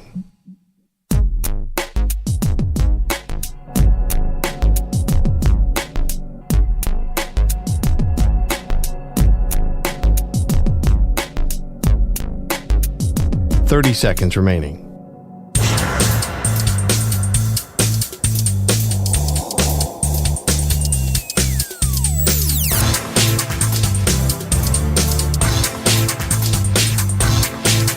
Fifteen seconds.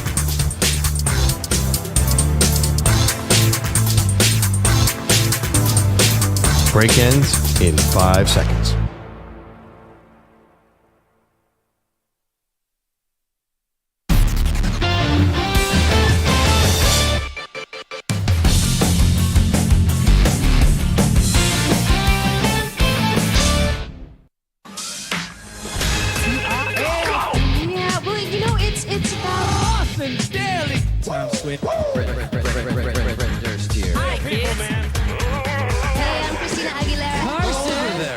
Expecting that little something extra when they come to a show. Hey, this is Jennifer Lopez. Hi, I'm Britney Spears. I have a man crush on Carson.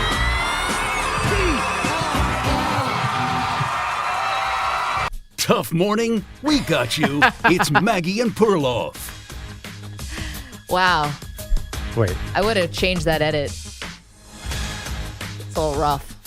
That was their intro.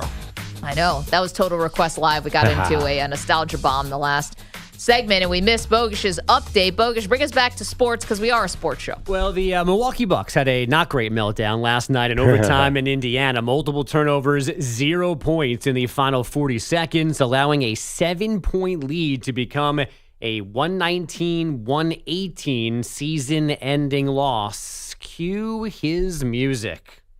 We came out of the timeout with a foul to give. We're supposed to use it, didn't use it.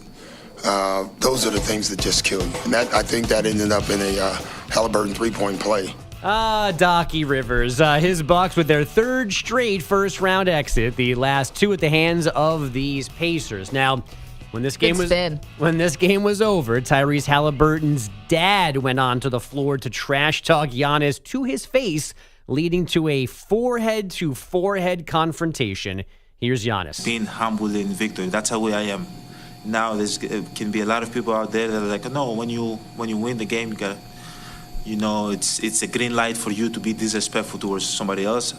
I disagree.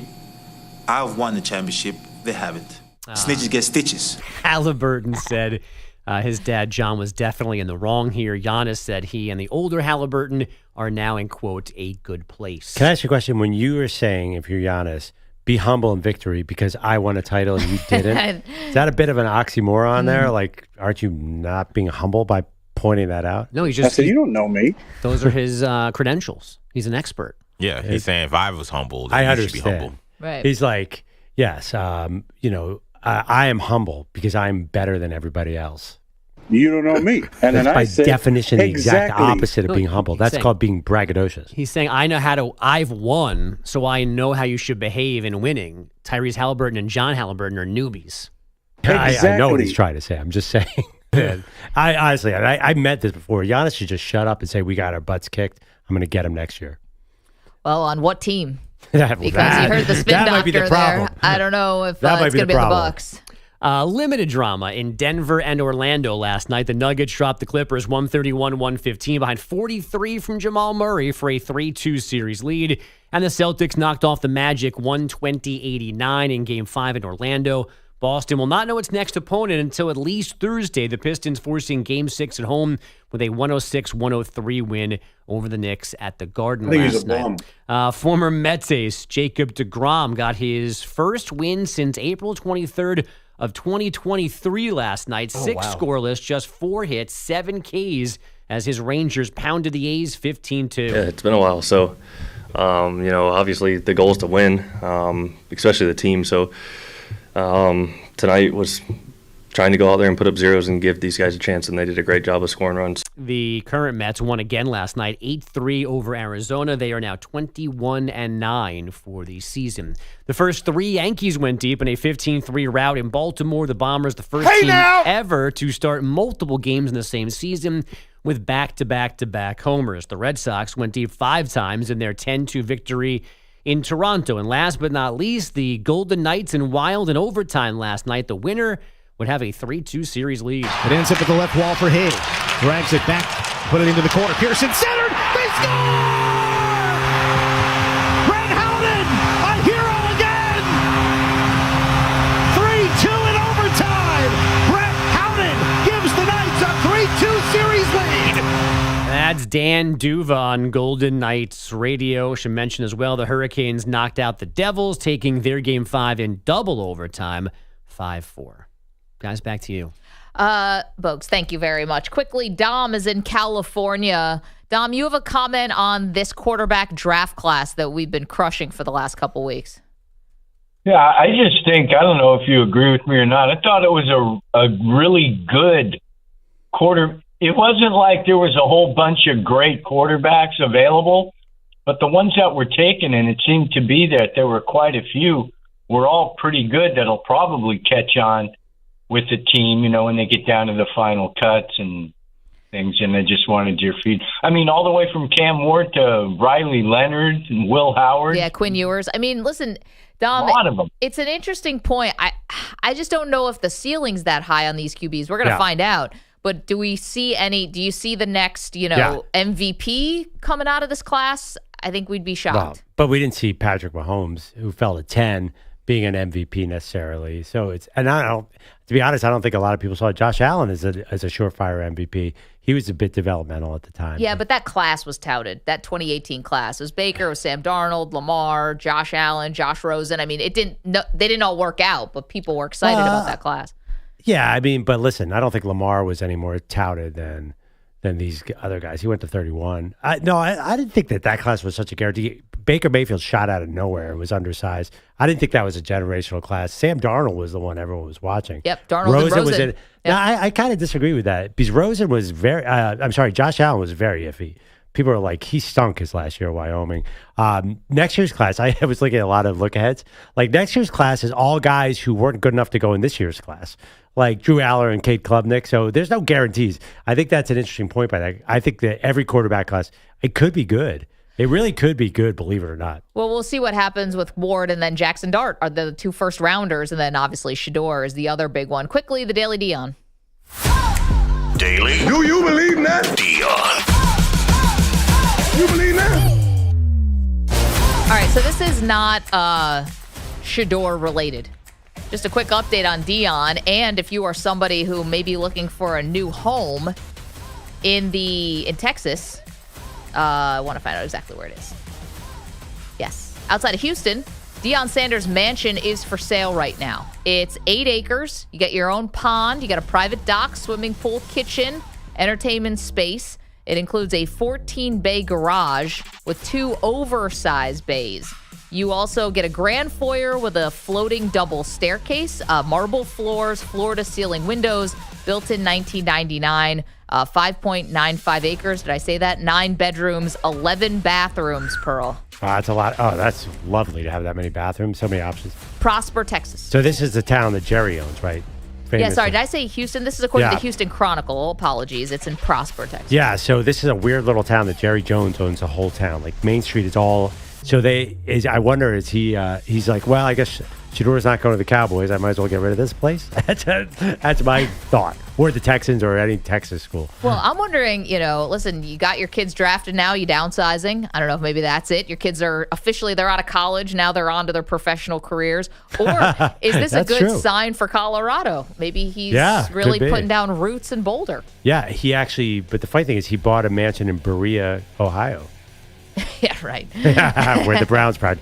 Kidding. Right Not next yet. to Jimmy Haslam. Not yet. I wonder if he's gone on Zillow, though. Thank you to EJ Stewart. Thank you to Manny Rodriguez. Thank you to Andrew Bogusch, Andrew Kaplan, Guido's Coffee Drinkers. You guys were awesome today with all your great sports meltdowns. Keep them coming on X at Maggie and Pearl. We'll see you tomorrow. You cannot be serious.